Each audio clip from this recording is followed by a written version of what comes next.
Commentaries on the Gallic War by Julius Caesar. Book I. All Gaul is divided into 3 parts, one of which the Belgae inhabit, the Aquitani another, those who in their own language are called Celts, in ours Gauls, the third. All these differ from each other in language, customs, and laws. The river Garonne separates the Gauls from the Aquitani, the Marne and the Seine separate them from the Belgae. Of all these, the Belgae are the bravest, because they are farthest from the civilization and refinement of our province, and merchants least frequently resort to them, and impart those things which tend to effeminate the mind. And they are the nearest to the Germans, who dwell beyond the Rhine, with whom they are continually waging war. For which reason the Helvetii also surpass the rest of the Gauls in valor, as they contend with the Germans in almost daily battles, when they either repel them from their own territories, or themselves wage war on their frontiers. One part of these, which it has been said that the Gauls occupy, takes its beginning at the river Rhone. It is bounded by the river Garonne, the ocean, and the territories of the Belgae. It borders, too, on the side of the Sequani and the Helvetii, upon the river Rhine, and stretches towards the north. The Belgae rise from the extreme frontier of Gaul, extend to the lower part of the river Rhine, and look towards the north and the rising sun. Aquitania extends from the river Garonne to the Pyrenean mountains, and to that part of the ocean which is near Spain. It looks between the setting of the sun and the North Star. Among the Helvetii, Augetorix was by far the most distinguished and wealthy. He, when Marcus Messala and Marcus Piso were consuls, incited by lust of sovereignty, formed a conspiracy among the nobility, and persuaded the people to go forth from their territories with all their possessions, saying that it would be very easy, since they excelled all in valor, to acquire the supremacy of the whole of Gaul. To this he the more easily persuaded them, because the Helvetii are confined on every side by the nature of their situation. On one side by the Rhine, a very broad and deep river, which separates the Helvetian territory from the Germans; on a second side by the Jura, a very high mountain which is situated between the Sequani and the Helvetii; on a third by the Lake of Geneva, and by the river Rhone, which separates our province from the Helvetii. From these circumstances it resulted that they could range less widely, and could less easily make war upon their neighbors, for which reason men fond of war as they were affected with great regret. They thought that, considering the extent of their population, and their renown for warfare and bravery, they had but narrow limits, although they extended in length 240, and in breadth 180 miles. 1, induced by these considerations, and influenced by the authority of Augetorix, they determined to provide such things as were necessary for their expedition, to buy up as great a number as possible of beasts of burden and wagons, to make their sowings as large as possible, so that on their march plenty of corn might be in store, and to establish peace and friendship with the neighboring states. They reckoned that a term of 2 years would be sufficient for them to execute their designs. They fix by decree their departure for the 3rd year. Augetorix is chosen to complete these arrangements. He took upon himself the office of ambassador to the states. On this journey he persuades Casticus, the son of Catamantaldes, one of the Sequani, whose father had possessed the sovereignty among the people for many years, and had been styled friend by the Senate of the Roman people, to seize upon the sovereignty in his own state, which his father had held before him, and he likewise persuades Dumnorix, and Eduin, the brother of Divitiacus, who at that time possessed the chief authority in the state, and was exceedingly beloved by the people, to attempt the same, and gives him his daughter in marriage.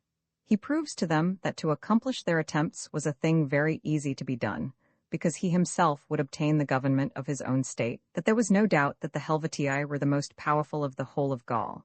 He assures them that he will, with his own forces and his own army, acquire the sovereignty for them. Incited by this speech, they give a pledge and oath to one another, and hope that, when they have seized the sovereignty, they will, by means of the 3 most powerful and valiant nations, be enabled to obtain possession of the whole of Gaul. When this scheme was disclosed to the Helvetii by informers, they, according to their custom, compelled Augetorix to plead his cause in chains. It was the law that the penalty of being burned by fire should await him if condemned. On the day appointed for the pleading of his cause, Augetorix drew together from all quarters to the court all his vassals to the number of 10,000 persons, and led together to the same place, and all his dependents and debtor-bondsmen, of whom he had a great number. By means of these he rescued himself from the necessity of pleading his cause. While the state, incensed at this act, was endeavoring to assert its right by alms, and the magistrates were mustering a large body of men from the country. Augatorix died, and there is not wanting a suspicion, as the Helvetii think, of his having committed suicide. After his death, the Helvetii nevertheless attempt to do that which they had resolved on, namely, to go forth from their territories. When they thought that they were at length prepared for this undertaking, they set fire to all their towns, in number about 12, to their villages about 400, and to the private dwellings that remained, they burn up all the corn, except what they intend to carry with them, that after destroying the hope of a return home, they might be the more ready for undergoing all dangers. They order everyone to carry forth from home for himself provisions for 3 months, ready ground. They persuade the Rorasai, and the Chilingi, and the Latabrigi, their neighbors, to adopt the same plan, and after burning down their towns and villages, to set out with them. And they admit to their party and unite to themselves as confederates the Boii, who had dwelt on the other side of the Rhine, and had crossed over into the Norican territory, and assaulted Norea. There were in all 2 routes by which they could go forth from their country. One through the Sequani, narrow and difficult, between Mount Jura and the river Rhone, by which scarcely one wagon at a time could be led. There was, moreover, a very high mountain overhanging, so that a very few might easily intercept them. The other, through our province, much easier and freer from obstacles, because the Rhone flows between the boundaries of the Helvetii and those of the Allobroges, who had lately been subdued, and is in some places crossed by a ford. The furthest town of the Allobroges, and the nearest to the territories of the Helvetii, is Geneva. From this town, a bridge extends to the Helvetii. They thought that they should either persuade the Allobroges, because they did not seem as yet well affected towards the Roman people, or compel them by force to allow them to pass through their territories. Having provided everything for the expedition, they appoint a day on which they should all meet on the bank of the Rhone. This day was the 5th before the Calends 2 of April, in the consulship of Lucius Piso and Aulus Gabinius. 3, when it was reported to Caesar that they were attempting to make their route through our province, he hastens to set out from the city, and, by as great marches as he can, proceeds to further Gaul, and arrives at Geneva. He orders the whole province to furnish as great a number of soldiers as possible, as there was in all only 1 legion in further Gaul. He orders the bridge at Geneva to be broken down. When the Helvetii are apprised of his arrival, they send to him, as ambassadors, the most illustrious men of their state, in which embassy Numaius and Verudoctius held the chief place, to say that it was their intention to march through the province without doing any harm, because they had no other route, for that they requested they might be allowed to do so with his consent.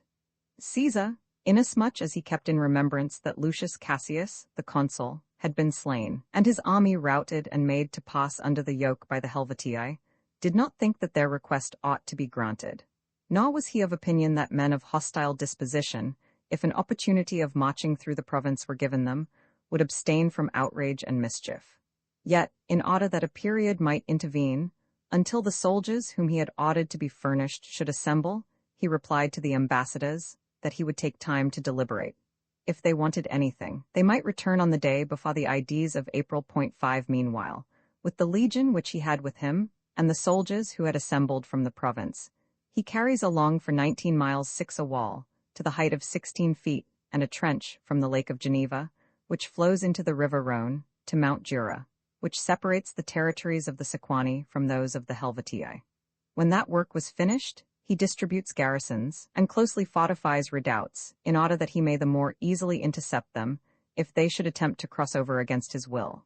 When the day which he had appointed with the ambassadors came, and they returned to him, he says that he cannot, consistently with the custom and precedent of the Roman people, grant anyone a passage through the province, and he gives them to understand that, if they should attempt to use violence, he would oppose them. The Helvetii, disappointed in this hope, tried if they could force a passage, some by means of a bridge of boats and numerous rafts constructed for the purpose, others by the fords of the Rhone, where the depth of the river was least, sometimes by day, but more frequently by night, but being kept at bay by the strength of our works, and by the concourse of the soldiers, and by the missiles, they desisted from this attempt.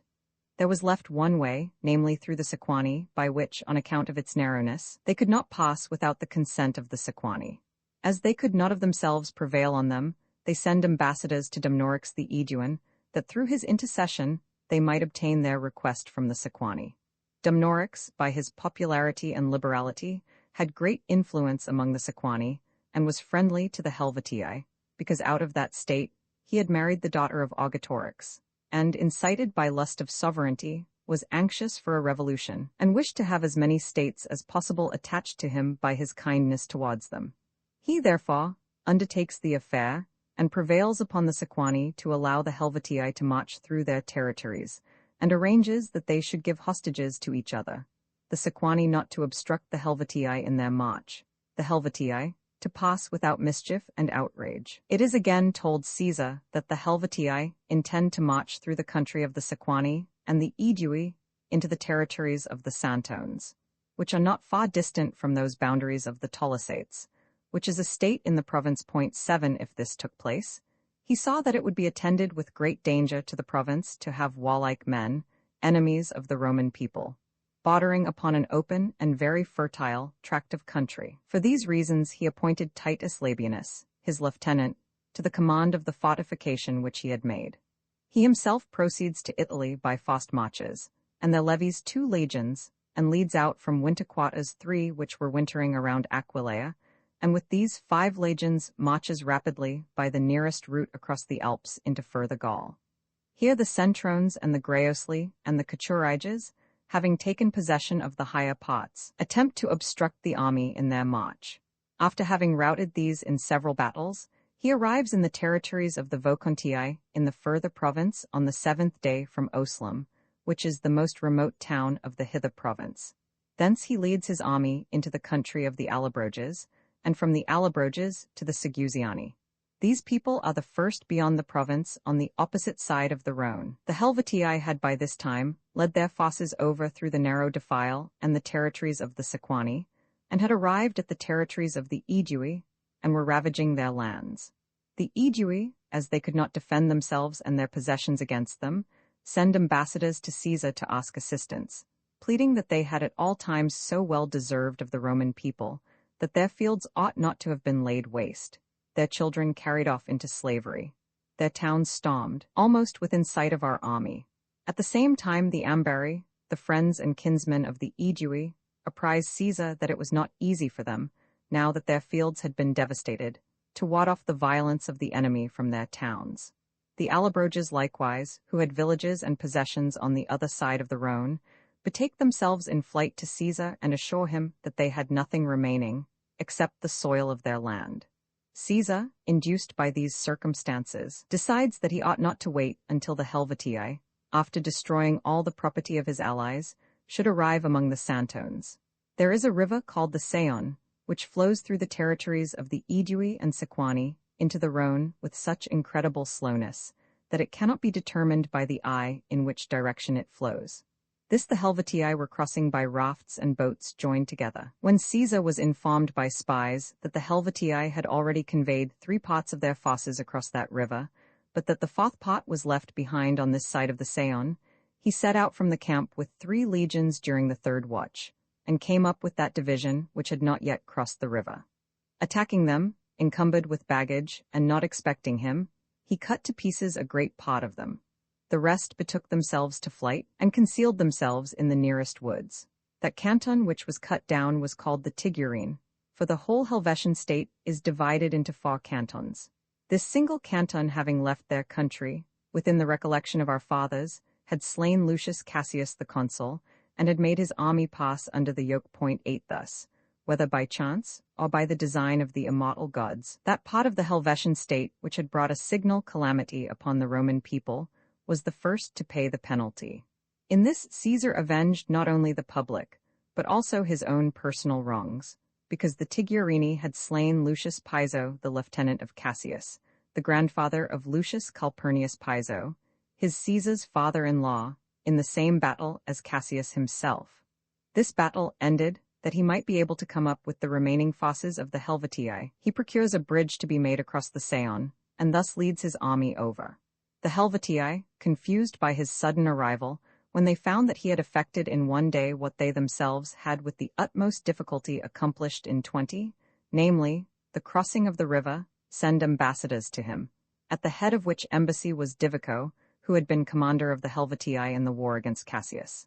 He thus treats with Caesar, that, if the Roman people would make peace with the Helvetii, they would go to that pot and there remain, where Caesar might appoint and desire them to be. But if he should persist in persecuting them with war, that he ought to remember both the ancient disgrace of the Roman people and the characteristic valor of the Helvetii. As to his having attacked one canton by surprise, at a time when those who had crossed the river could not bring assistance to their friends, that he ought not on that account to ascribe very much to his own valor, or despise them, that they had so learned from their sires and ancestors, as to rely more on valor than on artifice or stratagem. Wherefore let him not bring it to pass that the place, where they were standing, should acquire a name, from the disaster of the Roman people, and the destruction of their army, or transmit the remembrance of such an event to posterity. To these words Caesar thus replied, that on that very account he felt less hesitation, because he kept in remembrance those circumstances which the Helvetian ambassadors had mentioned, and that he felt the more indignant at them, in proportion as they had happened undeservedly to the Roman people.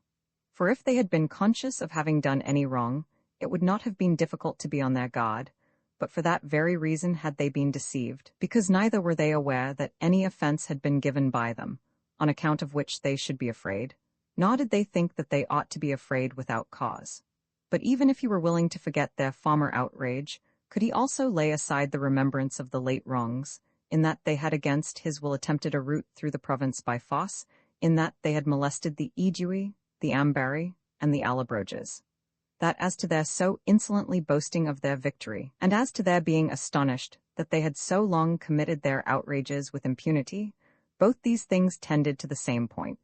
For the immortal gods are wont to allow those persons whom they wish to punish for their guilt sometimes a greater prosperity and longer impunity, in order that they may suffer the more severely from a reverse of circumstances.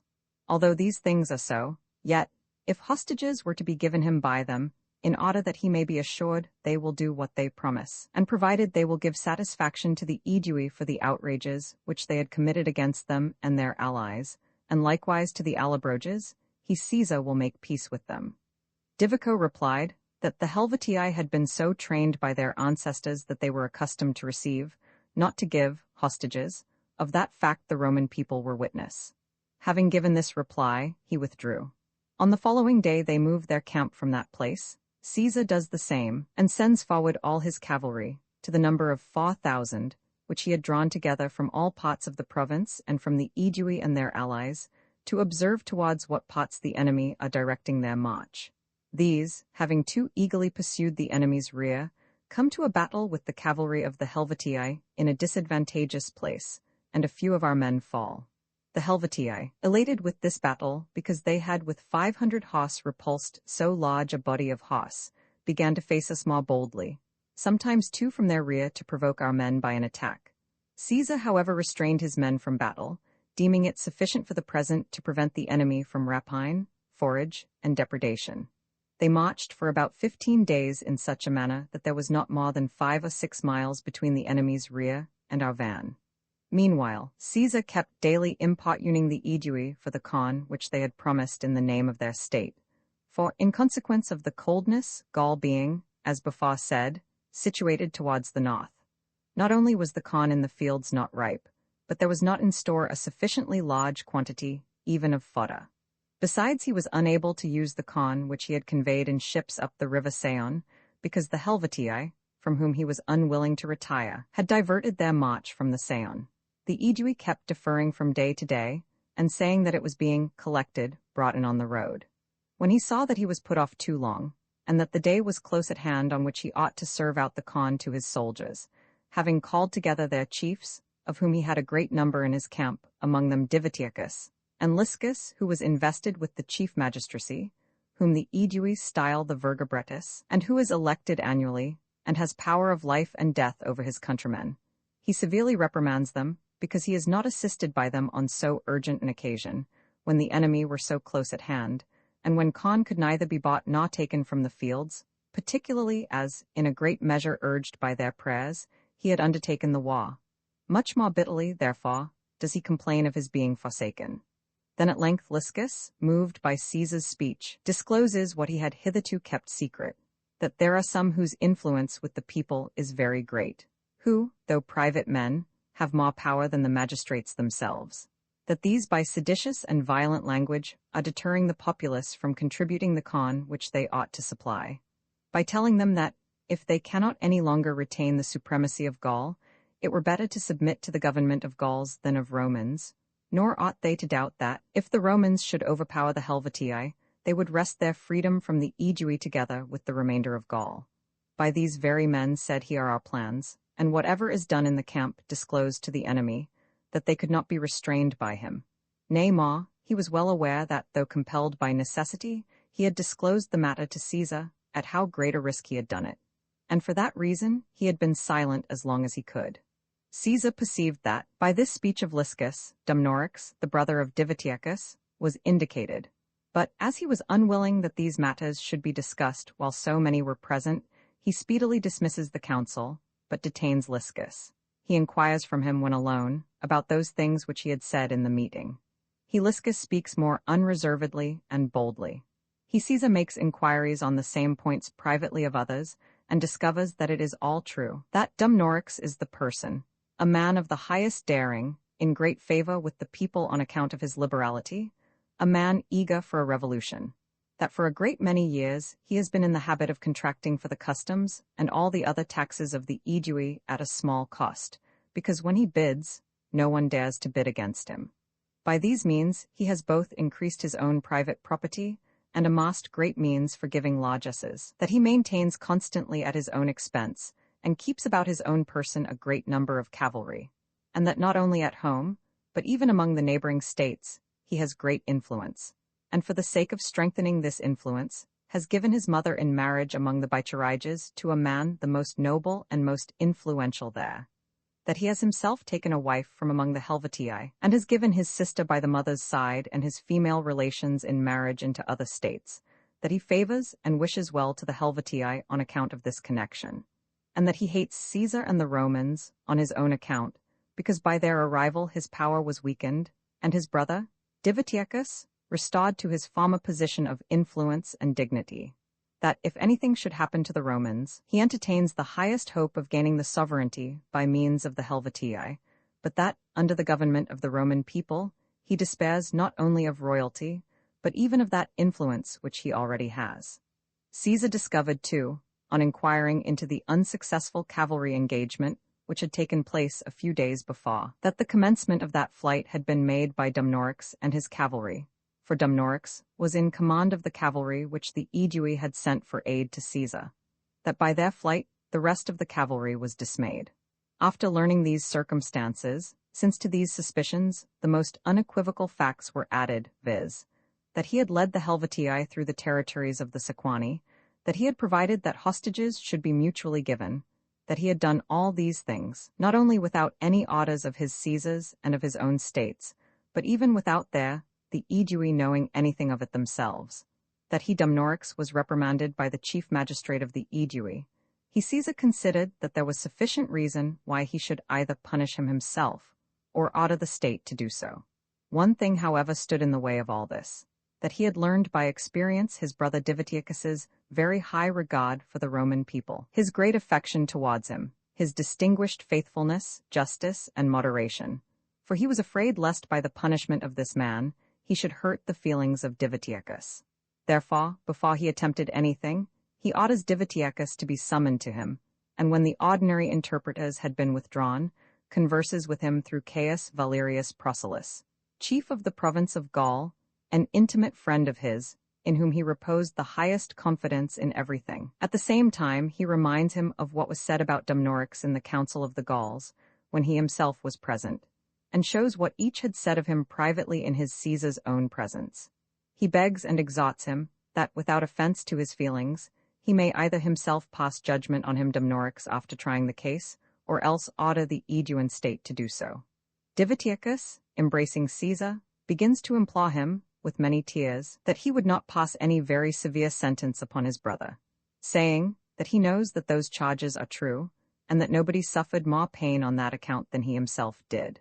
For when he himself could effect a very great deal by his influence at home and in the rest of Gaul, and he Dumnorix very little on account of his youth, The latter had become powerful through his means, which power and strength he used not only to the lessening of his Divitiacus's popularity, but almost to his ruin. That he, however, was influenced both by fraternal affection and by public opinion. But if anything very severe from Caesar should befall him Dumnorix, no one would think that it had been done without his consent, since he himself held such a place in Caesar's friendship, from which circumstance it would arise that the affections of the whole of Gaul would be estranged from him. As he was with tears begging these things of Caesar in many words, Caesar takes his right hand, and, comforting him, begs him to make an end of entreating, and assures him that his regard for him is so great that he forgives both the injuries of the Republic and his private wrongs, at his desire and prayers. He summons Dumnorix to him, he brings in his brother, he points out what he censures in him, he lays before him what he of himself perceives, and what the state complains of. He warns him for the future to avoid all grounds of suspicion. He says that he pardons the past for the sake of his brother, Divitiacus. He sets spies over Dumnorix that he may be able to know what he does, and with whom he communicates. Being on the same day informed by his scouts that the enemy had encamped at the foot of a mountain 8 miles from his own camp, he sent persons to ascertain what the nature of the mountain was, and of what kind the ascent on every side. Word was brought back that it was easy. During the third watch he orders Titus Labienus, his lieutenant with praetorian powers, to ascend to the highest ridge of the mountain with 2 legions, and with those as guides who had examined the road. He explains what his plan is. He himself, during the 4th watch, hastens to them by the same route by which the enemy had gone, and sends on all the cavalry before him. Publius Considius, who was reputed to be very experienced in military affairs, and had been in the army of Lucius Sulla, and afterwards in that of Marcus Crassus, is sent forward with the scouts. At daybreak, when the summit of the mountain was in the possession of Titus Labienus, and he himself was not further off than 1.5 miles from the enemy's camp, nor, as he afterwards ascertained from the captives, had either his arrival or that of Labienus been discovered. Considius, with his horse at full gallop, comes up to him, says that the mountain which Caesar wished should be seized by Labienus is in possession of the enemy, that he has discovered this by the Gallic arms and ensigns. Caesar leads off his forces to the next hill, and draws them up in battle order. Labienus, as he had been ordered by Caesar not to come to an engagement unless Caesar's own forces were seen near the enemy's camp, that the attack upon the enemy might be made on every side at the same time, was, after having taken possession of the mountain, waiting for our men, and refraining from battle. When, at length, the day was far advanced, Caesar learned through spies that the mountain was in possession of his own men, and that the Helvetii had moved their camp, and that Considius, struck with fear, had reported to him, as seen, that which he had not seen.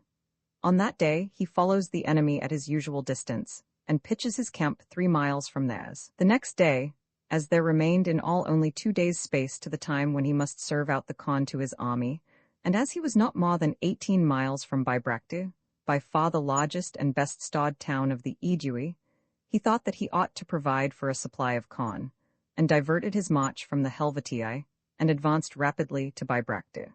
This circumstance is reported to the enemy by some deserters from Lucius Aemilius, a captain of the Gallic horse. The Helvetii, either because they thought that the Romans, struck with terror, were retreating from them, the more so, as the day before, though they had seized on the higher grounds, they had not joined battle, or because they flattered themselves that they might be cut off from the provisions, altering their plan and changing their route, began to pursue and to annoy our men in the rear.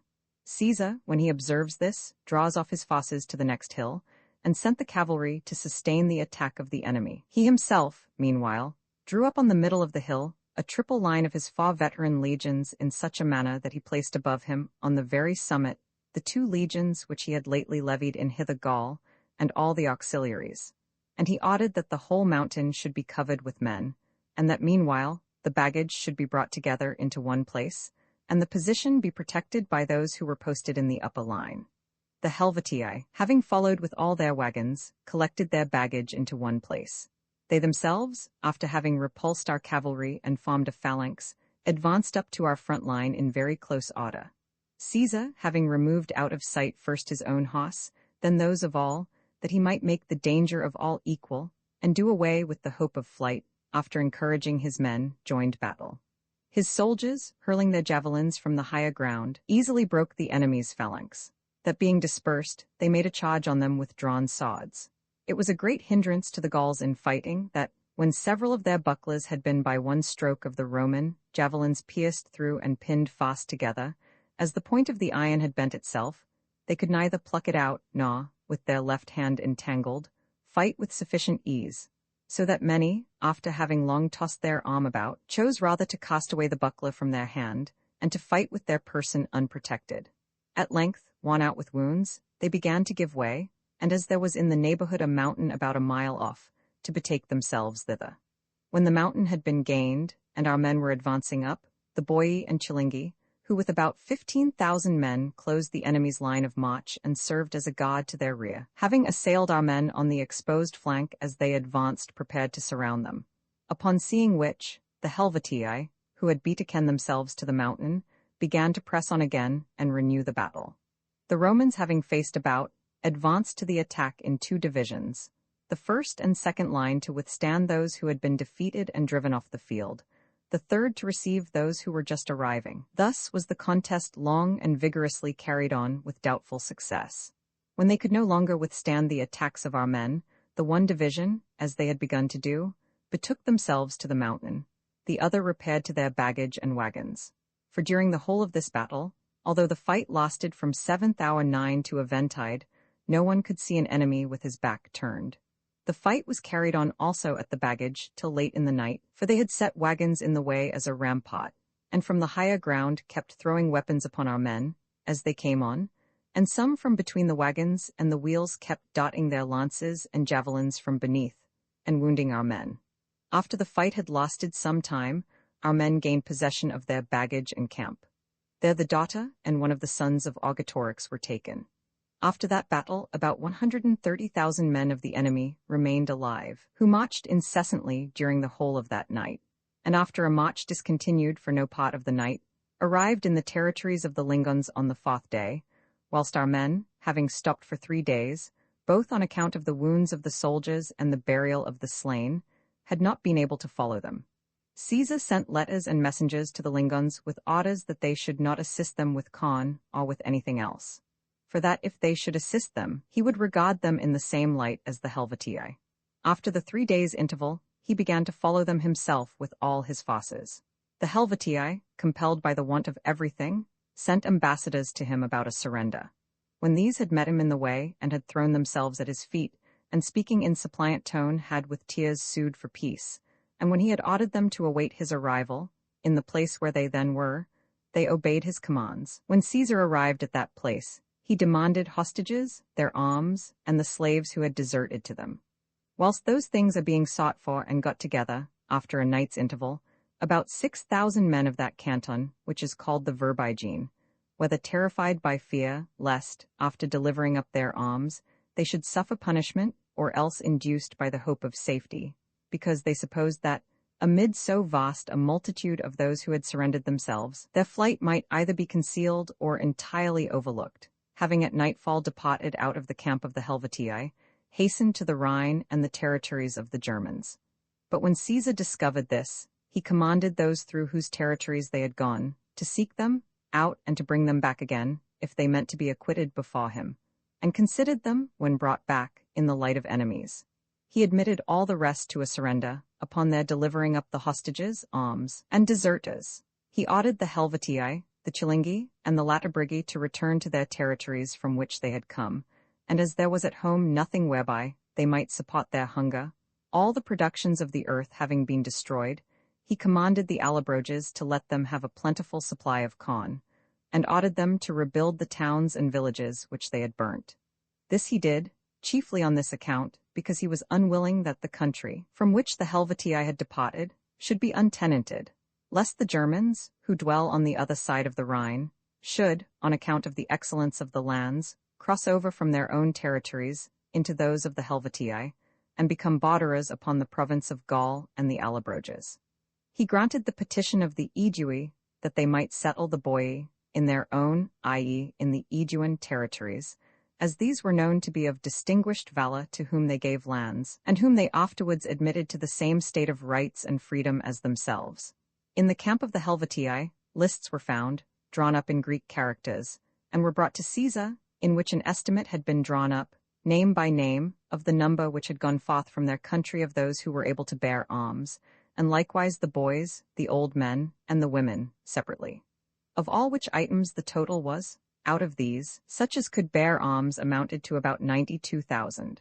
When the census of those who returned home was taken, as Caesar had commanded, the number was found to be 110,000. When the war with the Helvetii was concluded, ambassadors from almost all parts of Gaul, the chiefs of states, assembled to congratulate Caesar, saying that they were well aware that, although he had taken vengeance on the Helvetii in war for the old wrongs done by them to the Roman people, yet that circumstance had happened no less to the benefit of the land of Gaul than of the Roman people, because the Helvetii, while their affairs were most flourishing, had quitted their country with the design of making war upon the whole of Gaul, and seizing the government of it, and selecting, out of a great abundance, that spot for an abode which they should judge to be the most convenient and most productive of all Gaul, and hold the rest of the states as tributaries. They requested that they might be allowed to proclaim an assembly of the whole of Gaul for a particular day, and to do that with Caesar's permission, stating that they had some things which, with the general consent, they wished to ask of him. This request having been granted, they appointed a day for the assembly, and ordained by an oath with each other that no one should disclose their deliberations except those to whom this office should be assigned by the General Assembly. When that assembly was dismissed, the same chiefs of states, who had before been to Caesar, returned, and asked that they might be allowed to treat with him privately, in secret, concerning the safety of themselves and of all. That request having been obtained, they all threw themselves in tears at Caesar's feet, saying that they no less begged and earnestly desired that what they might say should not be disclosed than that they might obtain those things which they wished for, inasmuch as they saw that, if a disclosure were made, they should be put to the greatest tortures. For these Divitiacus the Aeduan spoke and told him that there were two parties in the whole of Gaul, that the Aedui stood at the head of one of these, the Arvani of the other. After these had been violently struggling with one another for the superiority for many years, it came to pass that the Germans were called in for hire by the Arvani and the Sequani, that about 15,000 of them had at first crossed the Rhine, but after that these wild and savage men had become enamored of the lands and the refinement and the abundance of the Gauls, more were brought over, that there were now as many as 120,000 of them in Gaul, that with these the Aedui and their dependents had repeatedly struggled in arms, that they had been routed and had sustained a great calamity, had lost all their nobility, all their senate, all their cavalry, and that broken by such engagements and calamities, although they had formerly been very powerful in Gaul, both from their own valor and from the Roman people's hospitality and friendship, they were now compelled to give the chief nobles of their state as hostages to the Sequani, and to bind their state by an oath that they would neither demand hostages in return, nor supplicate aid from the Roman people, nor refuse to be forever under their sway and empire. That he was the only one out of all the state of the Aedui who could not be prevailed upon to take the oath, or to give his children as hostages. On that account he had fled from his state, and had gone to the Senate at Rome to beseech aid, as he alone was bound neither by oath nor hostages. But a worse thing had befallen the victorious Sequani than the vanquished Aedui, for Ariovistus, the king of the Germans, had settled in their territories, and had seized upon a third of their land, which was the best in the whole of Gaul, and was now ordering them to depart from another third part, because a few months previously 24,000 men of the Harudes had come to him, for whom room and settlements must be provided. The consequence would be that in a few years they would all be driven from the territories of Gaul, and all the Germans would cross the Rhine, for neither must the land of Gaul be compared with the land of the Germans, nor must the habit of living of the latter be put on a level with that of the former. Moreover, as for Ariovistus, no sooner did he defeat the forces of the Gauls in a battle, which took place at Megatobria, than he began to laud it haughtily and cruelly, to demand as hostages the children of all the principal nobles, and wreak on them every kind of cruelty, if everything was not done at his nod or pleasure, that he was a savage, passionate, and reckless man, and that his commands could no longer be borne. Unless there was some aid in Caesar and the Roman people, the Gauls must all do the same thing that the Helvetii had done: emigrate from their country and seek another dwelling place, other settlements remote from the Germans, and try whatever fortune may fall to their lot. If these things were to be disclosed to Ariovistus, Divitiacus adds that he doubts not that he would inflict the most severe punishment on all the hostages who are in his possession, and says that Caesar could, either by his own influence and by that of his army, or by his late victory, or by name of the Roman people, intimidate him, so as to prevent a greater number of Germans being brought over the Rhine, and could protect all Gaul from the outrages of Ariovistus. When this speech had been delivered by Divitiacus, all who were present began with loud lamentation to entreat assistance of Caesar. Caesar noticed that the Sequani were the only people of all who did none of those things which the others did, but with their heads bowed down, gazed on the earth in sadness. Wondering what was the reason of this conduct, he inquired of themselves. No reply did the Sequani make, but silently continued in the same sadness. When he had repeatedly inquired of them, and could not elicit any answer at all, the same Divitiacus the Aeduan answered, that the lot of the Sequani was more wretched and grievous than that of the rest, on this account, because they alone durst not even in secret complain or supplicate aid, and shuddered at the cruelty of Ariovistus even when absent, just as if he were present. For to the rest, despite of everything, there was an opportunity of flight given. But all tortures must be endured by the Sequani, who had admitted Ariovistus within their territories, and whose towns were all in his power. Caesar, on being informed of these things, cheered the minds of the Gauls with his words, and promised that this affair should be an object of his concern, saying that he had great hopes that Ariovistus, induced both by his kindness and his power, would put an end to his oppression. After delivering this speech, he dismissed the assembly.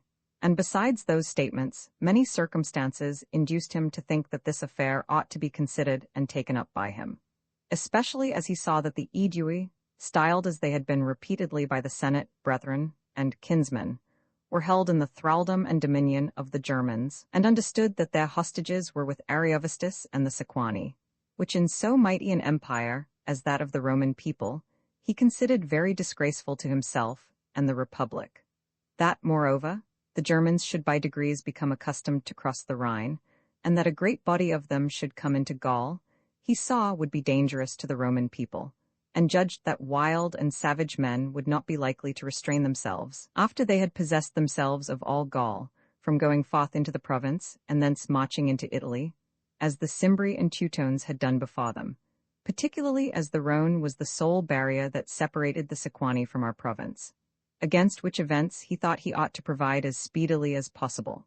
Moreover, Ariovistus, for his part, had assumed to himself such pride and arrogance that he was felt to be quite insufferable. He therefore determined to send ambassadors to Ariovistus to demand of him to name some intermediate spot for a conference between the two, saying that he wished to treat with him on state business and matters of the highest importance to both of them. To this embassy, Ariovistus replied that if he himself had had need of anything from Caesar, he would have gone to him, and that if Caesar wanted anything from him, he ought to come to him. That, besides, neither dare he go without an army into those parts of Gaul which Caesar had possession of, nor could he, without great expense and trouble, draw his army together to one place. That to him, moreover, it appeared strange what business either Caesar or the Roman people at all had in his own Gaul, which he had conquered in war.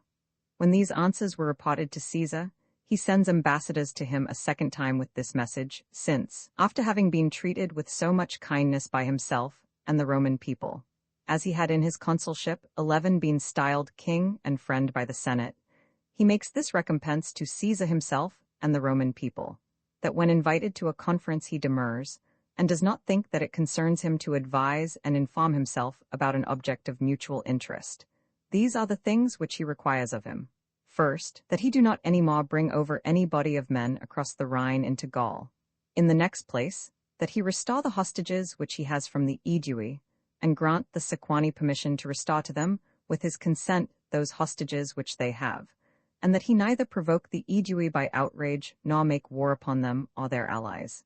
If he would accordingly do this, Caesar says that he himself and the Roman people will entertain a perpetual feeling of favor and friendship towards him, but that if he Caesar does not obtain his desires, that he, forasmuch as in the consulship of Marcus Messala and Marcus Piso, 12, the Senate had decreed that whoever should have the administration of the province of Gaul should, as far as he could do so consistently with the interests of the Republic, protect the Aedui and the other friends of the Roman people, will not overlook the wrongs of the Aedui.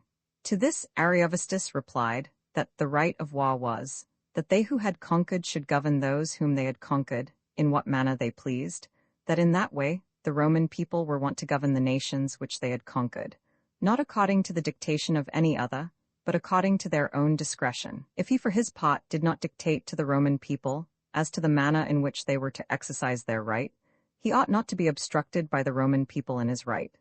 That the Aedui, inasmuch as they had tried the fortune of war and had engaged in arms and been conquered, had become tributaries to him. That Caesar was doing a great injustice, in that by his arrival he was making his revenues less valuable to him. That he should not restore their hostages to the Aedui, but should not make war wrongfully either upon them or their allies, if they abided by that which had been agreed on, and paid their tribute annually.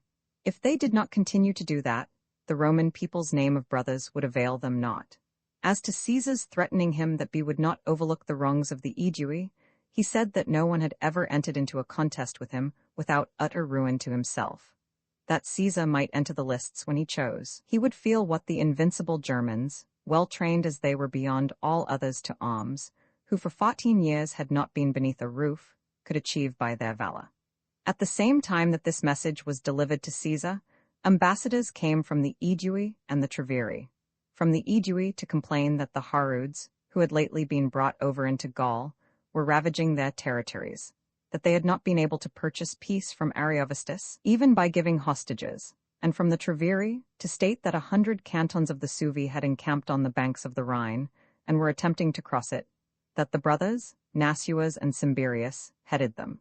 Being greatly alarmed at these things, Caesar thought that he ought to use all dispatch, lest, if this new band of Suevi should unite with the old troops of Ariovistus, Ariovistus might be less easily withstood.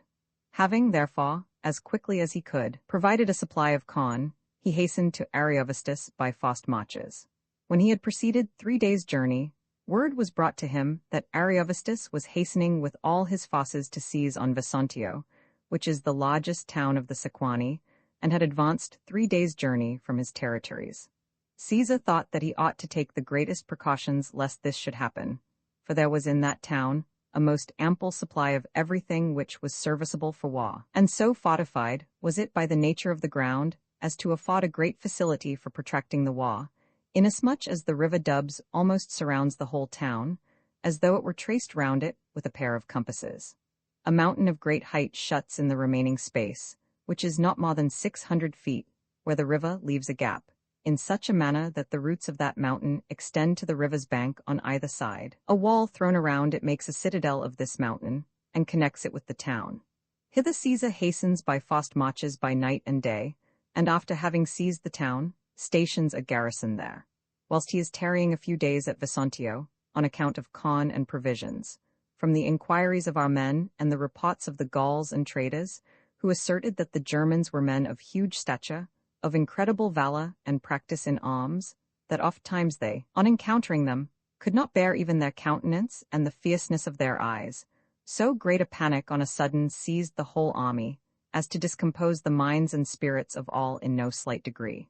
This first arose from the tribunes of the soldiers, the prefects and the rest, who, having followed Caesar from the city 13 from motives of friendship, had no great experience in military affairs, and alleging, some of them one reason, some another, which they said made it necessary for them to depart, they requested that by his consent they might be allowed to withdraw.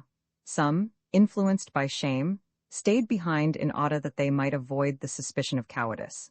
These could neither compose their countenance, nor even sometimes check their tears, but hidden in their tents either bewailed their fate, or deplored with their comrades the general danger.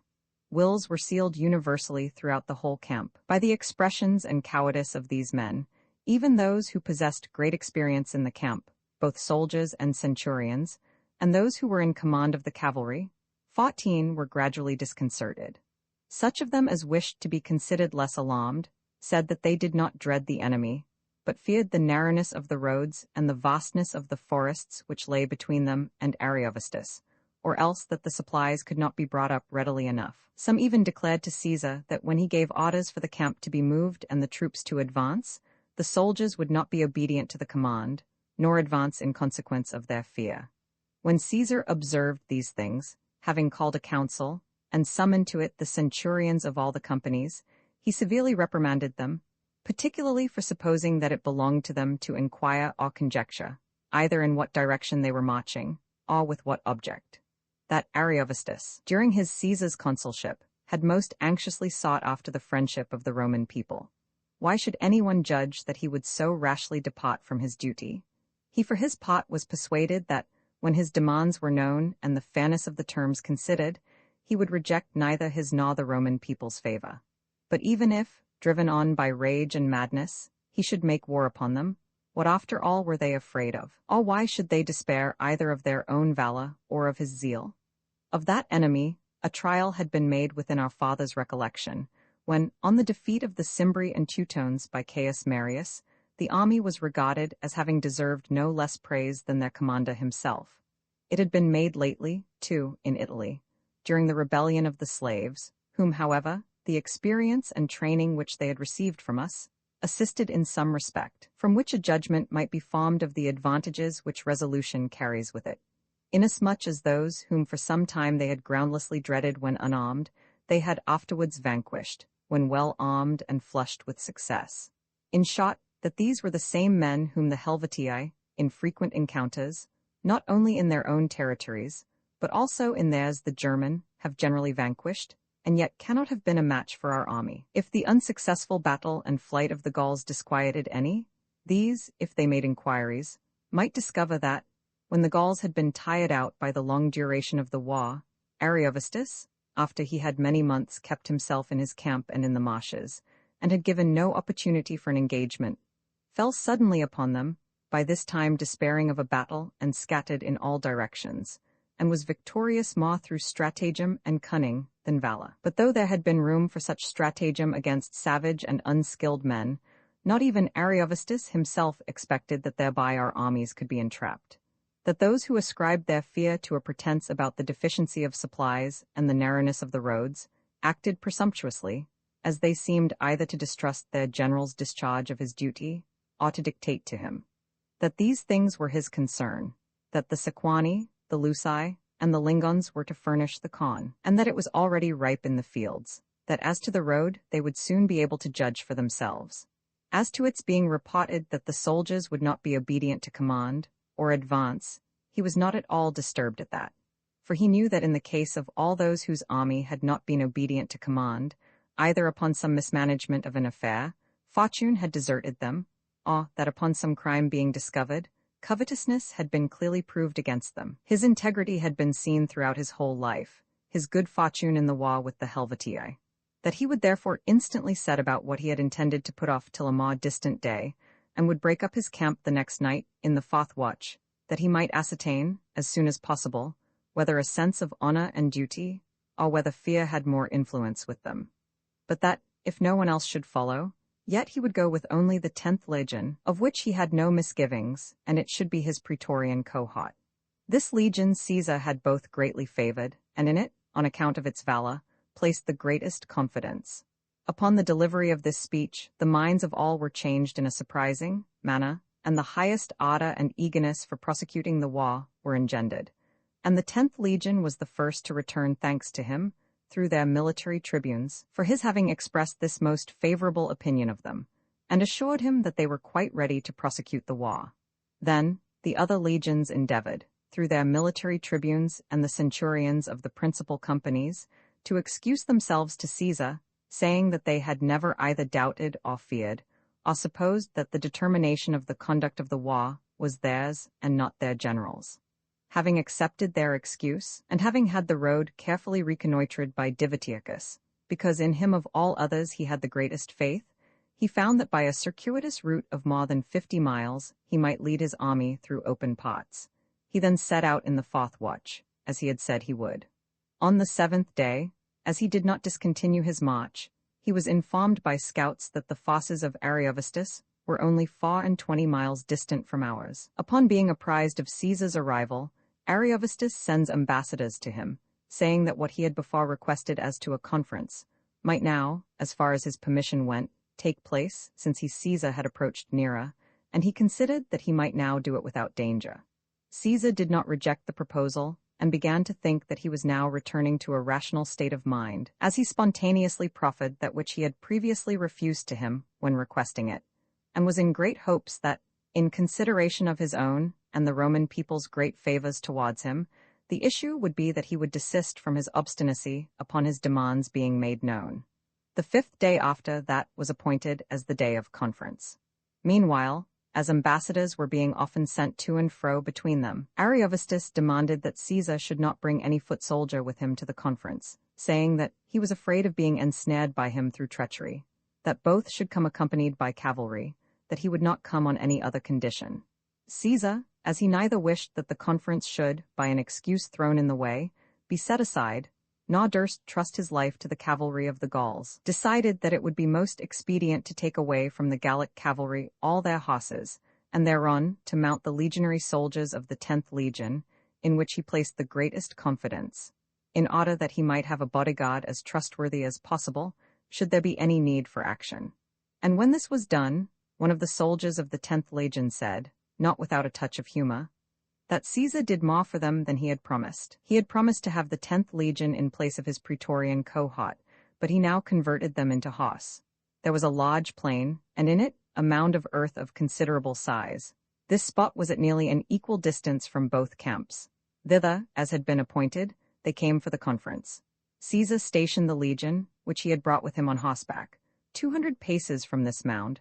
The cavalry of Ariovistus also took their stand at an equal distance. Ariovistus then demanded that they should confer on horseback, and that, besides themselves, they should bring with them 10 men each to the conference. When they were come to the place, Caesar, in the opening of his speech, detailed his own and the Senate's favors towards him Ariovistus, in that he had been styled king, in that he had been styled friend, by the Senate, in that very considerable presents had been sent him, which circumstance he informed him had both fallen to the lot of few, and had usually been bestowed in consideration of important personal services, that he, although he had neither an introduction, nor a just ground for the request, had obtained these honors through the kindness and munificence of himself Caesar and the Senate. He informed him, too, how old and how just were the grounds of connection that existed between themselves, the Romans and the Aedui, what decrees of the Senate had been passed in their favor, and how frequent and how honorable, how from time immemorial the Aedui had held the supremacy of the whole of Gaul. Even said Caesar, before they had sought our friendship, that it was the custom of the Roman people to desire not only that its allies and friends should lose none of their property, but be advanced in influence, dignity, and honor. Who then could endure that what they had brought with them to the friendship of the Roman people should be torn from them? He then made the same demands which he had commissioned the ambassadors to make, that Ariovistus should not make war either upon the Aedui or their allies, that he should restore the hostages, that if he could not send back to their country any part of the Germans, he should at all events suffer none of them any more to cross the Rhine.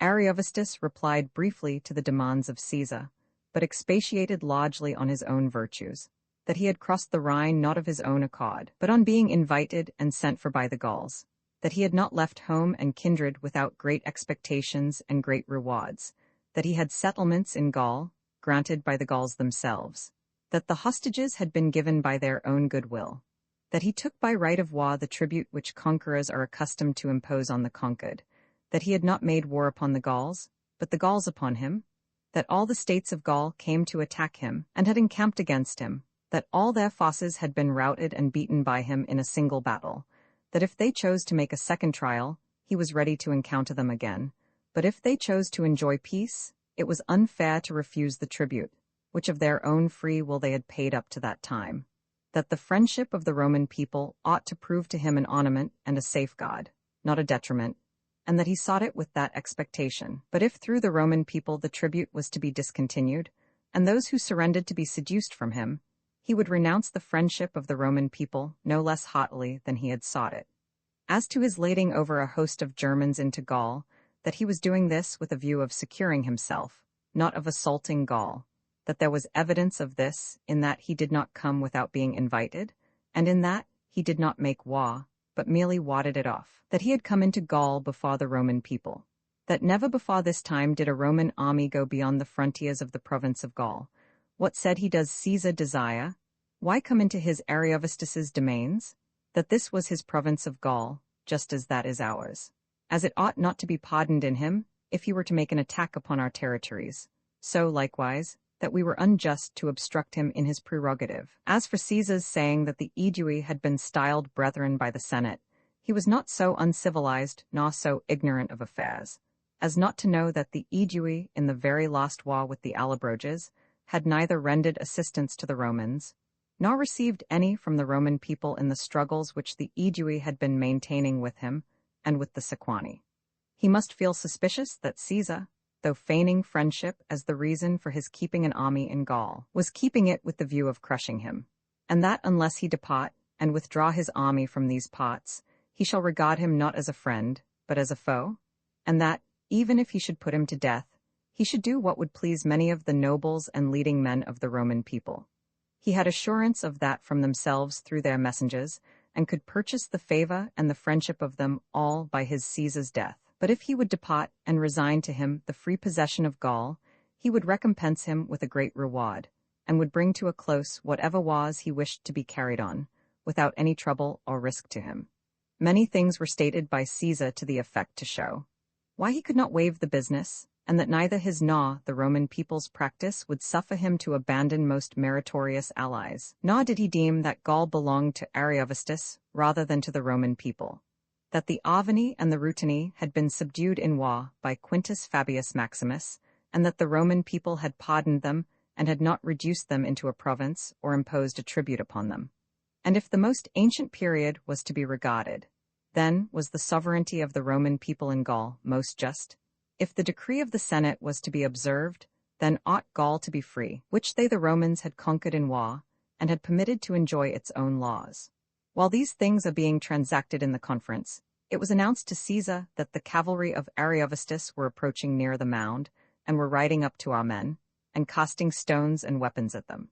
Caesar made an end of his speech and betook himself to his men, and commanded them that they should by no means return a weapon upon the enemy. For though he saw that an engagement with the cavalry would be without any danger to his chosen legion, yet he did not think proper to engage, lest, after the enemy were routed, it might be said that they had been ensnared by him under the sanction of a conference. When it was spread abroad among the common soldiery, with what haughtiness Ariovistus had behaved at the conference, and how he had ordered the Romans to quit Gaul, and how his cavalry had made an attack upon our men, and how this had broken off the conference, a much greater alacrity and eagerness for battle was infused into our army. 2 days after, Ariovistus sends ambassadors to Caesar to state that he wished to treat with him about those things which had been begun to be treated of between them, but had not been concluded, and to beg that he would either again appoint a day for conference, or, if he were not willing to do that he would send one of his officers as an ambassador to him. There did not appear to Caesar any good reason for holding a conference, and the more so as the day before the Germans could not be restrained from casting weapons at our men. He thought he should not without great danger send to him as ambassador one of his Roman officers, and should expose him to savage men. It seemed therefore most proper to send to him C. Valerius Procillus, the son of C. Valerius Caburus, a young man of the highest courage and accomplishments, whose father had been presented with the freedom of the city by C. Valerius Flaccus, both on account of his fidelity and on account of his knowledge of the Gallic language, which Ariovistus, by long practice, now spoke fluently, and because in his case the Germans would have no motive for committing violence, and as his colleague M. Metius, who had shared the hospitality of Ariovistus, he commissioned them to learn what Ariovistus had to say and to report to him. But when Ariovistus saw them before him in his camp, he cried out in the presence of his army, why were they come to him? Was it for the purpose of acting as spies? He stopped them when attempting to speak and cast them into chains. The same day, he moved his camp forward and pitched under a hill 6 miles from Caesar's camp. The day following, he led his forces past Caesar's camp and encamped 2 miles beyond him, with this design, that he might cut off Caesar from the corn and provisions which might be conveyed to him from the Sequani and the Aedui. For 5 successive days from that day, Caesar drew out his forces before the camp and put them in battle order, that if Ariovistus should be willing to engage in battle, an opportunity might not be wanting to him. Ariovistus all this time kept his army in camp, but engaged daily in cavalry skirmishes. The method of battle in which the Germans had practiced themselves was this. There were 6,000 horse, and as many very active and courageous foot, one of whom each of the horse selected out of the whole army for his own protection. By these foot they were constantly accompanied in their engagements. To these the horse retired. These on any emergency rushed forward. If anyone, upon receiving a very severe wound, had fallen from his horse, they stood around him, if it was necessary to advance farther than usual, or to retreat more rapidly, so great, from practice, was their swiftness, that, supported by the manes of the horses, they could keep pace with their speed. Perceiving that Ariovistus kept himself in camp, Caesar, that he might not any longer be cut off from provisions, chose a convenient position for a camp beyond that place in which the Germans had encamped, at about 600 paces from them, and having drawn up his army in 3 lines, marched to that place. He ordered the first and second lines to be under arms, the third to fortify the camp. This place was distant from the enemy about 600 paces, as has been stated. Thither Ariovistus sent light troops, about 16,000 men in number, with all his cavalry, which forces were to intimidate our men, and hinder them in their fortification. Caesar nevertheless, as he had before arranged, ordered 2 lines to drive off the enemy, the third to execute the work. The camp being fortified, he left there 2 legions and a portion of the auxiliaries, and led back the other 4 legions into the larger camp. The next day, according to his custom, Caesar led out his forces from both camps, and having advanced a little from the larger one, drew up his line of battle, and gave the enemy an opportunity of fighting. When he found that they did not even then come out from their entrenchments, he led back his army into camp about noon. Then, at last, Ariovistus sent part of his forces to attack the lesser camp. The battle was vigorously maintained on both sides till the evening. At sunset, after many wounds had been inflicted and received, Ariovistus led back his forces into camp. When Caesar inquired of his prisoners, wherefore Ariovistus did not come to an engagement, he discovered this to be the reason, that among the Germans it was the custom for their matrons to pronounce from lots and divination whether it were expedient that the battle should be engaged in or not, that they had said, that it was not the will of heaven that the Germans should conquer, if they engaged in battle before the new moon.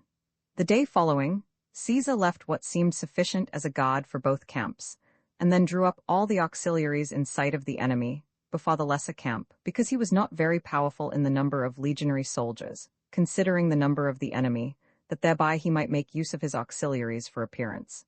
He himself, having drawn up his army in 3 lines, advanced to the camp of the enemy. Then, at last of necessity, the Germans drew their forces out of camp, and disposed them canton by canton, at equal distances, the Harudes, Marcomanni, Tribuxi, Vangiones, Nemites, Sedusii, Suevi, and surrounded their whole army with their chariots and wagons, that no hope might be left in flight. On these they placed their women, who, with dishevelled hair and in tears, entreated the soldiers, as they went forward to battle, not to deliver them into slavery to the Romans. Caesar appointed over each legion a lieutenant and a quaestor, that everyone might have them as witnesses of his valor. He himself began the battle at the head of the right wing, because he had observed that part of the enemy to be the least strong. Accordingly our men, upon the signal being given, vigorously made an attack upon the enemy, and the enemy so suddenly and rapidly rushed forward, that there was no time for casting the javelins at them. Throwing aside therefore their javelins, they fought with swords hand to hand. But the Germans, according to their custom, rapidly forming a phalanx, sustained the attack of our swords. There were found very many of our soldiers who leaped upon the phalanx, and with their hands tore away the shields, and wounded the enemy from above. Although the army of the enemy was routed on the left wing and put to flight, they still pressed heavily on our men from the right wing, by the great number of their troops. On observing which, P. Crassus, a young man, who commanded the cavalry, as he was more disengaged than those who were employed in the fight, sent the 3rd line as a relief to our men who were in distress. Thereupon the engagement was renewed, and all the enemy turned their backs, nor did they cease to flee until they arrived at the river Rhine, about 50 miles from that place. There some few, either relying on their strength, endeavored to swim over, or, finding boats, procured their safety. Among the latter was Ariovistus, who meeting with a small vessel tied to the bank, escaped in it. Our host pursued and slew all the rest of them. Ariovistus had 2 wives, one a Suevan by nation, whom he had brought with him from home, the other a Norican, the sister of King Votian, whom he had married in Gaul, she having been sent thither for that purpose by her brother. Both perished in that flight. Of their 2 daughters, one was slain, the other captured. C. Valerius Procillus, as he was being dragged by his guards in the flight, bound with a triple chain, fell into the hands of Caesar himself, as he was pursuing the enemy with his cavalry. This circumstance indeed afforded Caesar no less pleasure than the victory itself, because he saw a man of the first rank in the province of Gaul, his intimate acquaintance and friend, rescued from the hand of the enemy, and restored to him, and that fortune had not diminished aught of the joy and exultation of that day by his destruction. He Procillus said that in his own presence the lots had been thrice consulted respecting him, whether he should immediately be put to death by fire, or be reserved for another time, that by the favor of the lots he was uninjured. Metius, also, was found and brought back to him Caesar. This battle having been reported beyond the Rhine, the Suevi, who had come to the banks of that river, began to return home, when the Ubii, who dwelt nearest to the Rhine, pursuing them, while much alarmed, slew a great number of them. Caesar, having concluded 2 very important wars in one campaign, conducted his army into winter quarters among the Sequani, a little earlier than the season of the year required. He appointed Labienus over the winter quarters, and set out in person for Hither Gaul to hold the assizes. Book Roman 2, while Caesar was in winter quarters in Hither Gaul, as we have shown above, frequent reports were brought to him, and he was also informed by letters from Labienus, that all the Belgae, who we have said are a 3rd part of Gaul, were entering into a confederacy against the Roman people, and giving hostages to one another. That the reasons of the confederacy were these: first, because they feared that, after all Celtic Gaul was subdued, our army would be led against them. Secondly, because they were instigated by several of the Gauls, some of whom, as on the one hand they had been unwilling that the Germans should remain any longer in Gaul, so on the other they were dissatisfied that the army of the Roman people should pass the winter in it, and settle there. And others of them, from a natural instability and fickleness of disposition, were anxious for revolution. The Belgae were instigated by several, also, because the government in Gaul was generally seized upon by the more powerful persons, and by those who had the means of hiring troops, and they could less easily effect this object under our dominion.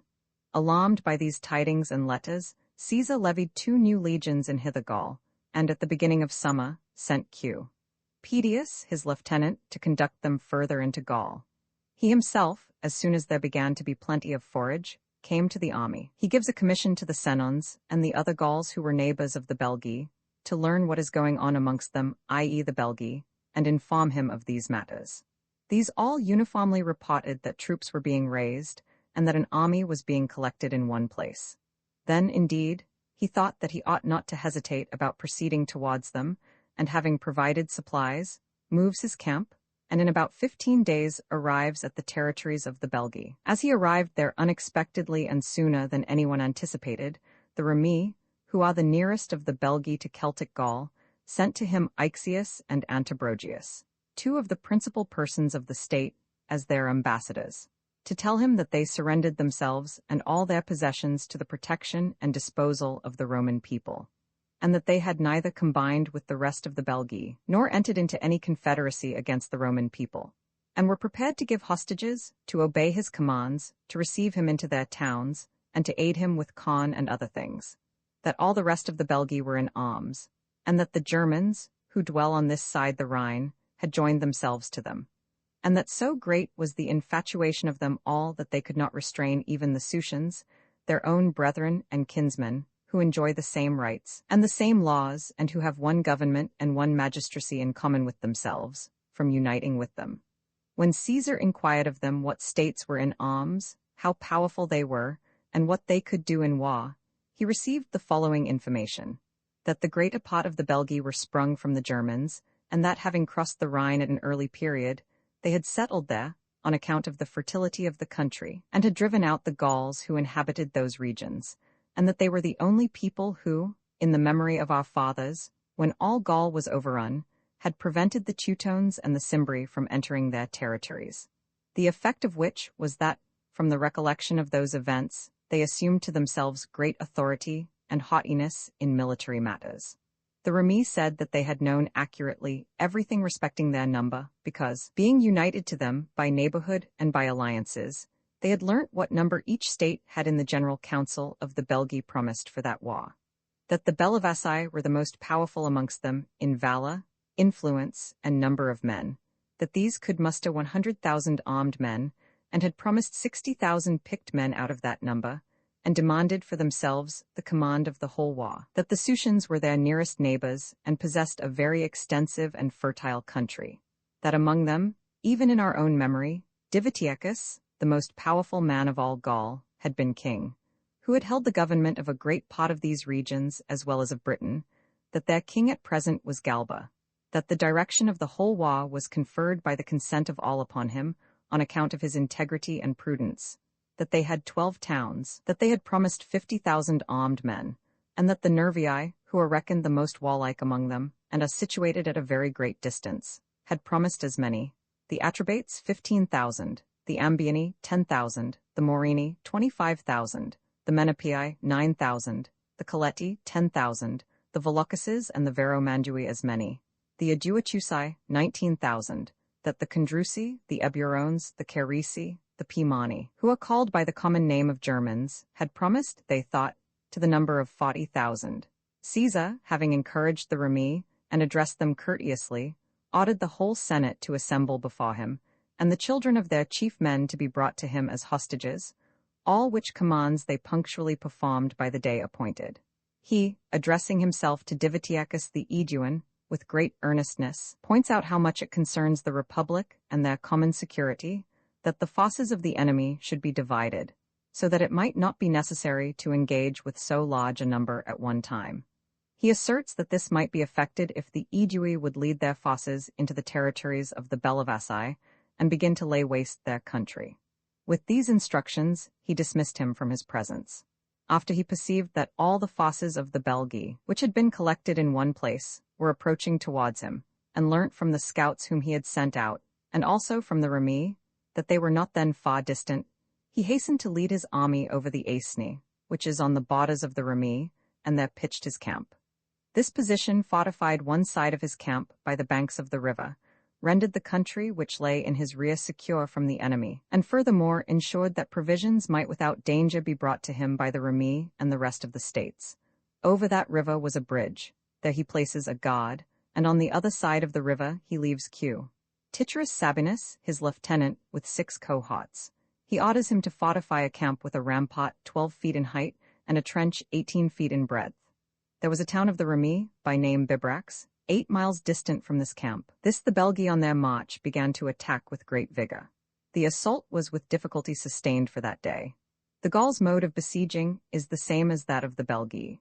When after having drawn a large number of men around the whole of the fortifications, stones have begun to be cast against the wall on all sides, and the wall has been stripped of its defenders, then, forming a testudo, they advance to the gates and undermine the wall, which was easily effected on this occasion, for while so large a number were casting stones and darts, no one was able to maintain his position upon the wall.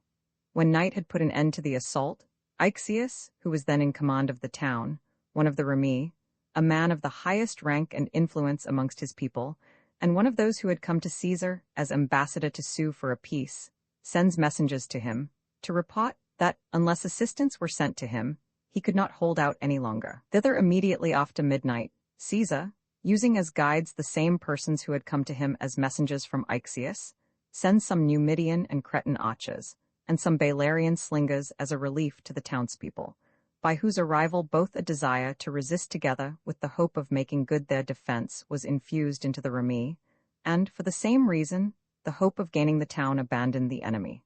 Therefore, after staying a short time before the town, and laying waste the country of the Remi, when all the villages and buildings which they could approach had been burnt, they hastened with all their forces to the camp of Caesar, and encamped within less than 2 miles of it. And their camp, as was indicated by the smoke and fires, extended more than 8 miles in breadth. Caesar at first determined to decline a battle, as well on account of the great number of the enemy as their distinguished reputation for valor. Daily, however, in cavalry actions, he strove to ascertain by frequent trials what the enemy could effect by their prowess, and what our men would dare. when he perceived that our men were not inferior, as the place before the camp was naturally convenient and suitable for marshalling an army, since the hill where the camp was pitched, rising gradually from the plain, extended forward in breadth as far as the space which the marshaled army could occupy, and had steep declines of its side in either direction, and gently sloping in front gradually sank to the plain. On either side of that hill, he drew a cross-trench of about 400 paces, and at the extremities of that trench built forts, and placed there his military engines, lest, after he had marshaled his army, the enemy, since they were so powerful in point of number, should be able to surround his men in the flank while fighting. After doing this, and leaving in the camp the 2 legions which he had last raised, that, if there should be any occasion, they might be brought as a reserve, he formed the other 6 legions in order of battle before the camp. The enemy, likewise, had drawn up their forces which they had brought out of the camp. There was a marsh of no great extent between our army and that of the enemy. The latter were waiting to see if our men would pass this. Our men, also, were ready in arms to attack them while disordered, if the first attempt to pass should be made by them. In the meantime, battle was commenced between the 2 armies by a cavalry action. When neither army began to pass the marsh, Caesar, upon the skirmishes of the horse proving favorable to our men, led back his forces into the camp. The enemy immediately hastened from that place to the river Aisne, which it has been stated was behind our camp. Finding a ford there, they endeavored to lead a part of their forces over it, with the design that, if they could, they might carry by storm the fort which Q. Titurius, Caesar's lieutenant, commanded and might cut off the bridge, but if they could not do that, they should lay waste the lands of the Remi, which were of great use to us in carrying on the war, and might hinder our men from foraging.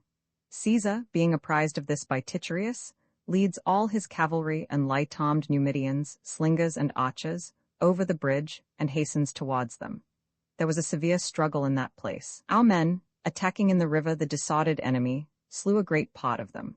By the immense number of their missiles, they drove back the rest, who in a most courageous manner were attempting to pass over their bodies, and surrounded with their cavalry, and cut to pieces those who had first crossed the river. The enemy, when they perceived that their hopes had deceived them both with regard to their taking the town by storm, and also their passing the river, and did not see our men advance to a more disadvantageous place for the purpose of fighting, and when provisions began to fail them, having called a council, determined that it was best for each to return to his country, and resolved to assemble from all quarters to defend those into whose territories the Romans should first march an army, that they might contend in their own rather than in a foreign country, and might enjoy the stores of provisions which they possessed at home. Together with other causes, this consideration also led them to that resolution, viz., that they had learnt that Divitiacus and the Aedui were approaching the territories of the Bellovaci, and it was impossible to persuade the latter to stay any longer, or to deter them from conveying succor to their own people. That matter being determined on, marching out of their camp at the second watch, with great noise and confusion, in no fixed order, nor under any command, since each sought for himself the foremost place in the journey, and hastened to reach home, they made their departure appear very like a flight. Caesar, immediately learning this through his scouts, but fearing an ambuscade, because he had not yet discovered for what reason they were departing, kept his army and cavalry within the camp. At daybreak, the intelligence having been confirmed by the scouts, he sent forward his cavalry to harass their rear, and gave the command of it to 2 of his lieutenants, Q. Pedius and L. Aurunculeius Cotta. He ordered T. Labienus, another of his lieutenants, to follow them closely with 3 legions. These, attacking their rear and pursuing them for many miles, slew a great number of them as they were fleeing, while those in the rear with whom they had come up halted and bravely sustained the attack of our soldiers. The van, because they appeared to be removed from danger, and were not restrained by any necessity or command, as soon as the noise was heard, broke their ranks, and to a man, rested their safety in flight. Thus, without any risk to themselves, our men killed as great a number of them as the length of the day allowed, and at sunset desisted from the pursuit and betook themselves into the camp, as they had been commanded. On the day following, before the enemy could recover from their terror and flight, Caesar led his army into the territories of the Susians, which are next to the Remi, and having accomplished a long march, hastens to the town named Noviodunum. Having attempted to take it by storm on his march, because he heard that it was destitute of sufficient defenders, he was not able to carry it by assault, on account of the breadth of the ditch and the height of the wall, though few were defending it. Therefore, having fortified the camp, he began to bring up the vinny and to provide whatever things were necessary for the storm. In the meantime, the whole body of the Susians, after their flight, came the next night into the town. The vinny having been quickly brought up against the town, a mound thrown up, and towers built, the Gauls, amazed by the greatness of the works, such as they had neither seen nor heard of before, and struck, also, by the dispatch of the Romans, send ambassadors to Caesar respecting a surrender, and succeed in consequence of the Remi requesting that they the Susians might be spared. Caesar, having received as hostages the first men of the state, and even the 2 sons of King Galba himself, and all the arms in the town having been delivered up, admitted the Susians to a surrender, and led his army against the Bellivaci, who, when they had conveyed themselves and all their possessions into the town called Bretispantium, and Caesar with his army was about 5 miles distant from that town, all the old men, going out of the town, began to stretch out their hands to Caesar, and to intimate by their voice that they would throw themselves on his protection and power, nor would contend in arms against the Roman people. In like manner, when he had come up to the town, and there pitched his camp, the boys and the women from the wall, with outstretched hands, after their custom, begged peace from the Romans. For these Divitiacus pleads, for after the departure of the Belgae, having dismissed the troops of the Aedui, he had returned to Caesar. The Bellivaci had at all times been in the alliance and friendship of the Aeduan state, that they had revolted from the Aedui and made war upon the Roman people, being urged thereto by their nobles, who said that the Aedui, reduced to slavery by Caesar, were suffering every indignity and insult, that they who had been the leaders of that plot, because they perceived how great a calamity they had brought upon the state, had fled into Britain, that not only the Bellivaci, but also the Aedui, entreated him to use his accustomed clemency and lenity towards them, the Bellivaci, which if he did, he would increase the influence of the Aedui among all the Belgae, by whose succor and resources they had been accustomed to support themselves whenever any wars occurred. Caesar said that on account of his respect for Divitiacus and the Aeduans, he would receive them into his protection, and would spare them, but because the state was of great influence among the Belgae, and preeminent in the number of its population, he demanded 600 hostages. When these were delivered, and all the arms in the town collected, he went from that place into the territories of the Ambieni, who, without delay, surrendered themselves and all their possessions.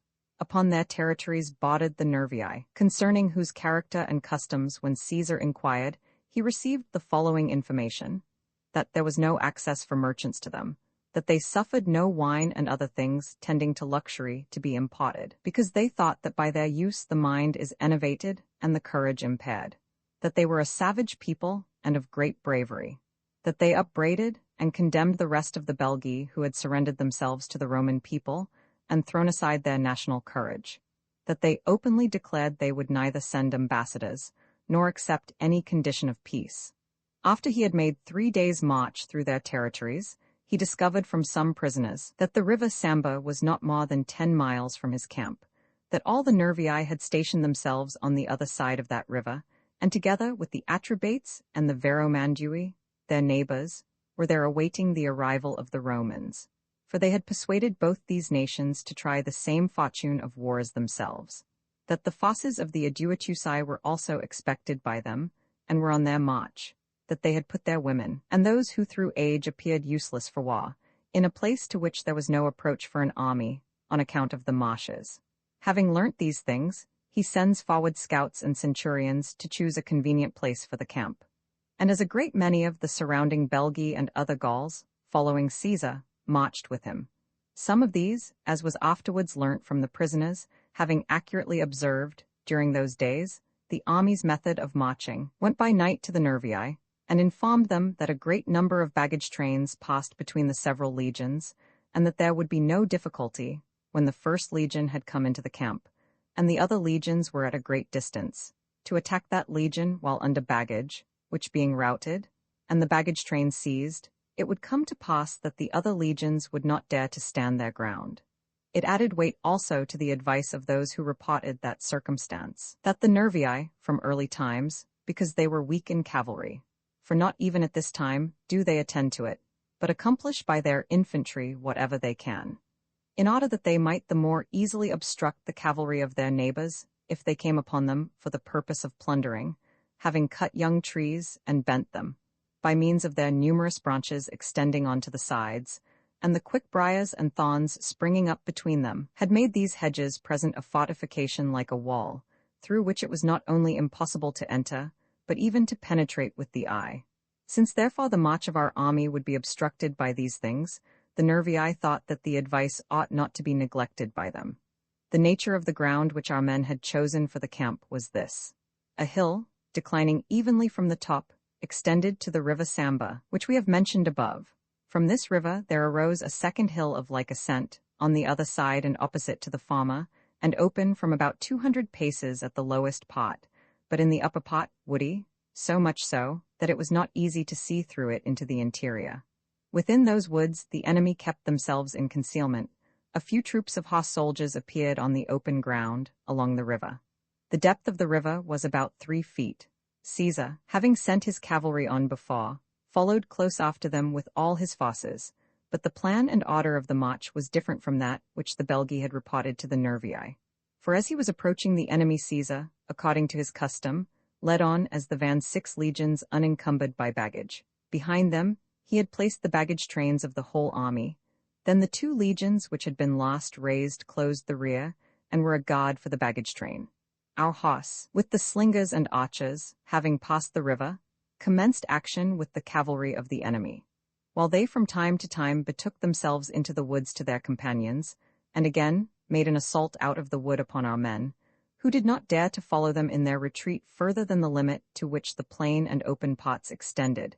In the meantime, the 6 legions which had arrived first, having measured out the work, began to fortify the camp. When the first part of the baggage train of our army was seen by those who lay hid in the woods, which had been agreed on among them as the time for commencing action, as soon as they had arranged their line of battle, and formed their ranks within the woods, and had encouraged one another, they rushed out suddenly with all their forces, and made an attack upon our horse.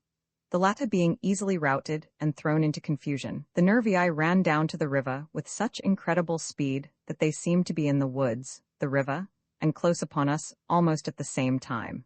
And with the same speed they hastened up the hill to our camp, and to those who were employed in the works.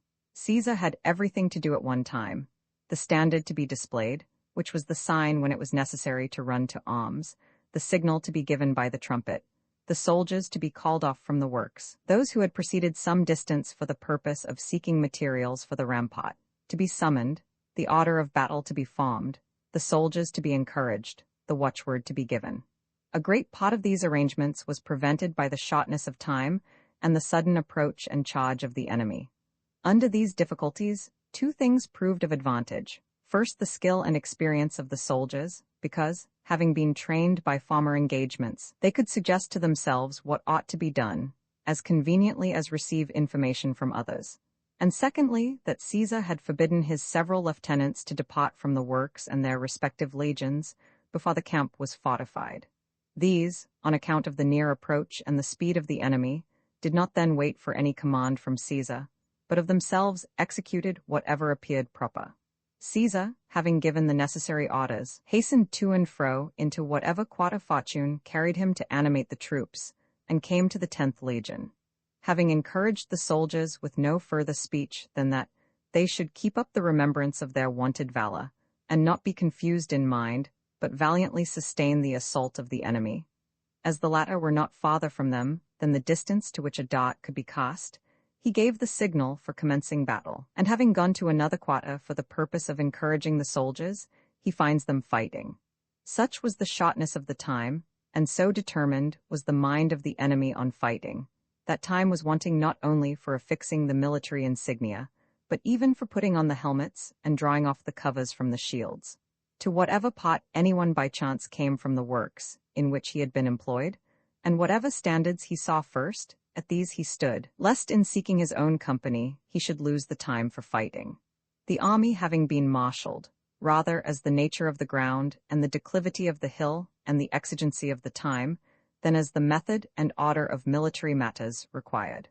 Whilst the legions in the different places were withstanding the enemy, some in one quarter, some in another, and the view was obstructed by the very thick hedges intervening, as we have before remarked, neither could proper reserves be posted, nor could the necessary measures be taken in each part, nor could all the commands be issued by one person. Therefore, in such an unfavorable state of affairs, various events of fortune followed. The soldiers of the 9th and 10th legions, as they had been stationed on the left part of the army, casting their weapons, speedily drove the Atrebates, for that division had been opposed to them, who were breathless with running and fatigue, and worn out with wounds, from the higher ground into the river, and following them as they were endeavoring to pass it, slew with their swords a great part of them while impeded therein. They themselves did not hesitate to pass the river, and having advanced to a disadvantageous place when the battle was renewed, they nevertheless again put to flight the enemy, who had returned and were opposing them. In like manner, in another quarter 2 different legions, the 11th and the 8th, having routed the Vero-Mandui, with whom they had engaged, were fighting from the higher ground upon the very banks of the river. But almost the whole camp on the front and on the left side being then exposed, since the 12th legion was posted in the right wing, and the 7th at no great distance from it, all the Nervii, in a very close body, with Boduognatus, who held the chief command, as their leader, hastened towards that place. And part of them began to surround the legions on their unprotected flank, part to make for the highest point of the encampment. At the same time our horsemen and light-armed infantry, who had been with those who, as I have related, were routed by the first assault of the enemy, as they were betaking themselves into the camp, met the enemy face to face, and again sought flight into another quarter. And the camp followers, who from the Decuman gate and from the highest ridge of the hill had seen our men pass the river as victors, when, after going out for the purposes of plundering, they looked back and saw the enemy parading in our camp, committed themselves precipitately to flight. At the same time, there arose the cry and shout of those who came with the baggage train, and they, affrighted, were carried some one way, some another. By all these circumstances, the cavalry of the Treviri were much alarmed, whose reputation for courage is extraordinary among the Gauls, and who had come to Caesar, being sent by their state as auxiliaries. And when they saw our camp filled with a large number of the enemy, the legions hard-pressed and almost held surrounded, the Campertanas, horsemen, slingers, and Numidians fleeing on all sides divided and scattered, they, despairing of our affairs, hastened home, and related to their state that the Romans were routed and conquered, and that the enemy were in possession of their camp and baggage train. Caesar proceeded, after encouraging the 10th legion, to the right wing, where he perceived that his men were hard-pressed, and that in consequence of the standards of the 12th legion being collected together in one place, the crowded soldiers were a hindrance to themselves in the fight, that all the centurions of the 4th cohort were slain, and the standard-bearer killed, the standard itself lost, almost all the centurions of the other cohorts either wounded or slain, and among them the chief centurion of the legion, P. Sextius Baculus, a very valiant man, who was so exhausted by many and severe wounds that he was already unable to support himself. He likewise perceived that the rest were slackening their efforts, and that some, deserted by those in the rear, were retiring from the battle and avoiding the weapons, that the enemy, on the other hand, though advancing from the lower ground, were not relaxing in front and were at the same time pressing hard on both flanks. He also perceived that the affair was at crisis, and that there was not any reserve which could be brought up. Having therefore snatched a shield from one of the soldiers in the rear, for he himself had come without a shield, he advanced to the front of the line, and addressing the centurions by name, and encouraging the rest of the soldiers, he ordered them to carry forward the standards and extend the companies, that they might the more easily use their swords. On his arrival, as hope was brought to the soldiers and their courage restored, whilst everyone for his own part, in the sight of his general, desired to exert his utmost energy, the impetuosity of the enemy was a little checked. Caesar, when he perceived that the 7th legion, which stood close by him, was also hard pressed by the enemy, directed the tribunes of the soldiers to effect a junction of the legions gradually, and make their charge upon the enemy with a double front, which having been done, since they brought assistance the one to the other, nor feared lest their rear should be surrounded by the enemy, they began to stand their ground more boldly, and to fight more courageously. In the meantime, the soldiers of the 2 legions which had been in the rear of the army, as a guard for the baggage train, upon the battle being reported to them, quickened their pace, and were seen by the enemy on the top of the hill. And Titus Labienus, having gained possession of the camp of the enemy, and observed from the higher ground what was going on in our camp, sent the 10th Legion as a relief to our men, who, when they had learnt from the flight of the hosts and the sutlers in what position the affair was, and in how great danger the camp and the legion and the commander were involved, left undone nothing which tended to dispatch.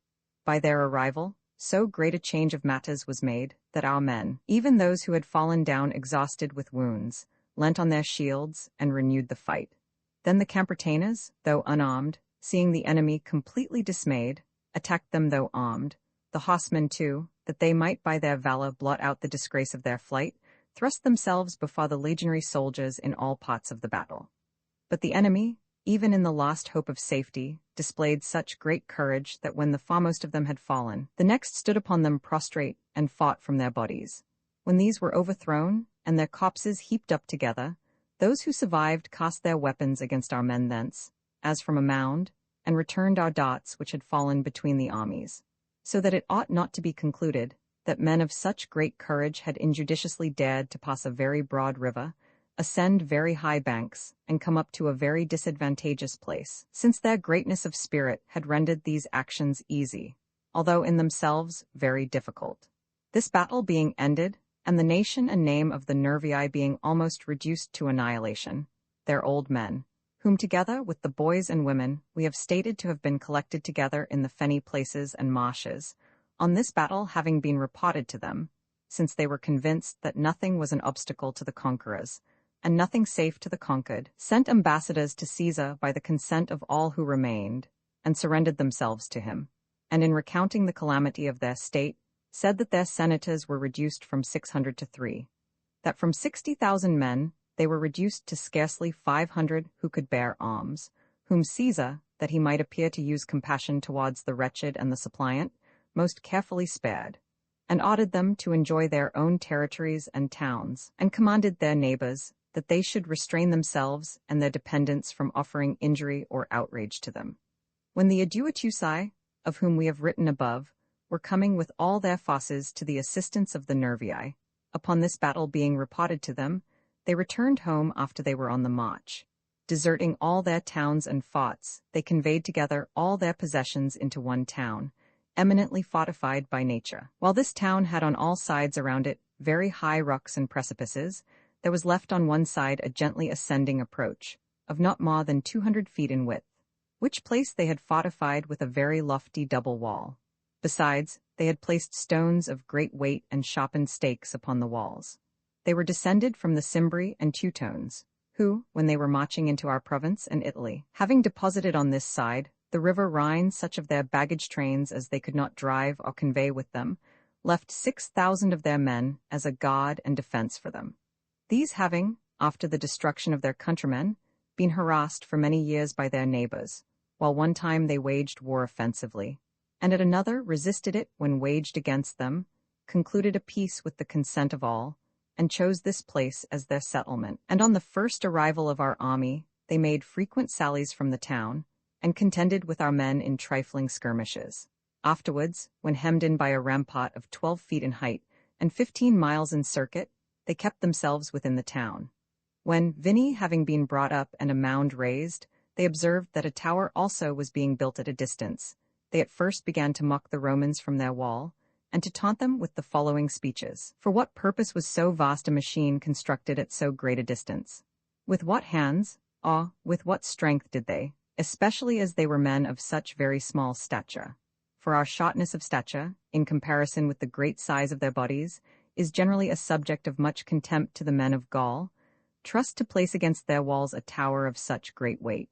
But when they saw that it was being moved, and was approaching their walls, startled by the new and unaccustomed sight, they sent ambassadors to Caesar to treat about peace, who spoke in the following manner: that they did not believe the Romans waged war without divine aid, since they were able to move forward machines of such a height with so great speed, and thus fight from close quarters; that they resigned themselves and all their possessions to Caesar's disposal; that they begged and earnestly entreated one thing, viz., that if perchance, agreeably to his clemency and humanity, which they had heard of from others, he should resolve that the Audiobook were to be spared, he would not deprive them of their alms; that all their neighbors were enemies to them, and envied their courage, from whom they could not defend themselves if their arms were delivered up, that it was better for them, if they should be reduced to that state, to suffer any fate from the Roman people, than to be tortured to death by those among whom they had been accustomed to rule. To these things Caesar replied,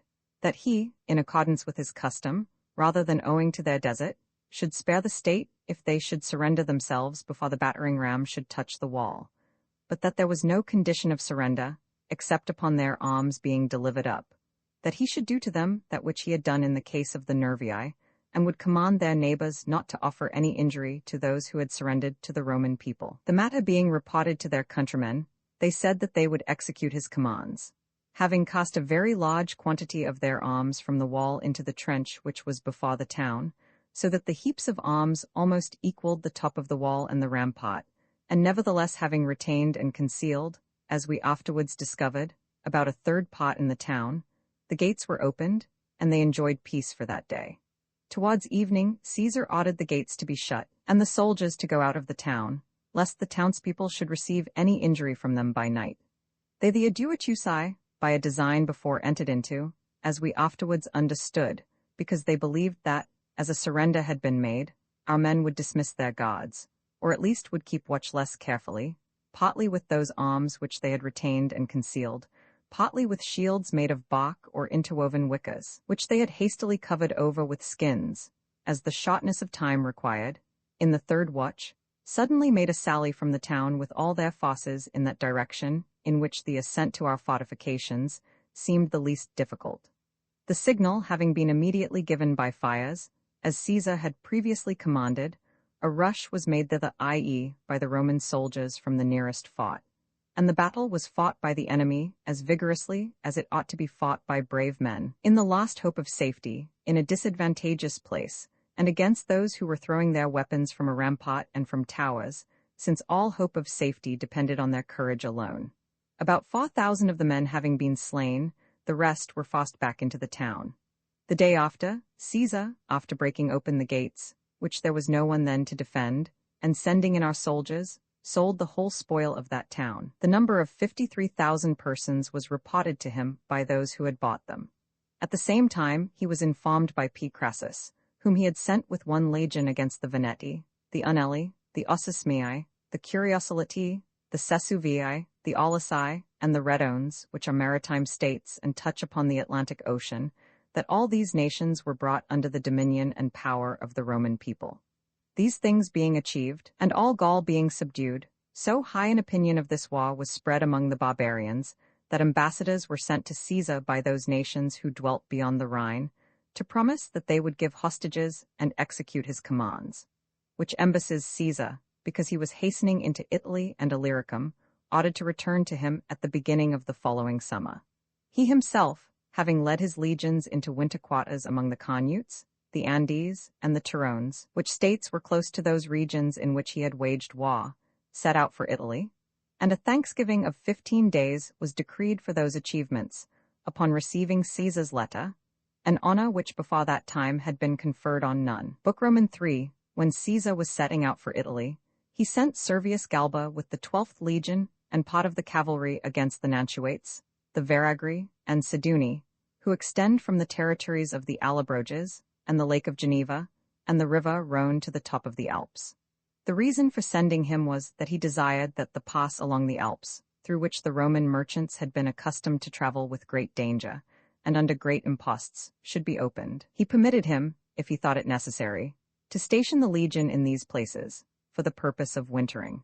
Galba having fought some successful battles, and stormed several of their forts, upon ambassadors being sent to him from all parts and hostages given and a peace concluded, determined to station 2 cohorts among the Nantuates, and to winter in person with the other cohorts of that legion in a village of the Veragri, which is called Octodurus, and this village being situated in a valley, with a small plain annexed to it, is bounded on all sides by very high mountains. As this village was divided into 2 parts by a river, he granted one part of it to the Gauls, and assigned the other, which had been left by them unoccupied, to the cohorts to winter in. He fortified this latter part with a rampart and a ditch. When several days had elapsed in winter quarters, and he had ordered Con to be brought in. He was suddenly informed by his scouts that all the people had gone off in the night from that part of the town which he had given up to the Gauls, and that the mountains which hung over it were occupied by a very large fosse of the Siduni and Veragri. It had happened for several reasons that the Gauls suddenly formed the design of renewing the war and cutting off that legion. First, because they despised a single legion on account of its small number, and that not quite full, 2 cohorts having been detached, and several individuals being absent, who had been dispatched for the purpose of seeking provision.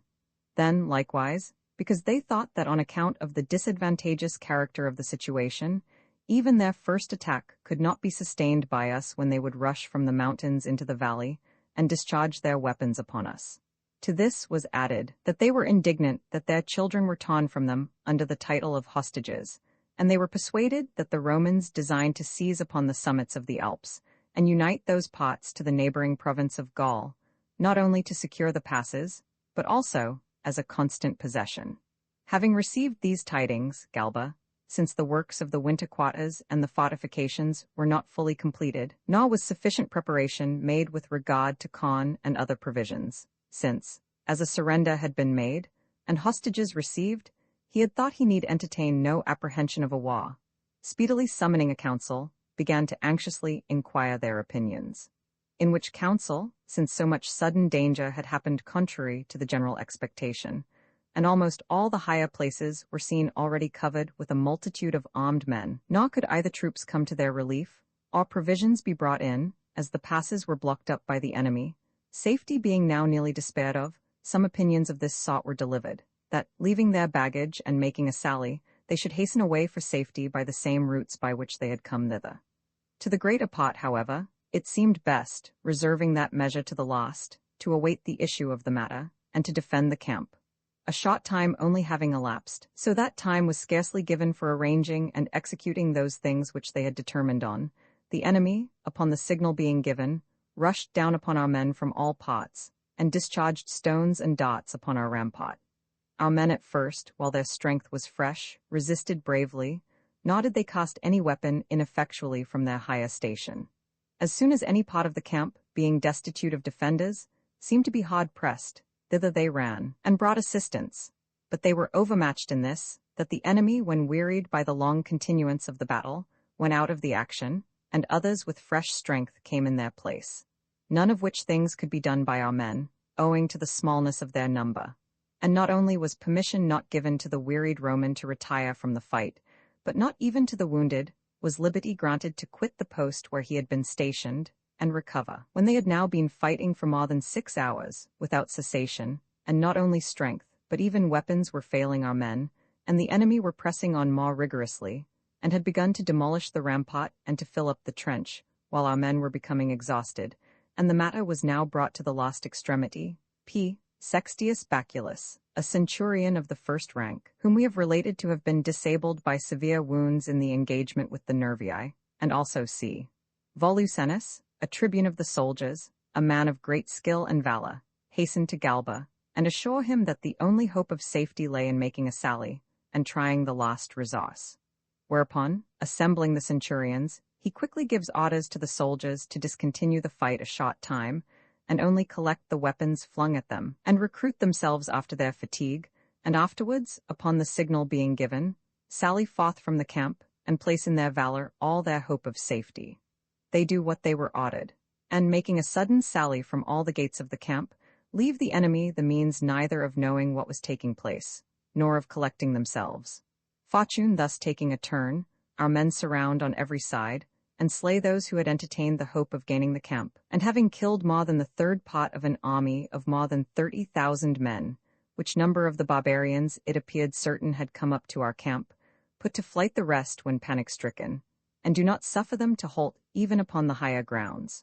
All the fosses of the enemy being thus routed, and stripped of their arms, our men betake themselves to their camp and fortifications.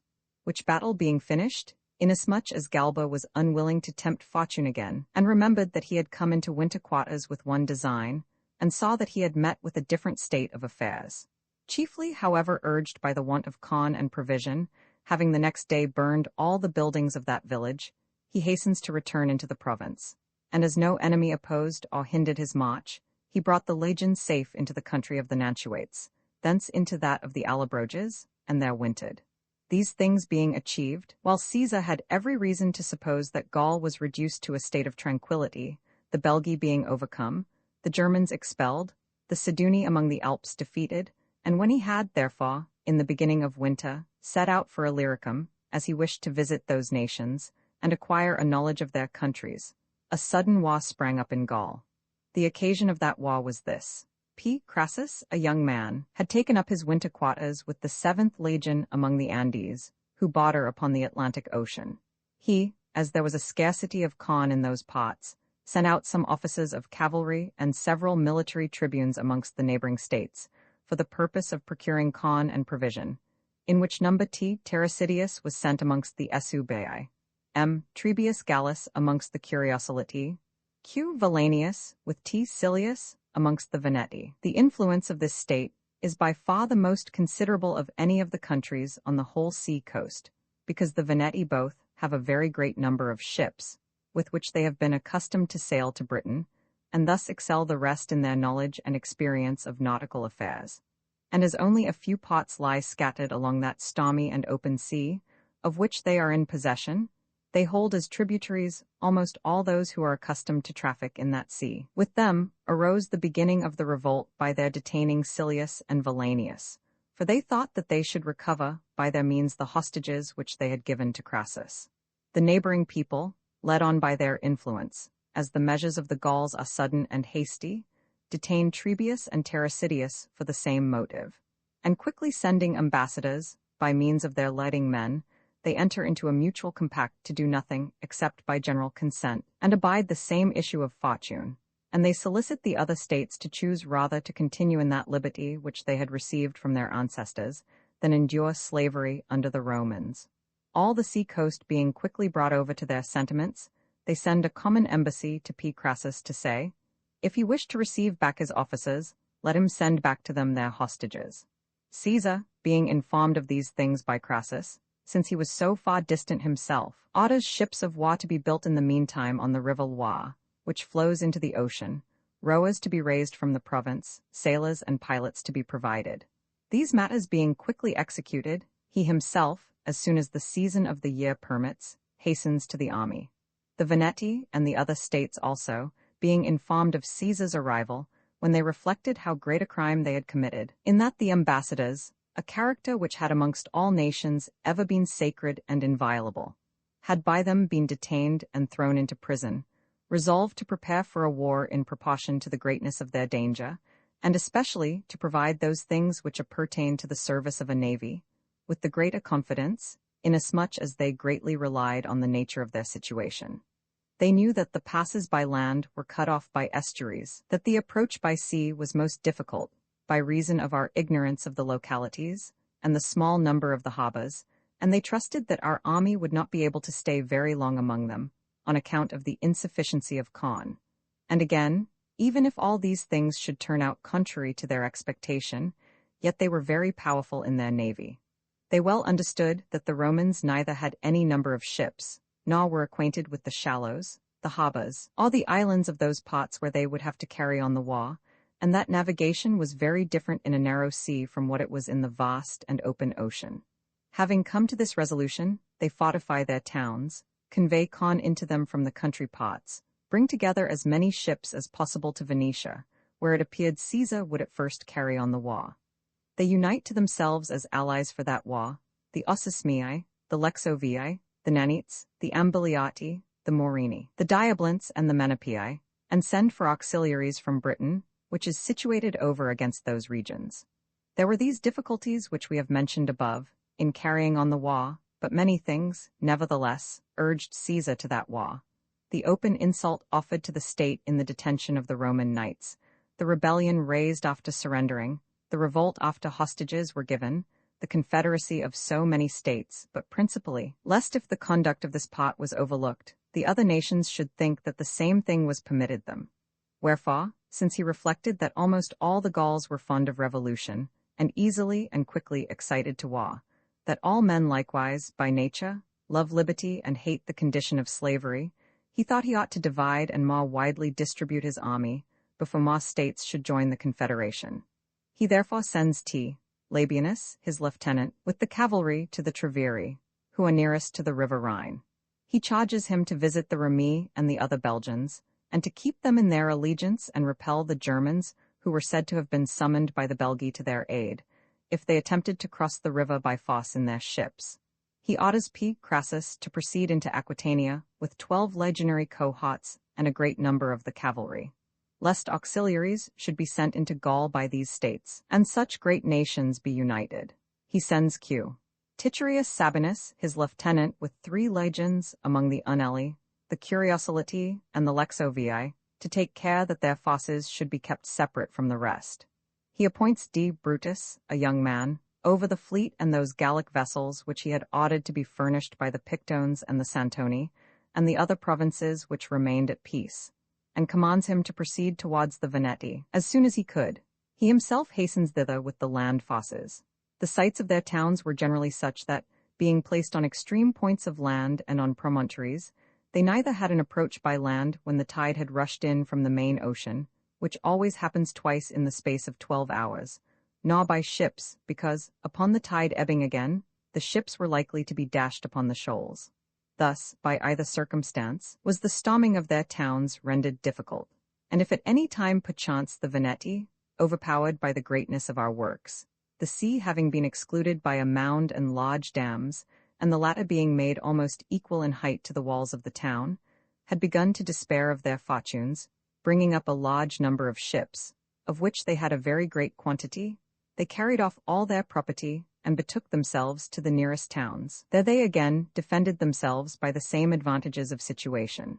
They did this the more easily during a great part of the summer, because our ships were kept back by storms, and the difficulty of sailing was very great in that vast and open sea, with its strong tides and its harbors far apart and exceedingly few in number. For their ships were built and equipped after this manner. The keels were somewhat flatter than those of our ships, whereby they could more easily encounter the shallows and the ebbing of the tide. The prows were raised very high, and in like manner, the sterns were adapted to the force of the waves and storms which they were formed to sustain. The ships were built wholly of oak, and designed to endure any force and violence whatever.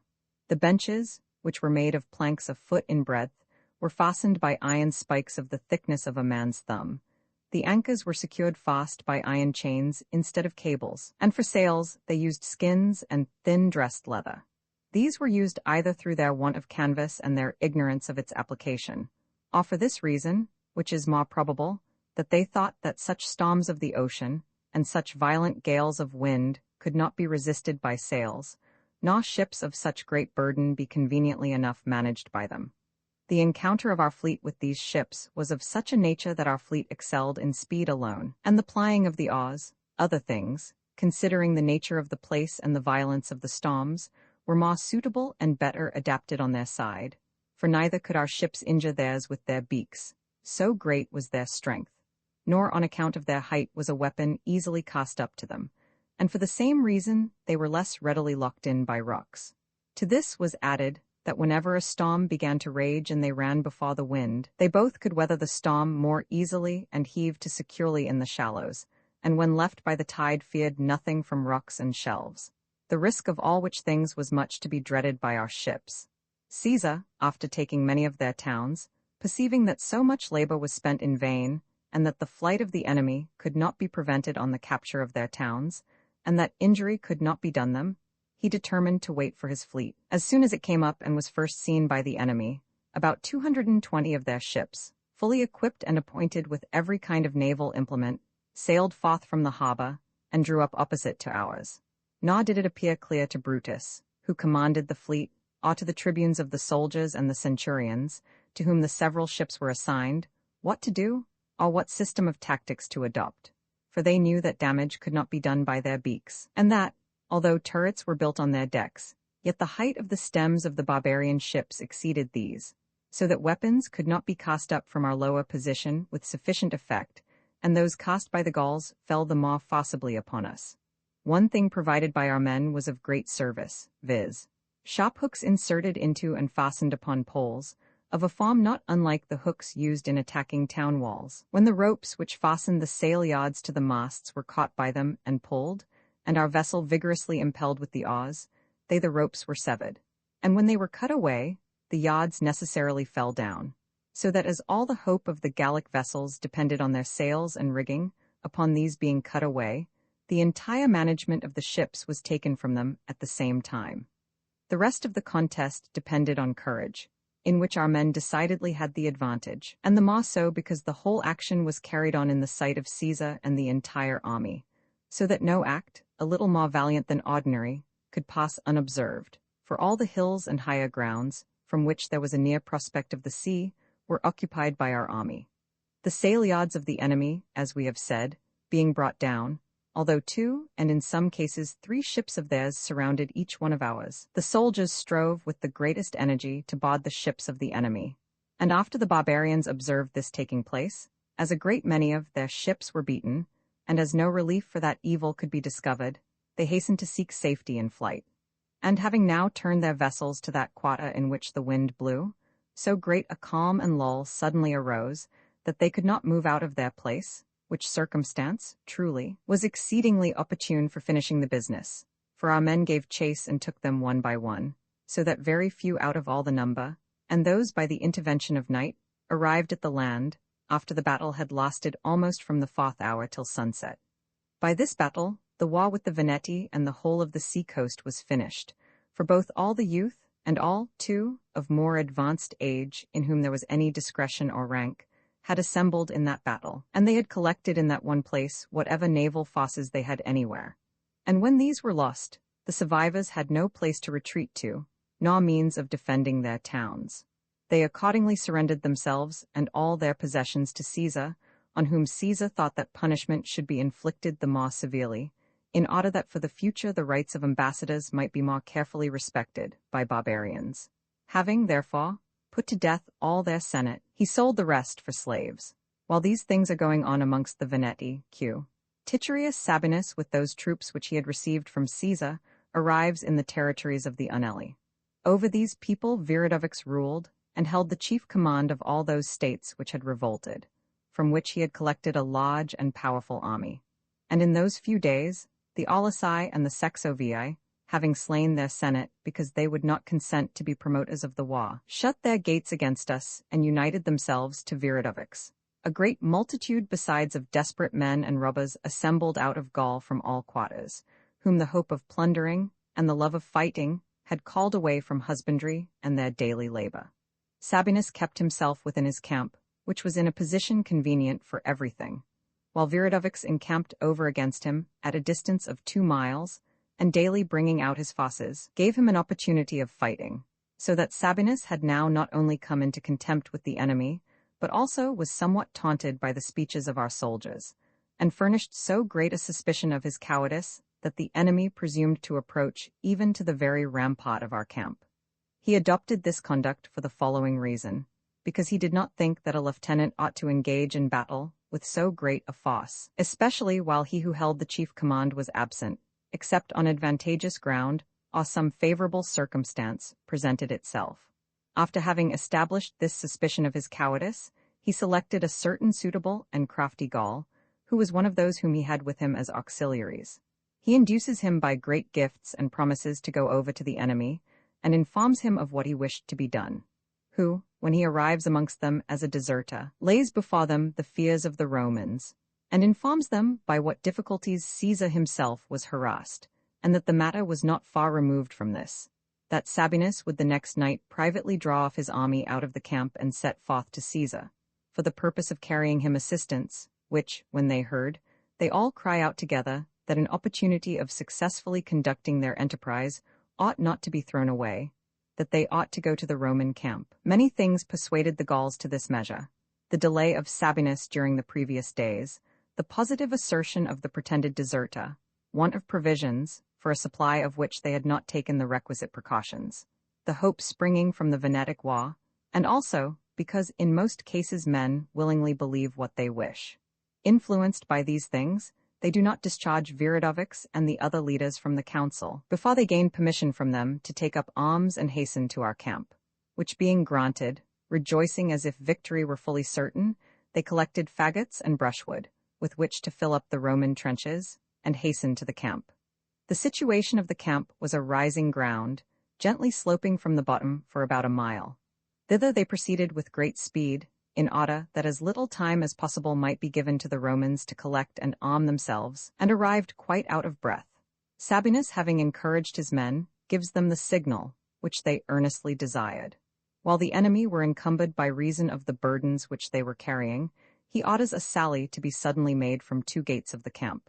It happened, by the advantage of situation, by the unskilfulness and the fatigue of the enemy, by the valor of our soldiers, and their experience in former battles, that they could not stand one attack of our men, and immediately turned their backs, and our men with full vigor followed them well disordered, and slew a great number of them. The host pursuing the rest, left but few, who escaped by flight. Thus, at the same time, Sabinus was informed of the naval battle and seizure of victory gained by Sabinus, and all the states immediately surrendered themselves to Titurius. For as the temper of the Gauls is impetuous and ready to undertake wars, so their mind is weak, and by no means resolute in enduring calamities. About the same time, P. Crassus, when he had arrived in Aquitania, which, as has been before said, both from its extent of territory and the great number of its people, is to be reckoned a 3rd part of Gaul, understanding that he was to wage war in these parts, where a few years before L. Valerius Praeconinus, the lieutenant, had been killed and his army routed, and from which L. Manilius, the proconsul, had fled with the loss of his baggage, he perceived that no ordinary care must be used by him. Wherefore, having provided procured auxiliaries and cavalry, and having summoned by name many valiant men from Tolosa, Carcasso, and Narbo, which are the states of the province of Gaul, that border on these regions Aquitania, he led his army into the territories of the Sociates. On his arrival being known, the Sociates having brought together great forces and much cavalry, in which their strength principally lay, and assailing our army on the march, engaged first in a cavalry action, then when their cavalry was routed, and our men pursuing, they suddenly display their infantry forces, which they had placed in ambuscade in a valley. These attacked our men well disordered, and renewed the fight. The battle was long and vigorously contested, since the Sociates, relying on their former victories, imagined that the safety of the whole of Aquitania rested on their valor, and our men, on the other hand, desired it might be seen what they could accomplish without their general, and without the other legions, under a very young commander. At length the enemy, worn out with wounds, began to turn their backs, and a great number of them being slain, Crassus began to besiege the principal town of the Sociates on his march. Upon their valiantly resisting, he raised Vini and turrets, they at one time attempting a sally, at another forming mines to our rampart and Vini, at which the Aquitani are eminently skilled, because in many places amongst them there are copper mines. When they perceived that nothing could be gained by these operations through the perseverance of our men, they send ambassadors to Crassus, and entreat him to admit them to a surrender. Having obtained it, they, being ordered to deliver up their arms, comply. And while the attention of our men is engaged in that matter, in another part Adcantuenus, who held the chief command, with 600 devoted followers, whom they call soldiery. The conditions of whose association are these, that they enjoy all the conveniences of life with those to whose friendship they have devoted themselves. If anything calamitous happen to them, either they endure the same destiny together with them, or commit suicide. Nor hitherto, in the memory of men, has there been found anyone who, upon his being slain to whose friendship he had devoted himself, refused to die. Adcantuenus, I say, endeavoring to make a sally with these, when our soldiers had rushed together to arms, upon a shout being raised at that part of the fortification, and a fierce battle had been fought there, was driven back into the town, yet he obtained from Crassus the indulgence that he should enjoy the same terms of surrender as the other inhabitants. Crassus, having received their arms and hostages, marched into the territories of the Vocates and the Taurusates. But then, the barbarians being alarmed, because they had heard that a town fortified by the nature of the place and by art had been taken by us in a few days after our arrival there, began to send ambassadors into all quarters, to combine, to give hostages one to another, to raise troops. Ambassadors also are sent to those states of hither Spain, which are nearest to Aquitania, and auxiliaries and leaders are summoned from them, on whose arrival they proceed to carry on the war with great confidence, and with a great host of men. They who had been with Q. Sertorius the whole period of his war in Spain, and were supposed to have very great skill in military matters, are chosen leaders. These, adopting the practice of the Roman people, begin to select advantageous places, to fortify their camp, to cut off our men from provisions, which, when Crassus observes, and likewise that his forces, on account of their small number, could not safely be separated, that the enemy both made excursions and beset the passes, and yet left sufficient guard for their camp, that on that account, corn and provision could not very conveniently be brought up to him, and that the number of the enemy was daily increased, he thought that he ought not to delay in giving battle. This matter being brought to a council, when he discovered that all thought the same thing, he appointed the next day for the fight. Having drawn out all his forces at the break of day, and marshalled them in a double line, he posted the auxiliaries in the center, and waited to see what measures the enemy would take. They, although on account of their great number and their ancient renown in war, and the small number of our men, they supposed they might safely fight, nevertheless considered it safer to gain the victory without any wound, by besetting the passes and cutting off the provisions. And if the Romans, on account of the want of corn, should begin to retreat, they intended to attack them while encumbered in their march and depressed in spirit, as being assailed while under baggage. This measure being approved of by the letters and the forces of the Romans drawn out, the enemy still kept themselves in their camp. Crassus having remarked this circumstance, since the enemy, intimidated by their own delay, and by the reputation, 15 had rendered our soldiers more eager for fighting, and the remarks of all were heard declaring that no longer ought delay to be made in going to the camp. After encouraging his men, he marches to the camp of the enemy, to the great gratification of his own troops. There, while some were filling up the ditch, and others, by throwing a large number of darts, were driving the defenders from the rampart and fortifications, and the auxiliaries, on whom Crassus did not much rely in the battle, by supplying stones and weapons to the soldiers, and by conveying turf to the mound, presented the appearance and character of men engaged in fighting, while also the enemy were fighting resolutely and boldly, and their weapons, discharged from their higher position, fell with great effect. The host, having gone round the camp of the enemy, reported to Crassus that the camp was not fortified with equal care on the side of the Decuman gate, and had an easy approach. Crassus, having exhorted the commanders of the host to animate their men by great rewards and promises, points out to them what he wished to have done. They, as they had been commanded, having brought out the 4 cohorts, which, as they had been left as a guard for the camp, were not fatigued by exertion, and having led them round by a somewhat longer way, lest they could be seen from the camp of the enemy, when the eyes and minds of all were intent upon the battle, quickly arrived at those fortifications which we have spoken of, and having demolished these, stood in the camp of the enemy before they were seen by them, or it was known what was going on.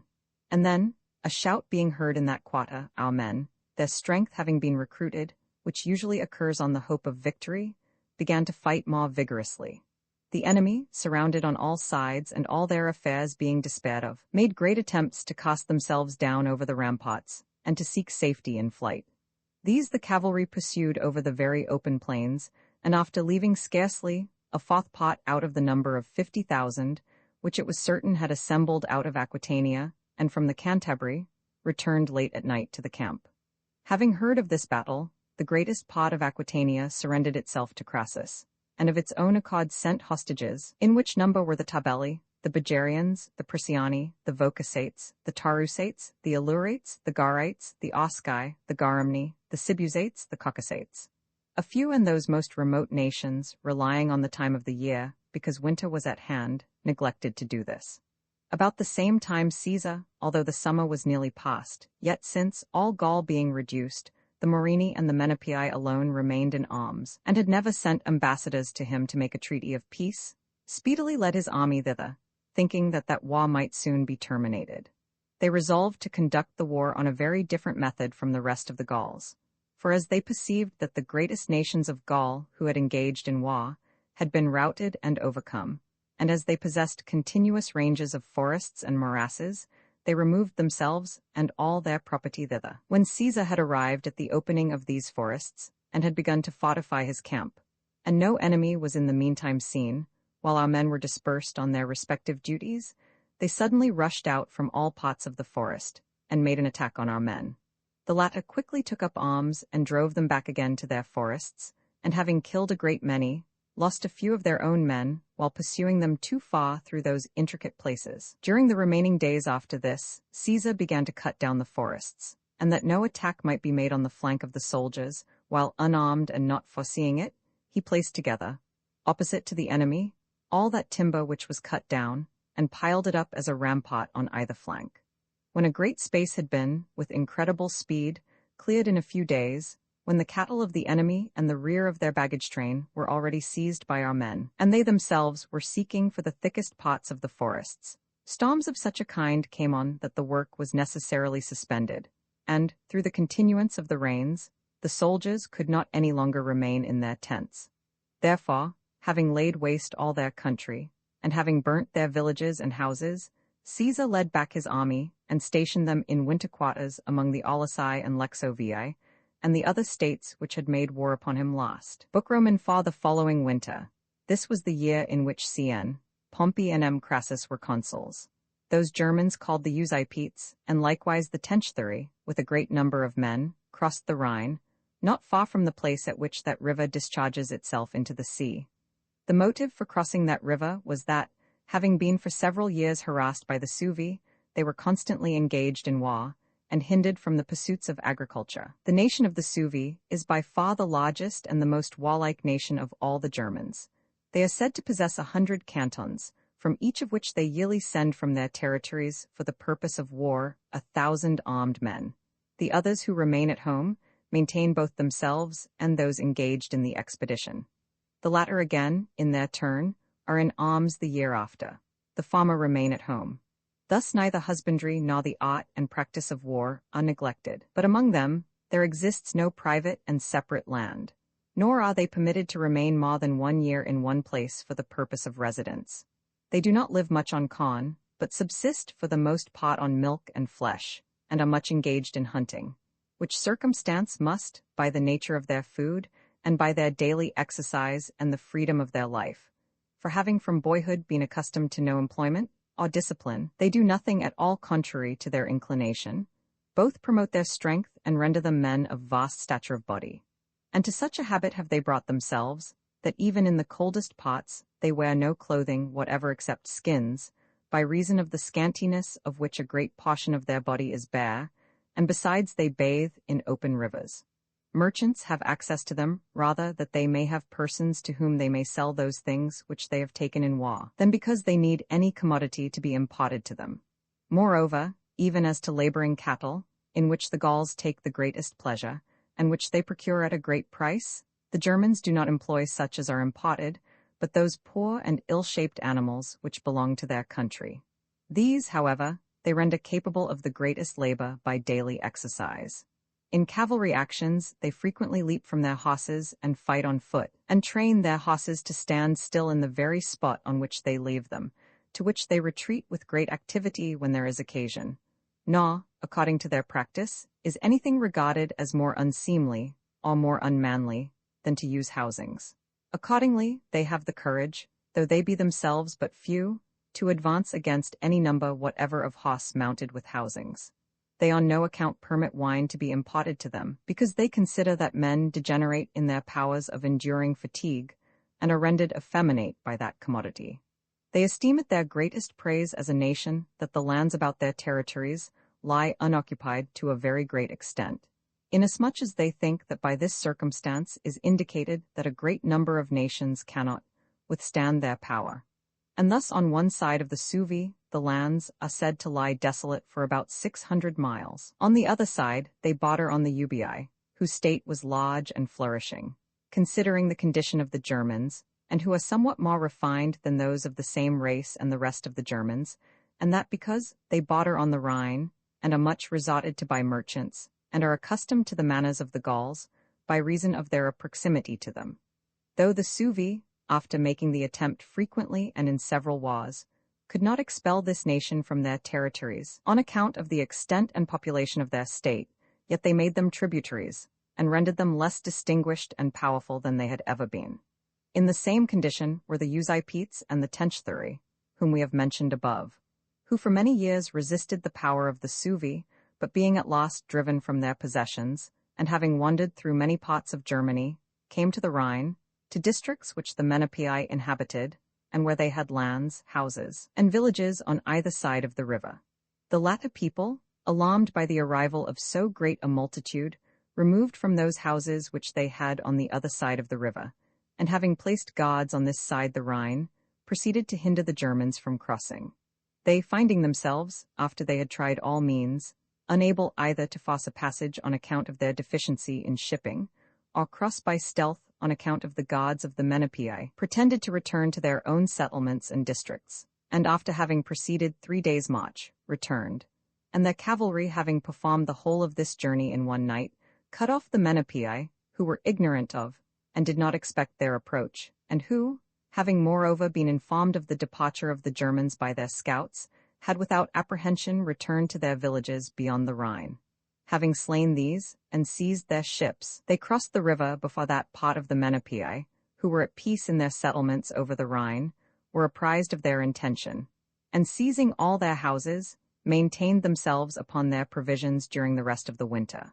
Caesar, when informed of these matters, fearing the fickle disposition of the Gauls, who are easily prompted to take up resolutions, and much addicted to change, considered that nothing was to be entrusted to them, for it is the custom of that people to compel travelers to stop, even against their inclination, and inquire what they may have heard, or may know, respecting any matter.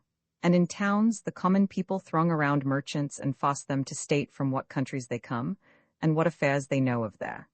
They often engage in resolutions concerning the most important matters, induced by these reports and stories alone, of which they must necessarily instantly repent, since they yield to mere unauthorized reports, and since most people give to their questions answers framed agreeably to their wishes.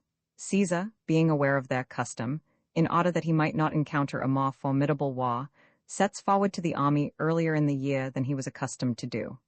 When he had arrived there, he discovered that those things, which he had suspected would occur, had taken place, that embassies had been sent to the Germans by some of the states, and that they had been entreated to leave the Rhine, and had been promised that all things which they desired should be provided by the Gauls.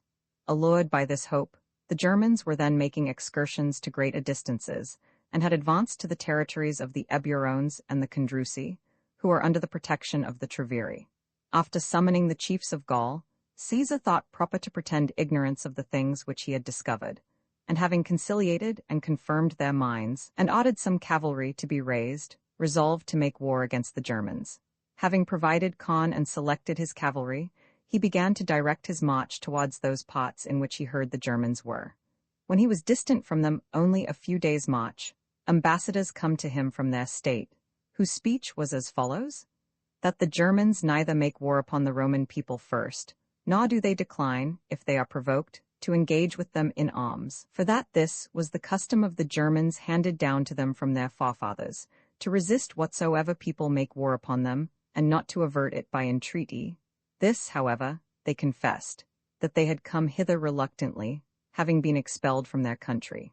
If the Romans were disposed to accept their friendship, they might be serviceable allies to them, and let them either assign them lands, or permit them to retain those which they had acquired by their arms, that they are inferior to the Suevi alone, to whom not even the immortal gods can show themselves equal, that there was none at all besides on earth whom they could not conquer. To these remarks Caesar replied in such terms as he thought proper, but the conclusion of his speech was, that he could make no alliance with them, if they continued in Gaul, that it was not probable that they who were not able to defend their own territories should get possession of those of others, nor were there any lands lying waste in Gaul which could be given away, especially to so great a number of men, without doing wrong to others. But they might, if they were desirous, settle in the territories of the Ubii, whose ambassadors were then with him, and were complaining of the aggressions of the Suevi, and requesting assistance from him, and that he would obtain this request from them. The ambassadors said that they would report these things to their countrymen, and, after having deliberated on the matter, would return to Caesar after the 3rd day. They begged that he would not in the meantime advance his camp nearer to them. Caesar said that he could not grant them even that, for he had learned that they had sent a great part of their cavalry over the Meuse to the Ambivariti some days before, for the purpose of plundering and procuring forage. He supposed that they were then waiting for these hosts, and that the delay was caused on this account. The Meuse rises from Mount Lavoche, which is in the territories of the Lingons, and having received a branch of the Rhine, which is called the Wall, forms the island of the Batavi, and not more than 80 miles from it, it falls into the ocean. But the Rhine takes its course among the Lepontii, who inhabit the Alps, and is carried with a rapid current for a long distance through the territories of the Saranates, Helvetii, Sequani, Mediometrici, Tribuci, and Treviri, and when it approaches the ocean, divides into several branches. And having formed many and extensive islands, a great part of which are inhabited by savage and barbarous nations, of whom there are some who are supposed to live on fish and the eggs of seafowl, flows into the ocean by several mouths. When Caesar was not more than 12 miles distant from the enemy, the ambassadors returned to him, as had been arranged, who, meeting him on the march, earnestly entreated him not to advance any farther.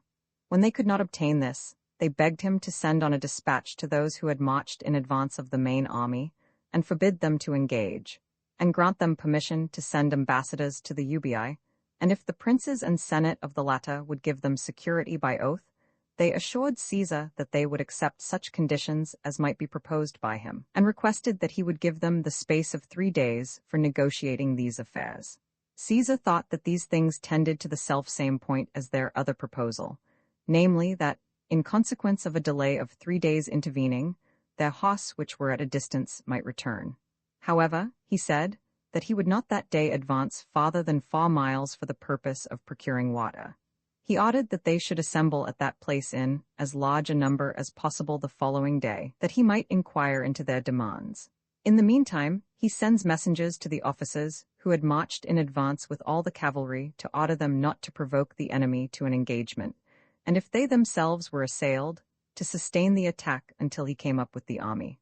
But the enemy, as soon as they saw our hosts, the number of which was 5,000, whereas they themselves had not more than 800 hosts, because those which had gone over the Meuse for the purpose of foraging had not returned, while our men had no apprehensions, because their ambassadors had gone away from Caesar a little before, and that day had been requested by them as a period of truce, made an onset on our men, and soon threw them into disorder.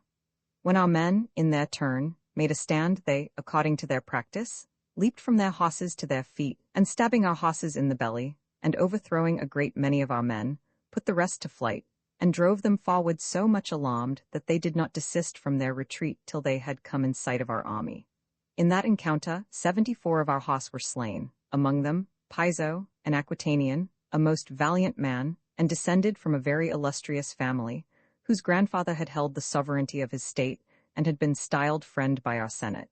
He, while he was endeavoring to render assistance to his brother, who was surrounded by the enemy, and whom he rescued from danger, was himself thrown from his horse, which was wounded under him, but still opposed his antagonists with the greatest intrepidity, as long as he was able to maintain the conflict. When at length he fell, surrounded on all sides, and after receiving many wounds, and his brother, who had then retired from the fight, observed it from a distance, he spurred on his horse, threw himself upon the enemy, and was killed. After this engagement, Caesar considered that neither ought ambassadors to be received to audience, nor conditions be accepted by him from those who, after having sued for peace by way of stratagem and treachery, had made war without provocation. And to wait till the enemy's forces were augmented and their cavalry had returned, he concluded, would be the greatest madness. And knowing the fickleness of the Gauls, he felt how much influence the enemy had already acquired among them by this one skirmish. He therefore deemed that no time for concerting measures ought to be afforded them.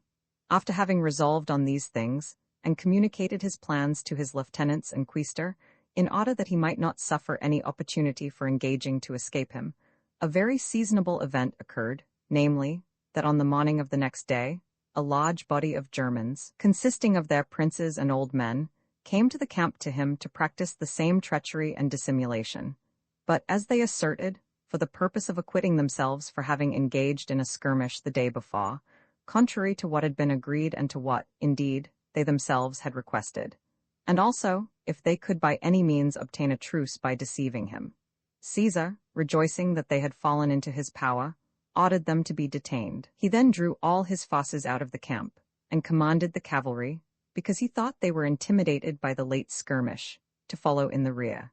Having marshaled his army in 3 lines, and in a short time performed a march of 8 miles, he arrived at the camp of the enemy before the Germans could perceive what was going on, who being suddenly alarmed by all the circumstances, both by the speediness of our arrival and the absence of their own officers, as time was afforded neither for concerting measures nor for seizing their arms, are perplexed as to whether it would be better to lead out their forces against the enemy, or to defend their camp, or seek their safety by flight. Their consternation being made apparent by their noise and tumult, our soldiers, excited by the treachery of the preceding day, rushed into the camp. Such of them as could readily get their arms for a short time withstood our men, and gave battle among their carts and baggage wagons. But the rest of the people, consisting of boys and women, for they had left their country and crossed the Rhine with all their families, began to fly in all directions, in pursuit of whom Caesar sent the cavalry. The Germans, when, upon hearing a noise behind them, they looked and saw that their families were being slain, throwing away their arms and abandoning their standards, fled out of the camp, and when they had arrived at the confluence of the Meuse and the Rhine, the survivors, despairing of farther escape, as a great number of their countrymen had been killed, threw themselves into the river, and there perished, overcome by fear, fatigue, and the violence of the stream. Our soldiers, after the alarm of so great a war, for the number of the enemy amounted to 430,000, returned to their camp, all safe to a man, very few being even wounded. Caesar granted those whom he had detained in the camp liberty of departing. They, however, dreading revenge and torture from the Gauls, whose lands they had harassed, said that they desired to remain with him. Caesar granted them permission. The German war being finished, Caesar thought it expedient for him to cross the Rhine, for many reasons, of which this was the most weighty, that, since he saw the Germans were so easily urged to go into Gaul, he desired they should have their fears for their own territories, when they discovered that the army of the Roman people both could and dared pass the Rhine. There was added also, that portion of the cavalry of the Usipetes and the Tenchthuri, which I have above related to, have crossed the Meuse for the purpose of plundering and procuring forage, and was not present at the engagement, had betaken themselves, after the retreat of their countrymen, across the Rhine into the territories of the Sigambri, and united themselves to them. When Caesar sent ambassadors to them, to demand that they should give up to him those who had made war against him and against Gaul, they replied, that the Rhine bounded the empire of the Roman people. If he did not think it just for the Germans to pass over into Gaul against his consent, why did he claim that anything beyond the Rhine should be subject to his dominion or power?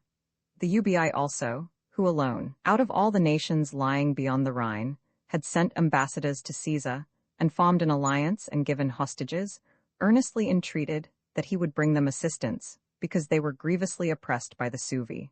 Or, if he was prevented from doing so by the business of the Commonwealth, he would at least transport his army over the Rhine, that would be sufficient for their present assistance and their hope for the future.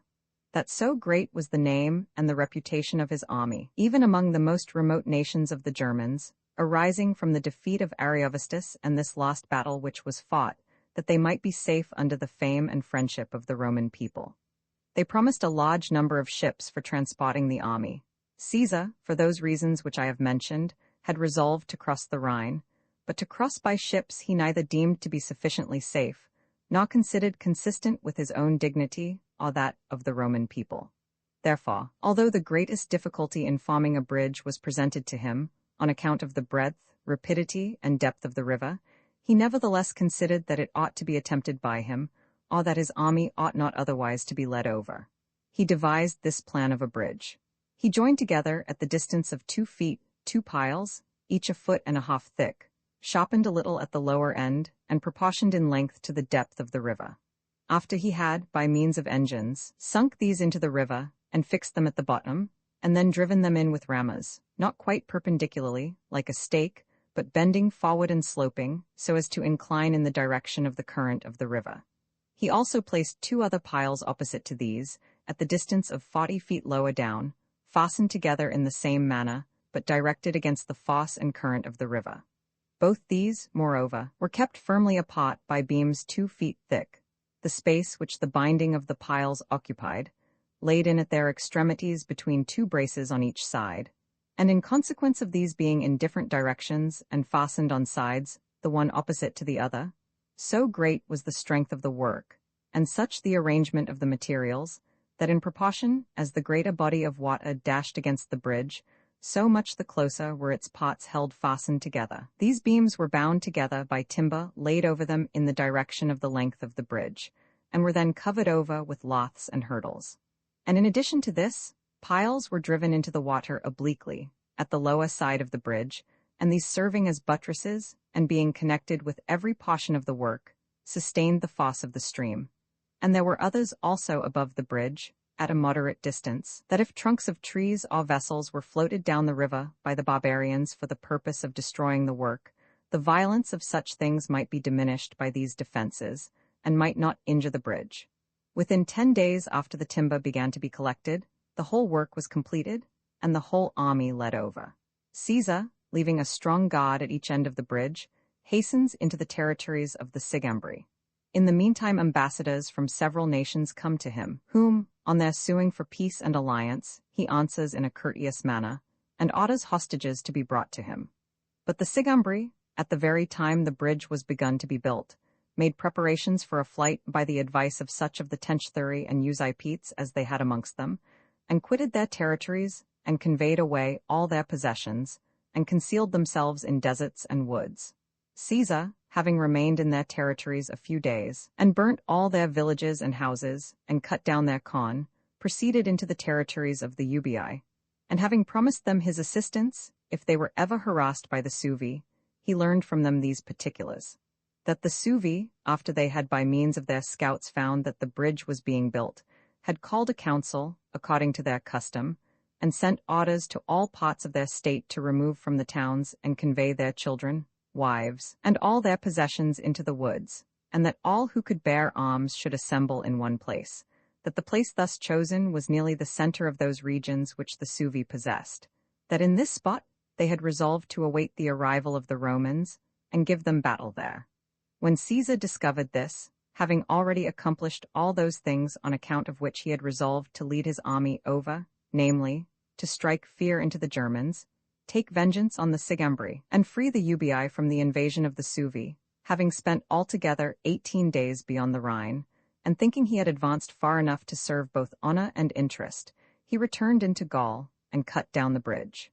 During the short part of summer which remained, Caesar, although in these countries, as all Gaul lies towards the north, the winters are early, nevertheless resolved to proceed into Britain, because he discovered that in almost all the wars with the Gauls, succors had been furnished to our enemy from that country. And even if the time of year should be insufficient for carrying on the war, yet he thought it would be of great service to him if he only entered the island, and saw into the character of the people, and got knowledge of their localities, harbors, and landing places, all which were for the most part unknown to the Gauls. For neither does anyone, except merchants, generally go thither, nor even to them was any portion of it known, except the seacoast and those parts which are opposite to Gaul. Therefore, after having called up to him the merchants from all parts, he could learn neither what was the size of the island, nor what or how numerous were the nations which inhabited it, nor what system of war they followed, nor what customs they used, nor what harbors were convenient for a great number of large ships.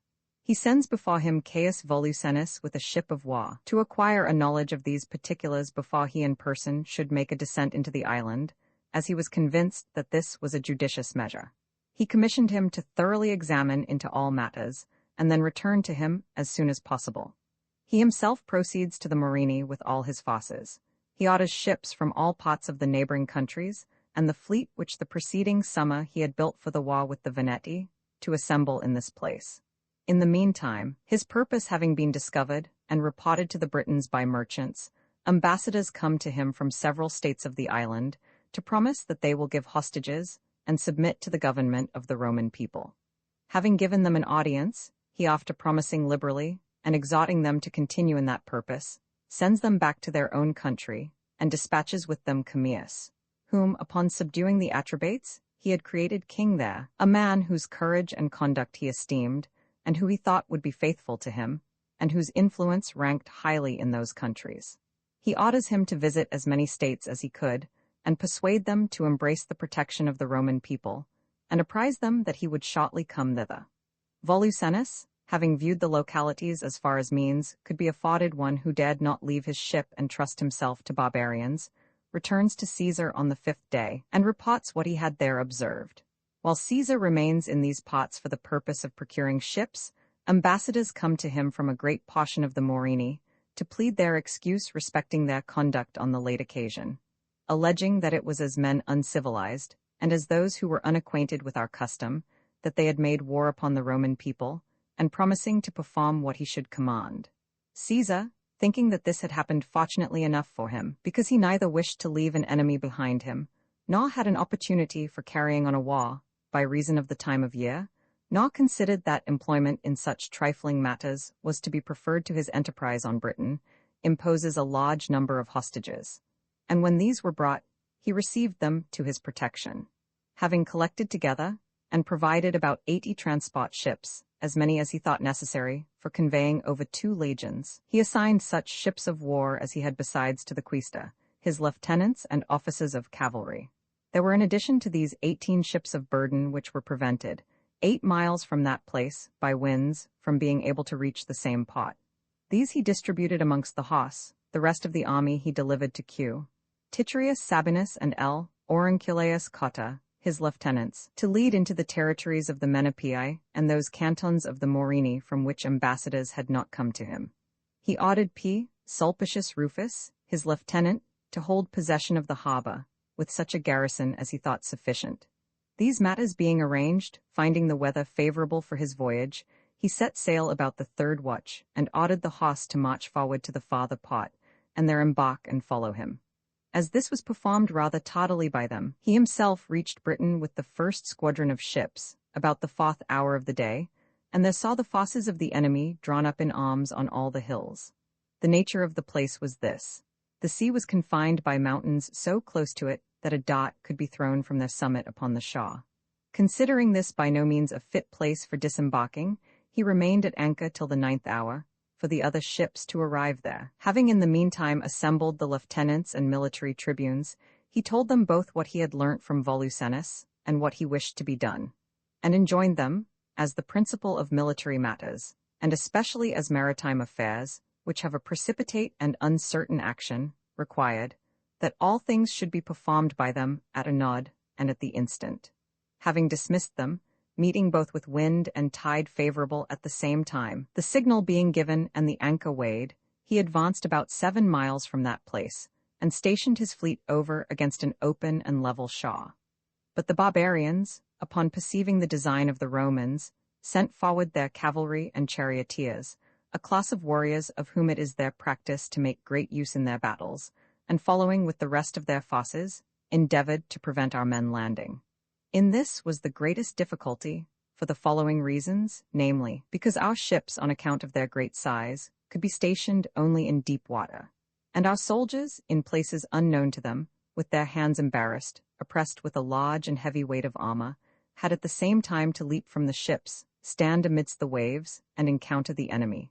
Whereas they, either on dry ground or advancing a little way into the water, free in all their limbs, in places thoroughly known to them, could confidently throw their weapons and spur on their horses, which were accustomed to this kind of service. Dismayed by these circumstances and altogether untrained in this mode of battle, our men did not all exert the same vigour and eagerness which they had been wont to exert in engagements on dry ground. When Caesar observed this, he ordered the ships of war, the appearance of which was somewhat strange to the barbarians, and the motion more ready for service, to be withdrawn a little from the transport vessels, and to be propelled by their oars, and be stationed towards the open flank of the enemy, and the enemy to be beaten off and driven away with slings, arrows, and engines. Which plan was of great service to our men, for the barbarians being startled by the form of our ships and the motions of our oars and the nature of our engines, which was strange to them, stopped, and shortly after retreated a little. And while our men were hesitating whether they should advance to the shore, chiefly on account of the depth of the sea, he who carried the eagle of the 10th legion, after supplicating the gods that the matter might turn out favourably to the legion, exclaimed, "Leap, fellow soldiers, unless you wish to betray your eagle to the enemy. I, for my part, will perform my duty to the Commonwealth and my general." When he had said this with a loud voice, he leaped from the ship and proceeded to bear the eagle toward the enemy. Then our men, exhorting one another that so great a disgrace should not be incurred, all leaped from the ship. When those in the nearest vessels saw them, they speedily followed and approached the enemy. The battle was maintained vigorously on both sides. Our men, however, as they could neither keep their ranks, nor get firm footing, nor follow their standards, and as one from one ship and another from another, assembled around whatever standards they met, were thrown into great confusion. But the enemy, who were acquainted with all the shallows, when from the shore they saw any coming from a ship one by one, spurred on their horses, and attacked them while embarrassed. Many surrounded a few, others threw their weapons upon our collected forces on their exposed flank. When Caesar observed this, he ordered the boats of the ships of war and the spy sloops to be filled with soldiers, and sent them up to the succor of those whom he had observed in distress. Our men, as soon as they made good their footing on dry ground, and all their comrades had joined them, made an attack upon the enemy, and put them to flight, but could not pursue them very far, because the horse had not been able to maintain their course at sea and reach the island. This alone was wanting to Caesar's accustomed success. The enemy being thus vanquished in battle, as soon as they recovered after their flight, instantly sent ambassadors to Caesar to negotiate about peace. They promised to give hostages and perform what he should command. Together with these ambassadors came Commius the Atrebatian, who, as I have above said, had been sent by Caesar into Britain. Him they had seized upon when leaving his ship, although in the character of ambassador he bore the general's commission to them, and thrown into chains. Then, after the battle was fought, they sent him back, and ensuing for peace cast the blame of that act upon the common people, and entreated that it might be pardoned on account of their indiscretion. Caesar, complaining that after they had sued for peace, and had voluntarily sent ambassadors into the continent for that purpose, they had made war without a reason, said that he would pardon their indiscretion, and imposed hostages, a part of whom they gave immediately.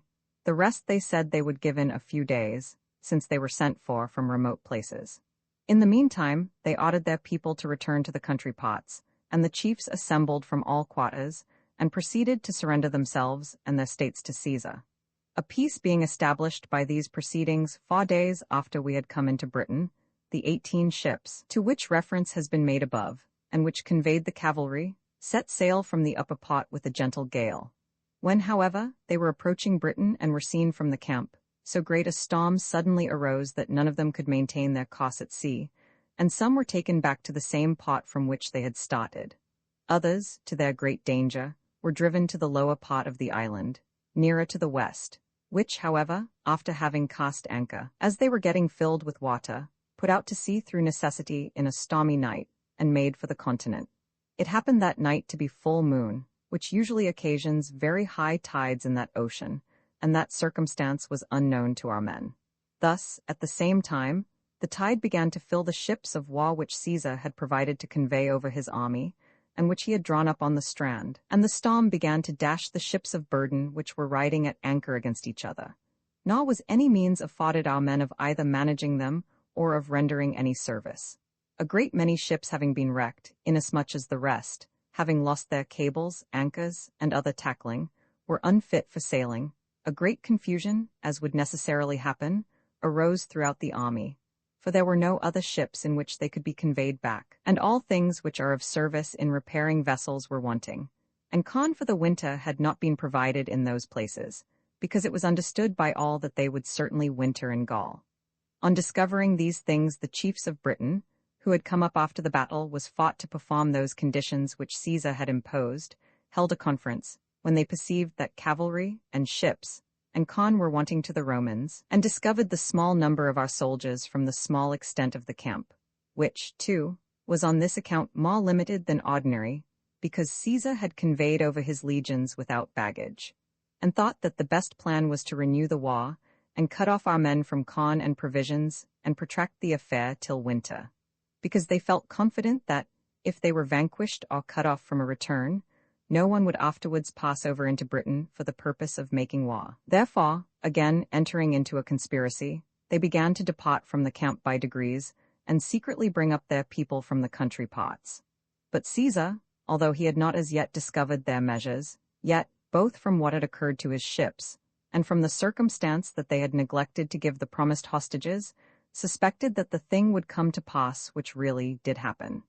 He therefore provided remedies against all contingencies, for he daily conveyed corn from the country pots into the camp, used the timber and brass of such ships as were most seriously damaged for repairing the rest, and ordered whatever things besides were necessary for this object to be brought to him from the continent.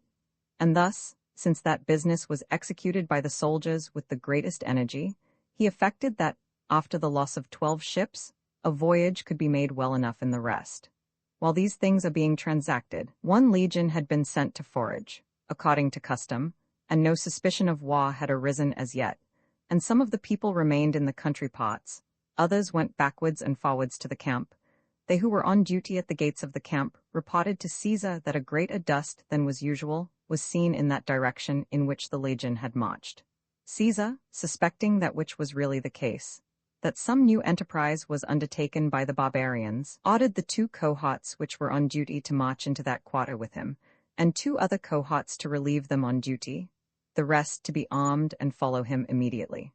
When he had advanced some little way from the camp, he saw that his men were overpowered by the enemy and scarcely able to stand their ground, and that, the legion being crowded together, weapons were being cast on them from all sides. For as all the corn was reaped in every pot with the exception of 1, the enemy, suspecting that our men would repair to that, had concealed themselves in the woods during the night. Then attacking them suddenly, scattered as they were, and when they had laid aside their arms and were engaged in reaping, they killed a small number, threw the rest into confusion, and surrounded them with their cavalry and chariots. Their mode of fighting with their chariots is this. Firstly, they drive about in all directions and throw their weapons, and generally break the ranks of the enemy, with the very dread of their horses and the noise of their wheels. And when they have worked themselves in between the troops of horse, leap from their chariots and engage on foot. The charioteers in the meantime withdraw some little distance from the battle, and so place themselves with the chariots that, if their masters are overpowered by the number of the enemy, they may have a ready retreat to their own troops. Thus they display in battle the speed of horse, together with the firmness of infantry, and by daily practice and exercise attain to such expertness that they are accustomed, even on a declining and steep place, to check their horses at full speed, and manage and turn them in an instant and run along the pole, and stand on the yoke, and thence betake themselves with the greatest celerity to their chariots again. Under these circumstances, our men being dismayed by the novelty of this mode of battle, Caesar most seasonably brought assistance, for upon his arrival the enemy paused, and our men recovered from their fear. Upon which, thinking the time unfavorable for provoking the enemy and coming to an action, he kept himself in his own quarter, and, a short time having intervened, drew back the legions into the camp. While these things were going on, and all our men engaged, the rest of the Britons, who were in the fields, departed. Storms then set in for several successive days, which both confined our men to camp and hindered the enemy from attacking us. In the meantime, the barbarians dispatched messengers to all pots, and reported to their people the small number of our soldiers, and how good an opportunity was given for obtaining spoil, and for liberating themselves forever, if they should only drive the Romans from their camp. Having by these means speedily got together a large force of infantry and of cavalry, they came up to the camp. Although Caesar anticipated that the same thing which had happened on former occasions would then occur, that if the enemy were routed, they would escape from danger by their speed. Still, having got about 30 horse, which Commius the Atrebatian, of whom mention has been made, had brought over with him from Gaul, he drew up the legions in order of battle before the camp. When the action commenced, the enemy were unable to sustain the attack of our men long, and turned their backs. Our men pursued them as far as their speed and strength permitted, and slew a great number of them. Then, having destroyed and burnt everything far and wide, they retreated to their camp. The same day, ambassadors sent by the enemy came to Caesar to negotiate a peace. Caesar doubled the number of hostages which he had before demanded, and ordered that they should be brought over to the continent, because, since the time of the equinox was near, he did not consider that, with his ships out of repair, the voyage ought to be deferred till winter. Having met with favorable weather, he set sail a little after midnight, and all his fleet arrived safe at the continent, except 2 of the ships of burden which could not make the same pot which the other ships did, and were carried a little lower down. When our soldiers, about 300 in number, had been drawn out of these 2 ships, and were marching to the camp, the Morini, whom Caesar, when setting forth for Britain, had left in a state of peace, excited by the hope of spoil, at first surrounded them with a small number of men, and ordered them to lay down their arms if they did not wish to be slain. Afterwards, however, when they, forming a circle, stood on their defense, a shout was raised, and about 6,000 of the enemy soon assembled, which being reported, Caesar sent all the cavalry in the camp as a relief to his men. In the meantime, our soldiers sustained the attack of the enemy, and fought most valiantly for more than 4 hours, and, receiving but few wounds themselves, slew several of them. But after our cavalry came in sight, the enemy, throwing away their arms, turned their backs, and a great number of them were killed. The day following, Caesar sent Labienus, his lieutenant, with those legions which he had brought back from Britain, against the Morini, who had revolted, who, as they had no place to which they might retreat, on account of the drying up of their marshes, which they had availed themselves of as a place of refuge the preceding year, almost all fell into the power of Labienus. In the meantime, Caesar's lieutenants, Q. Titurius and L. Cotta, who had led the legions into the territories of the Menapii, having laid waste all their lands, cut down their corn and burnt their houses, returned to Caesar because the Menapii had all concealed themselves in their thickest woods. Caesar fixed the winter quarters of all the legions amongst the Belgae. Thither only 2 British states sent hostages, the rest omitted to do so. For these successes, a thanksgiving of 20 days was decreed by the Senate upon receiving Caesar's letter. Book v. Lucius Domitius and Appius Claudius being consuls. Caesar, when departing from his winter quarters into Italy, as he had been accustomed to do yearly, commands the lieutenants whom he appointed over the legions to take care that, during the winter, as many ships as possible should be built, and the old repaired. He plans the size and shape of them. For dispatch of lading, and for drawing them on shore, he makes them a little lower than those which we have been accustomed to use in our sea, and that so much the more, because he knew that, on account of the frequent changes of the tide, less swells occurred there. For the purpose of transporting little and a great number of horses, he makes them a little broader than those which we use in other seas. All these he orders to be constructed for lightness and expedition, to which object their lowness contributes greatly. He orders those things which are necessary for equipping ships to be brought thither from Spain. He himself, on the assizes of Hither-Gaul being concluded, proceeds into Illyricum, because he heard that the part of the province nearest them was being laid waste by the incursions of the Puristi. When he had arrived there, he levies soldiers upon the states, and orders them to assemble at an appointed place. Which circumstance having been reported to them, the Puristi send ambassadors to him to inform him that no part of those proceedings was done by public deliberation, and assert that they were ready to make compensation by all means for the injuries inflicted. Caesar, accepting their defense, demands hostages, and orders them to be brought to him on a specified day, and assures them that unless they did so, he would visit their state with war. These being brought to him on the day which he had ordered, he appoints arbitrators between the states, who should estimate the damages and determine the reparation. These things being finished, and the assizes being concluded, he returns into Hither-Gaul, and proceeds thence to the army. When he had arrived there, having made a survey of the winter quarter, he finds that, by the extraordinary order of the soldiers, amidst the utmost scarcity of all materials, about 600 ships of that kind which we have described above, and 28 ships of war, had been built, and were not far from that state that they might be launched in a few days.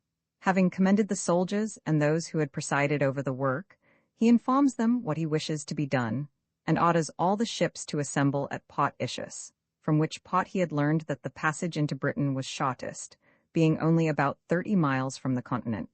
He left what seemed a sufficient number of soldiers for that design. He himself proceeds into the territories of the Treviri with 4 legions without baggage, and 800 horse, because they neither came to the general diets of Gaul, nor obeyed his commands, and were, moreover, said to be tampering with the Germans beyond the Rhine. This state is by far the most powerful of all Gaul in cavalry, and has great forces of infantry, and as we have remarked above, borders on the Rhine. In that state, 2 persons, Indutiomarus and Cingetorix, were then contending with each other for the supreme power, one of whom, as soon as the arrival of Caesar and his legions was known, came to him, assures him that he and all his party would continue in their allegiance, and not revolt from the alliance of the Roman people, and informs him of the things which were going on amongst the Treviri. But Indutiomarus began to collect cavalry and infantry, and make preparations for war, having concealed those who by reason of their age could not be under arms in the forest Auduna, which is of immense size, and extends from the Rhine across the country of the Treviri to the frontiers of the Remi. But after that, some of the chief persons of the state, both influenced by their friendship for Cingetorix, and alarmed at the arrival of our army, came to Caesar and began to solicit him privately about their own interests, since they could not provide for the safety of the state. Indutiamaris, dreading lest he should be abandoned by all, sends ambassadors to Caesar to declare that he absented himself from his countrymen, and refrained from coming to him on this account, that he might the more easily keep the state in its allegiance, lest on the departure of all the nobility the commonalty should, in their indiscretion, revolt. And thus the whole state was at his control, and that he, if Caesar would permit, would come to the camp to him, and would commit his own fortunes and those of the state to his good faith. Caesar, though he discerned from what motive these things were said, and what circumstance deterred him from his meditated plan, still, in order that he might not be compelled to waste the summer among the Treviri, while all things were prepared for the war with Britain, ordered Indutiamaris to come to him with 200 hostages. When these were brought, and among them his son and near relations whom he had demanded by name, he consoled Indutiamaris, and enjoined him to continue in his allegiance. Yet, nevertheless, summoning to him the chief men of the Treviri, he reconciled them individually to Cingetorix. This he both thought should be done by him in justice to the merits of the latter, and also judged that it was of great importance that the influence of one whose singular attachment towards him he had fully seen should prevail as much as possible among his people. Indutiamaris was very much offended at this act, seeing that his influence was diminished among his countrymen, and he, who already before had borne a hostile mind towards us, was much more violently inflamed against us through resentment at this. These matters being settled, Caesar went to Port Itius with the legions. There he discovers that 40 ships which had been built in the country of the Meldi, having been driven back by a storm, had been unable to maintain their course, and had returned to the same port from which they had set out. He finds the rest ready for sailing, and furnished with everything. In the same place, the cavalry of the whole of Gaul, in number 4,000, assembles, and also the chief persons of all the states. He had determined to leave in Gaul a very few of them, whose fidelity towards him he had clearly discerned, and take the rest with him as hostages, because he feared a commotion in Gaul when he should be absent. There was together with the others, Dumnorix, the Aeduan, of whom we have made previous mention. Him in particular he had resolved to have with him, because he had discovered him to be fond of change, fond of power, possessing great resolution, and great influence among the Gauls. To this was added that Dumnorix had before said in an assembly of Aeduans, that the sovereignty of the state had been made over to him by Caesar, which speech the Aedui bore with impatience, and yet dared not send ambassadors to Caesar for the purpose of either rejecting or deprecating that appointment. That fact Caesar had learned from his own personal friends. He at first strove to obtain by every entreaty that he should be left in Gaul, partly because, being unaccustomed to sailing, he feared the sea, partly because he said he was prevented by divine admonitions. After he saw that this request was firmly refused him, all hope of success being lost, he began to tamper with the chief persons of the Gauls, to call them apart singly and exhort them to remain on the continent, to agitate them with the fear that it was not without reason that Gaul should be stripped of all her nobility, that it was Caesar's design to bring over to Britain and put to death all those whom he feared to slay in the sight of Gaul, to pledge his honor to the rest, to ask for their oath that they would by common deliberation execute what they should perceive to be necessary for Gaul. These things were reported to Caesar by several persons. Having learned this fact, Caesar, because he had conferred so much honor upon the Aeduan state, determined that Dumnorix should be restrained and deterred by whatever means he could, and that, because he perceived his insane designs to be proceeding farther and farther, care should be taken lest he might be able to injure him and the Commonwealth. Therefore, having stayed about 25 days in that place, because the north wind, which usually blows a great part of every season, prevented the voyage, he exerted himself to keep Dumnorix in his allegiance and nevertheless learn all his measures. Having at length met with favorable weather, he orders the foot soldiers and the horse to embark in the ships. But while the minds of all were occupied, Dumnorix began to take his departure from the camp homewards with the cavalry of the Aedui, Caesar being ignorant of it.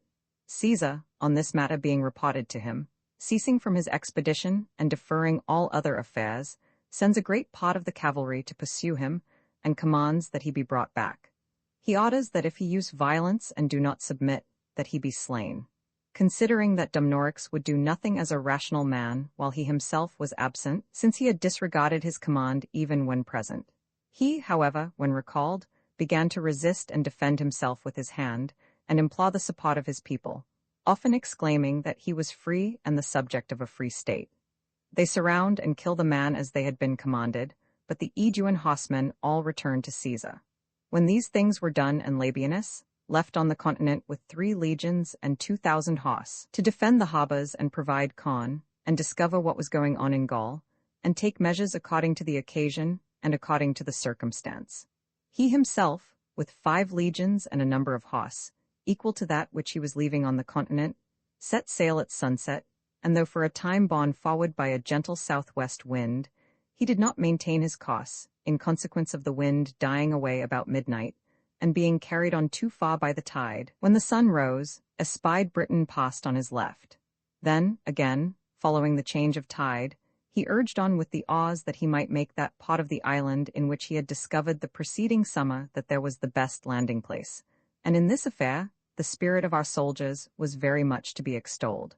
For they with the transports and heavy ships, the labor of rowing not being for a moment discontinued, equaled the speed of the ships of war. All the ships reached Britain nearly at midday.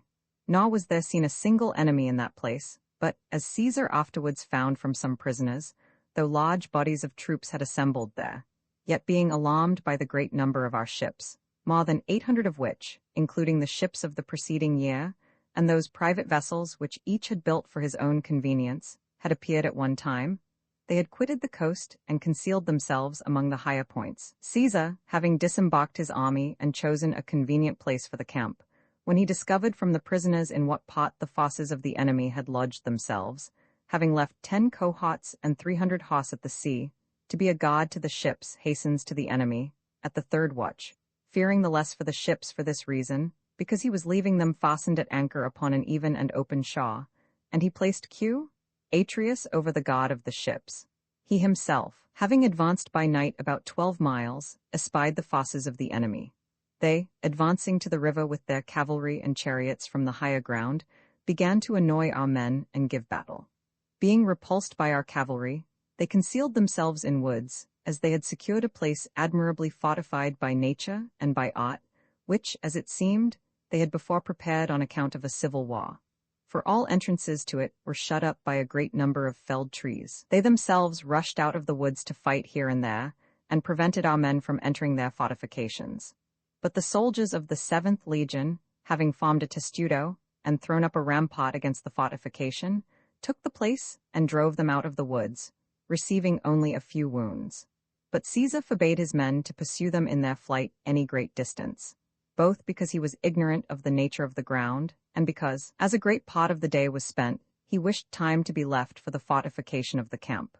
The next day, early in the morning, he sent both foot soldiers and horse in 3 divisions on an expedition to pursue those who had fled.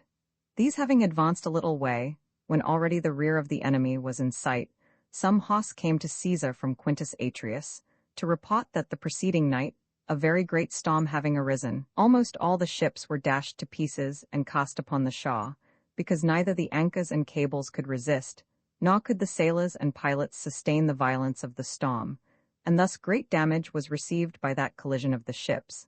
These things being known to him, Caesar orders the legions and cavalry to be recalled and to cease from their march. He himself returns to the ships. He sees clearly before him almost the same things which he had heard of from the messengers and by letter, so that, about 40 ships being lost, the remainder seemed capable of being repaired with much labor. Therefore he selects workmen from the legions, and orders others to be sent for from the continent.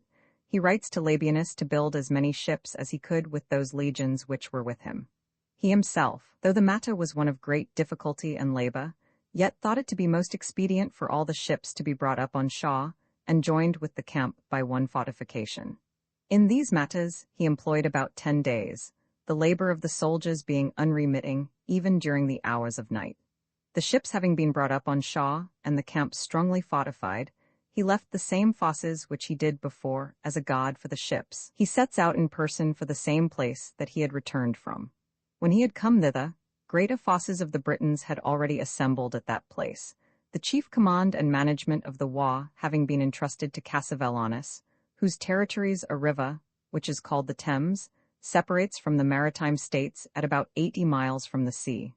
At an earlier period, perpetual wars had taken place between him and the other states. But, greatly alarmed by our arrival, the Britons had placed him over the whole war and the conduct of it. The interior portion of Britain is inhabited by those of whom they say that it is handed down by tradition that they were born in the island itself.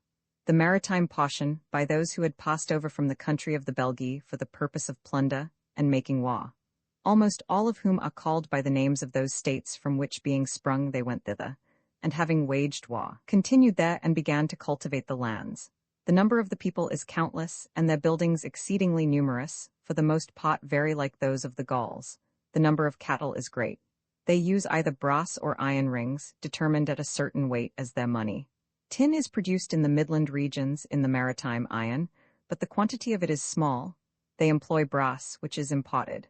There, as in Gaul, is timber of every description, except beech and fir. They do not regard it lawful to eat the hare, and the cock, and the goose. They, however, breed them for amusement and pleasure. The climate is more temperate than in Gaul, the colds being less severe. The island is triangular in its form, and one of its sides is opposite to Gaul. One angle of this side, which is in Kent, whither almost all ships from Gaul are directed, looks to the east, the lower looks to the south. This side extends about 500 miles. Another side lies towards Spain and the west, on which part is Ireland less, as is reckoned, than Britain by 1/2, but the passage from it into Britain is of equal distance with that from Gaul.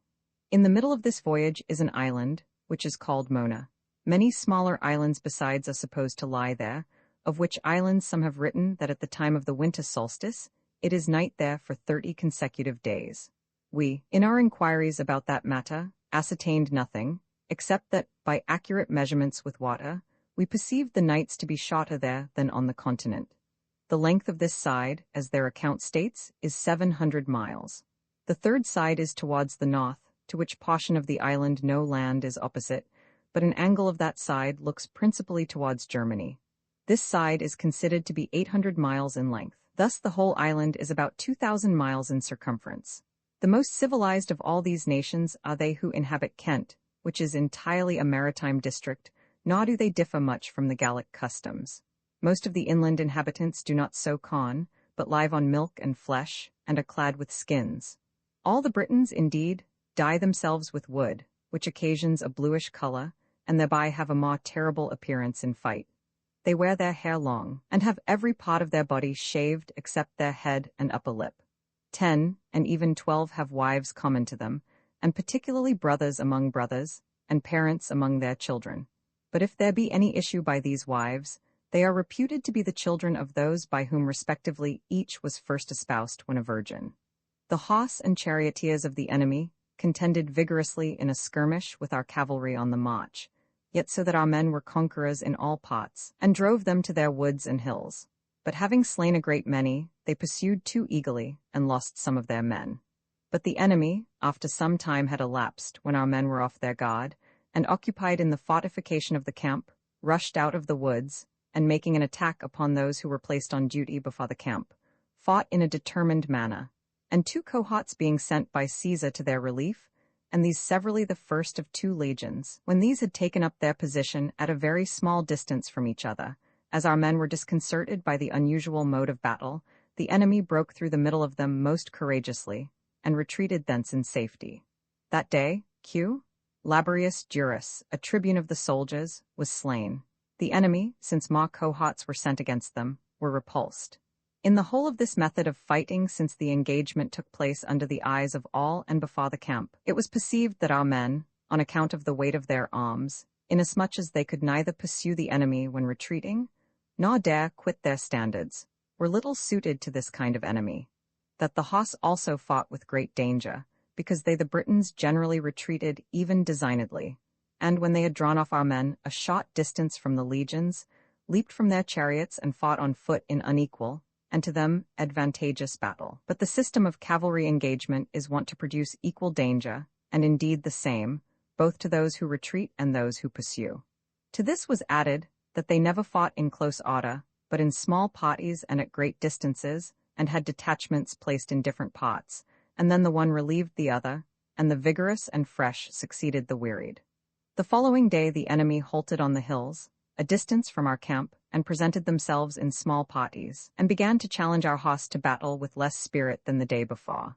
But at noon, when Caesar had sent 3 legions, and all the cavalry with Trebonius, the lieutenant, for the purpose of foraging, they flew upon the foragers suddenly from all quarters, so that they did not keep off even from the standards and the legions. Our men, making an attack on them vigorously, repulsed them. Nor did they cease to pursue them until the horse, relying on relief, as they saw the legions behind them, drove the enemy precipitately before them, and, slaying a great number of them, did not give them the opportunity either of rallying or halting, or leaping from their chariots. Immediately after this retreat, the auxiliaries who had assembled from all sides departed. Nor after that time did the enemy ever engage with us in very large numbers. Caesar, discovering their design, leads his army into the territories of Cassivellaunus to the river Thames, which river can be forded in one place only, and that with difficulty. When he had arrived there, he perceives that numerous forces of the enemy were marshalled on the other bank of the river. The bank also was defended by sharp stakes fixed in front, and stakes of the same kind fixed under the water were covered by the river. These things being discovered from some prisoners and deserters, Caesar, sending forward the cavalry, ordered the legions to follow them immediately. But the soldiers advanced with such speed and such ardor, though they stood above the water by their heads only, that the enemy could not sustain the attack of the legions and of the horse, and quitted the banks, and committed themselves to flight. Cassivellaunus, as we have stated above, all hope rising out of battle being laid aside, the greater part of his forces being dismissed, and about 4,000 charioteers only being left, used to observe our marches and retire a little from the road, and conceal himself in intricate and woody places, and in those neighborhoods in which he had discovered we were about to march, he used to drive the cattle and the inhabitants from the fields into the woods. And when our cavalry, for the sake of plundering and ravaging the more freely, scattered themselves among the fields, he used to send out charioteers from the woods by all the well-known roads and paths, and, to the great danger of our horse, engage with them. And this source of fear hindered them from straggling very extensively. The result was that Caesar did not allow excursions to be made to a great distance from the main body of the legions, and ordered that damage should be done to the enemy, in ravaging their lands and kindling fires, only so far as the legionary soldiers could, by their own exertion and marching, accomplish it. In the meantime, the Trinobantes, almost the most powerful state of those parts, from which the young man Mandubratius, embracing the protection of Caesar, had come to the continent of Gaul to meet him, whose father, Emmanuentius, had possessed the sovereignty in that state, and had been killed by Cassivellaunus. He himself had escaped death by flight, send ambassadors to Caesar, and promise that they will surrender themselves to him and perform his commands. They entreat him to protect Mandubratius from the violence of Cassivellaunus, and send to their state someone to preside over it, and possess the government. Caesar demands 40 hostages from them, and con for his army, and sends Mandubratius to them. They speedily performed the things demanded, and sent hostages to the number appointed, and the con. The Trinobantes being protected and secured from any violence of the soldiers, the Senimagni, the Segontiusi, the Ancolites, the Bibrosi, and the Cassi, sending embassies, surrender themselves to Caesar. From them he learns that the capital town of Cassivellaunus was not far from that place, and was defended by woods and morasses, and a very large number of men and of cattle had been collected in it. Now the Britons, when they have fortified the intricate woods, in which they are wont to assemble for the purpose of avoiding the incursion of an enemy, with an entrenchment and a rampart, call them a town. Thither he proceeds with his legions. He finds the place admirably fortified by nature and art. He, however, undertakes to attack it in 2 directions. The enemy, having remained only a short time, did not sustain the attack of our soldiers, and hurried away on the other side of the town. A great amount of cattle was found there, and many of the enemy were taken and slain in their flight. While these things are going forward in those places, Cassivellaunus sends messengers into Kent, which we have observed above is on the sea, over which districts far several kings reigned, Cingetorix, Carvilius, Taximagulus, and Seganax, and commands them to collect all their forces and unexpectedly assail and storm the naval camp. When they had come to the camp, our men, after making a sally, slaying many of their men, and also capturing a distinguished leader named Lugatorix, brought back their own men in safety. Cassivellaunus, when this battle was reported to him, as so many losses had been sustained, and his territories laid waste, being alarmed most of all by the desertion of the states, sends ambassadors to Caesar to treat about a surrender through the mediation of Commius the Atrebatian. Caesar, since he had determined to pass the winter on the continent, on account of the sudden revolts of Gaul, and as much of the summer did not remain, and he perceived that even that could be easily protracted, demands hostages, and prescribes what tribute Britain should pay each year to the Roman people. He forbids and commands Cassivellaunus that he wage not war against Mandubratius or the Trinobantes. When he had received the hostages, he leads back the army to the sea and finds the ships repaired. After launching these, because he had a large number of prisoners, and some of the ships had been lost in the storm, he determines to convey back his army at 2 embarkations. And it so happened that out of so large a number of ships in so many voyages, neither in this nor in the previous year was any ship missing which conveyed soldiers. But very few out of those which were sent back to him from the continent empty, as the soldiers of the former convoy had been disembarked, and out of those, 60 in number, which Labienus had taken care to have built, reached their destination.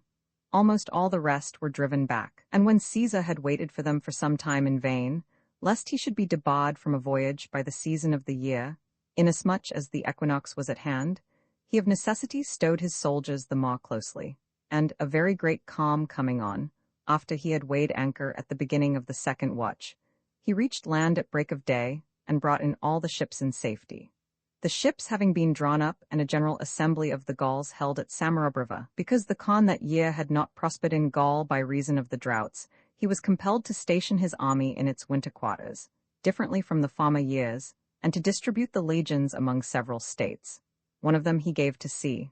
Fabius, his lieutenant, to be marched into the territories of the Morini, a second to Q. Cicero into those of the Nervii, a third to L. Roscius into those of the Esui, a fourth he ordered to winter with T. Labienus among the Remi in the confines of the Treviri. He stationed 3 in Belgium. Over these he appointed M. Crassus, his quaestor, and L. Monatius Plancus and C. Trebonius, his lieutenants.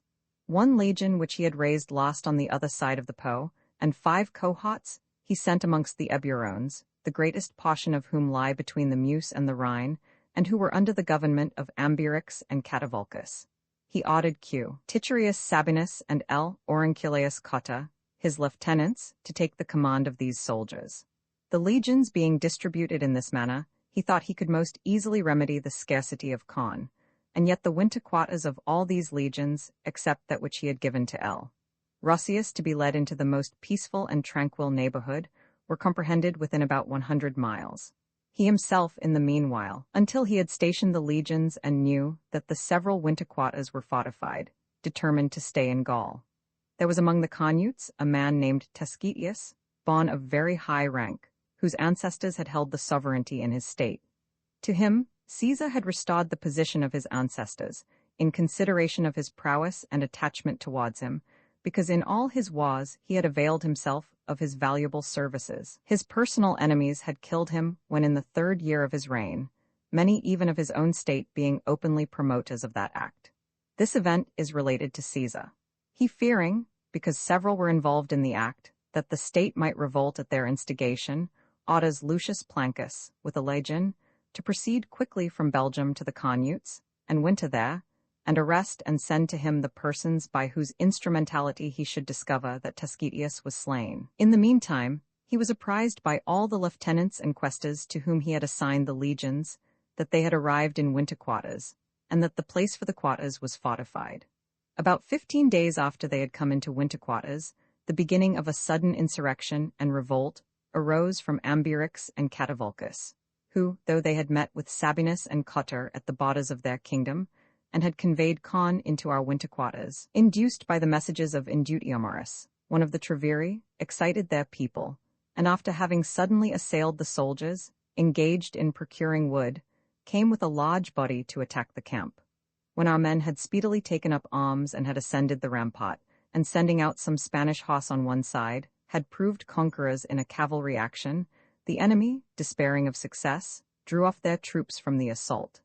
Then they shouted, according to their custom, that some of our men should go forward to a conference, alleging that they had some things which they desired to say respecting the common interest, by which they trusted their disputes could be removed. See, Arpinius, a Roman knight, the intimate friend of Q. Titurius, and with him Q. Junius, a certain person from Spain, who already on previous occasions had been accustomed to go to Ambiorix, at Caesar's mission, is sent to them for the purpose of a conference. Before them, Ambiorix spoke to this effect, that he confessed that for Caesar's kindness towards him, he was very much indebted to him, inasmuch as by his aid he had been freed from a tribute which he had been accustomed to pay to the Aduatuci, his neighbors, and because his own son and the son of his brother had been sent back to him, whom, when sent in the number of hostages, the Aduatuci had detained among them in slavery and in chains, and that he had not done that which he had done in regard to the attacking of the camp, either by his own judgment or desire, but by the compulsion of his state, and that his government was of that nature, that the people had as much of authority over him as he over the people.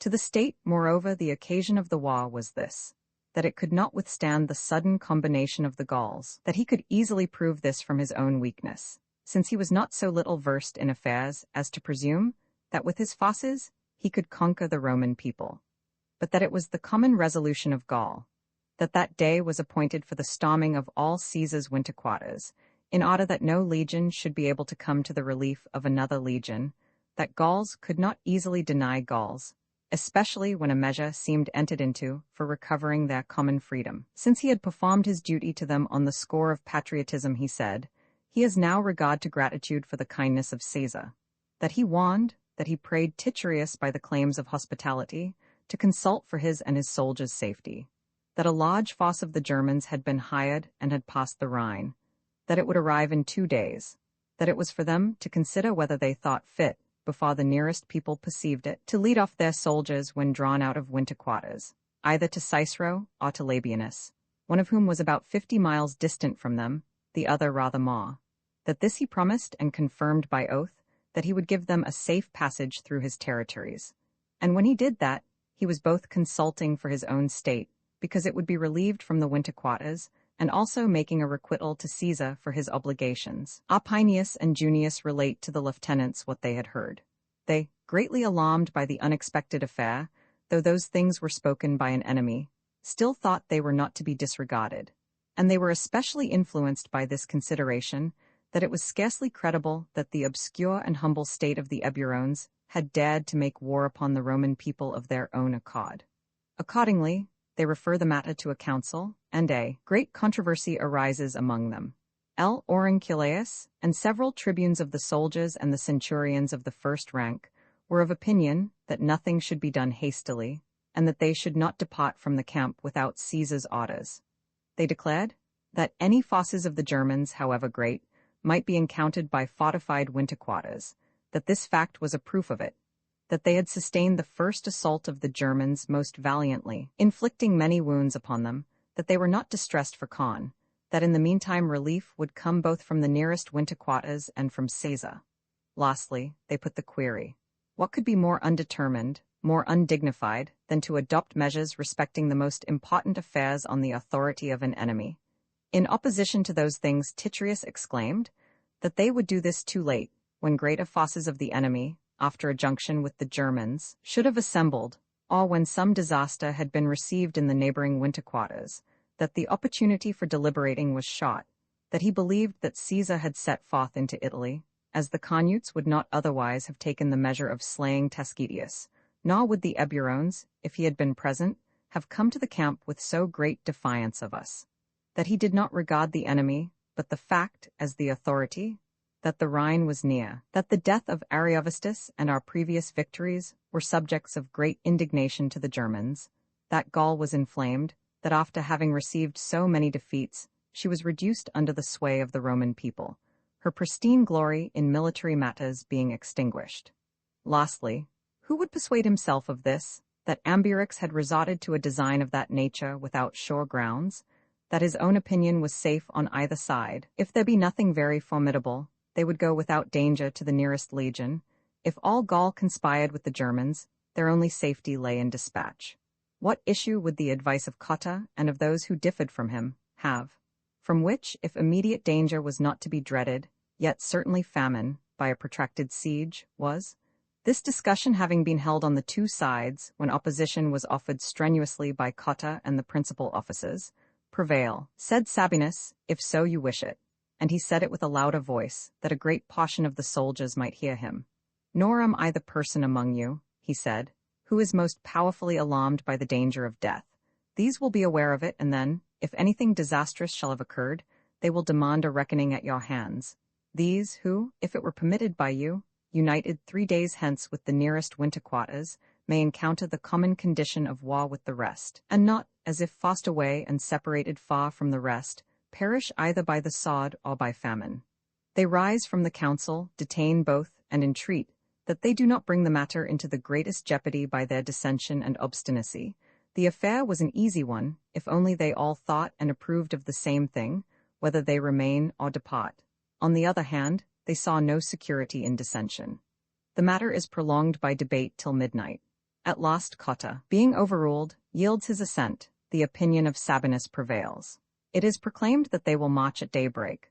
The remainder of the night is spent without sleep, since every soldier was inspecting his property, to see what he could carry with him, and what, out of the appurtenances of the winter quarters, he would be compelled to leave. Every reason is suggested to show why they could not stay without danger, and how that danger would be increased by the fatigue of the soldiers and their want of sleep. At break of day, they quit the camp, in a very extended line, and with a very large amount of baggage, in such a manner as men who were convinced that the advice was given by Ambiorix, not as an enemy, but as most friendly towards them. But the enemy, after they had made the discovery of their intended departure by the noise during the night, and their not retiring to rest, having placed an ambuscade in 2 divisions in the woods, in a suitable and concealed place, 2 miles from the camp, waited for the arrival of the Romans. And when the greater part of the line of march had descended into a considerable valley, they suddenly presented themselves on either side of that valley, and began both to harass the rear and hinder the van from ascending, and to give battle in a place exceedingly disadvantageous to our men. Then at length Titurius, as one who had provided nothing beforehand, was confused, ran to and fro, and set about arranging his troops. These very things, however, he did timidly, and in such a manner that all resources seemed to fail him, which generally happens to those who are compelled to take counsel in the action itself. But Cotta, who had reflected that these things might occur on the march, and on that account had not been an adviser of the departure, was wanting to the common safety in no respect. Both in addressing and encouraging the soldiers, he performed the duties of a general, and in the battle those of a soldier.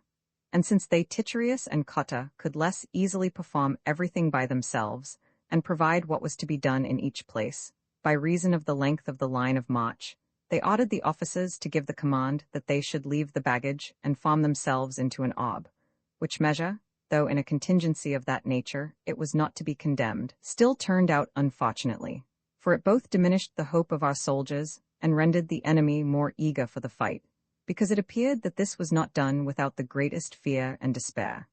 Besides that happened, which would necessarily be the case, that the soldiers for the most part quitted their ensigns and hurried to seek and carry off from the baggage whatever each thought valuable, and all pots were filled with uproar and lamentation. But judgment was not wanting to the barbarians, for their leaders ordered the officers to proclaim through the ranks that no man should quit his place, that the booty was theirs, and for them was reserved whatever the Romans should leave. Therefore let them consider that all things depended on their victory. Our men were equal to them in fighting, both in courage and in number, and though they were deserted by their leader and by fortune, yet they still placed all hope of safety in their valor, and as often as any cohort sallied forth on that side, a great number of the enemy usually fell. Ambiorix, when he observed this, orders the command to be issued that they throw their weapons from a distance and do not approach too near, and in whatever direction the Romans should make an attack, they give way from the lightness of their appointments, and from their daily practice no damage could be done them. but pursue them when betaking themselves to their standards again, which command having been most carefully obeyed, when any cohort had quitted the circle and made a charge, the enemy fled very precipitately. In the meantime, that part of the Roman army, of necessity, was left unprotected, and the weapons received on their open flank. Again, when they had begun to return to that place from which they had advanced, they were surrounded both by those who had retreated and by those who stood next them. But if, on the other hand, they wished to keep their place, neither was an opportunity left for valor, nor could they, being crowded together, escape the weapons cast by so large a body of men. Yet, though assailed by so many disadvantages, and having received many wounds, they withstood the enemy, and, a great portion of the day being spent, though they fought from daybreak till the 8th hour, they did nothing which was unworthy of them. At length, each thigh of T. Balventius, who the year before had been chief centurion, a brave man and one of great authority, is pierced with a javelin. Q. Lucanius, of the same rank, fighting most valiantly, is slain while he assists his son when surrounded by the enemy. L. Cotta, the lieutenant, when encouraging all the cohorts and companies, is wounded full in the mouth by a sling.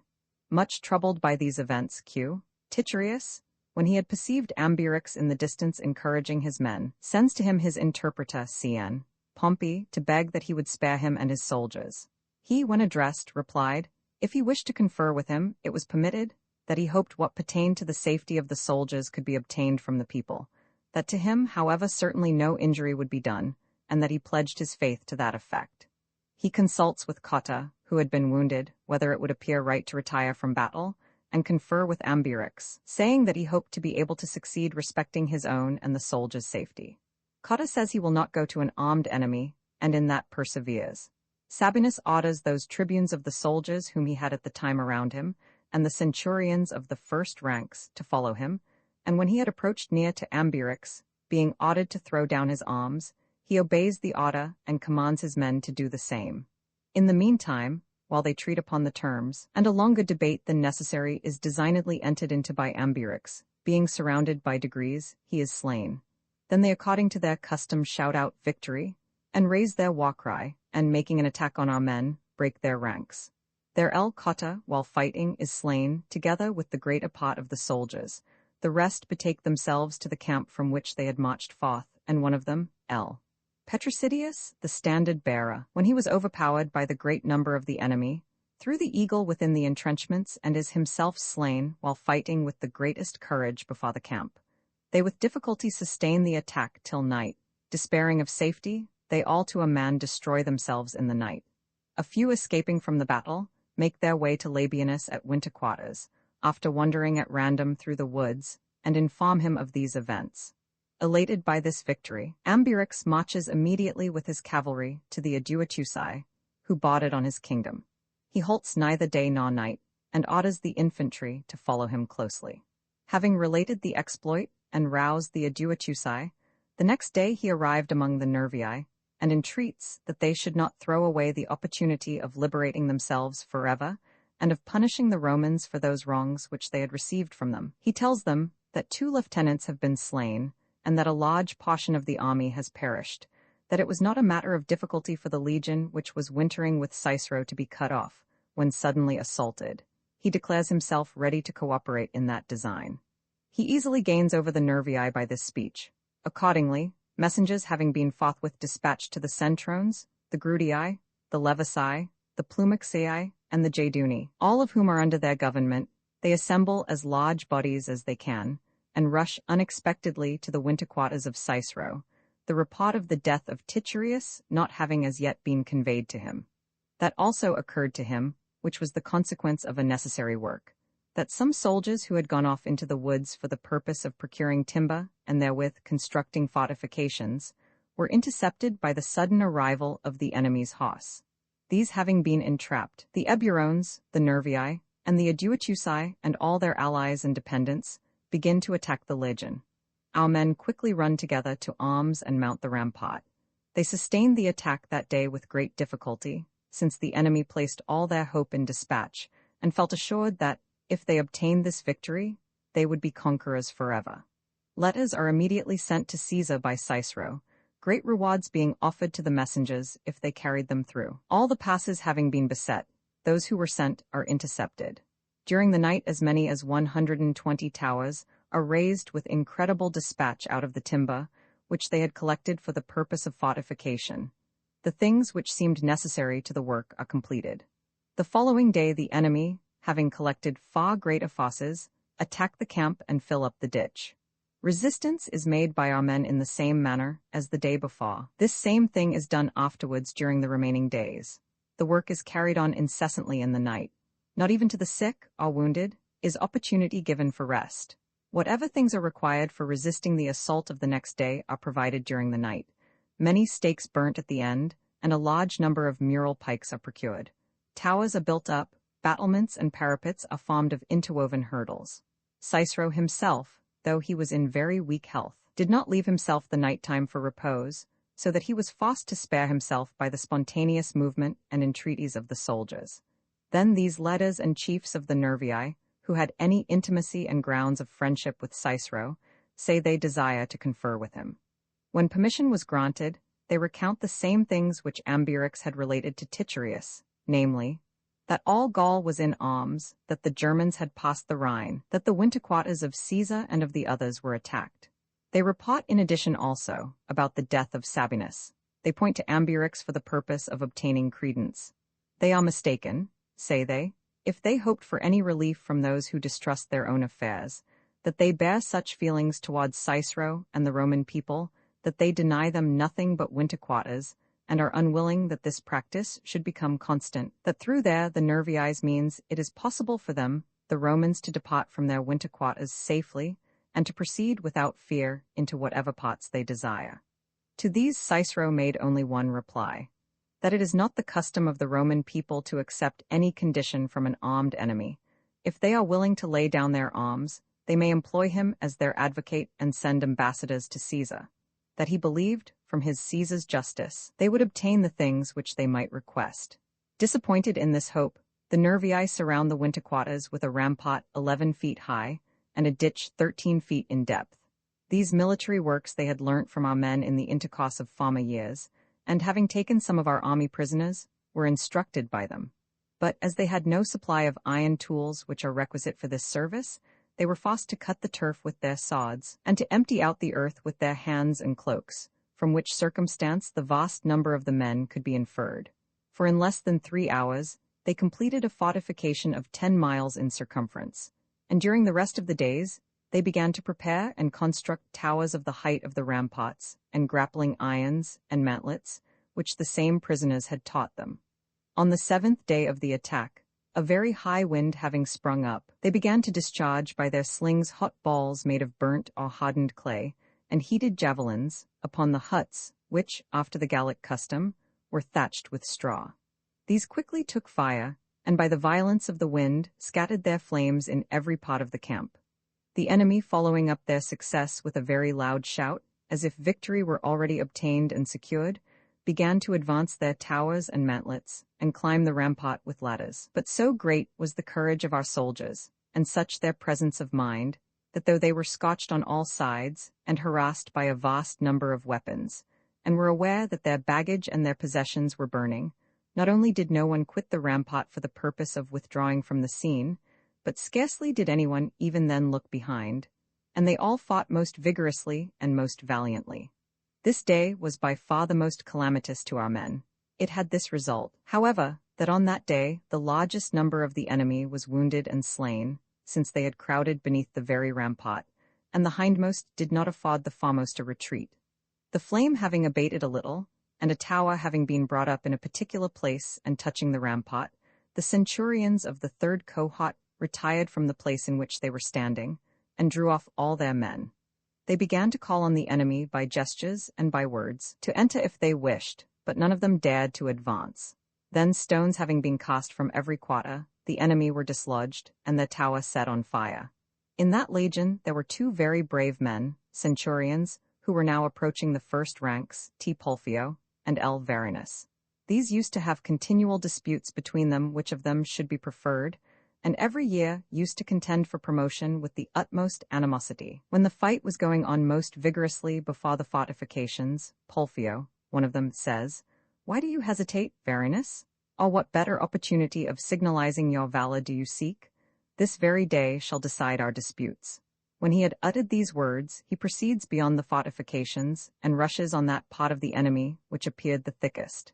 Nor does Varinus remain within the rampart, but respecting the high opinion of all, follows close after. Then, when an inconsiderable space intervened, Pulfio throws his javelin at the enemy, and pierces one of the multitude who was running up. And while the latter was wounded and slain, the enemy cover him with their shields, and all throw their weapons at the other, and afford him no opportunity of retreating. The shield of Pulfio is pierced, and a javelin is fastened in his belt. This circumstance turns aside his scabbard, and obstructs his right hand when attempting to draw his sword. The enemy crowd around him when thus embarrassed. His rival runs up to him, and succors him in this emergency.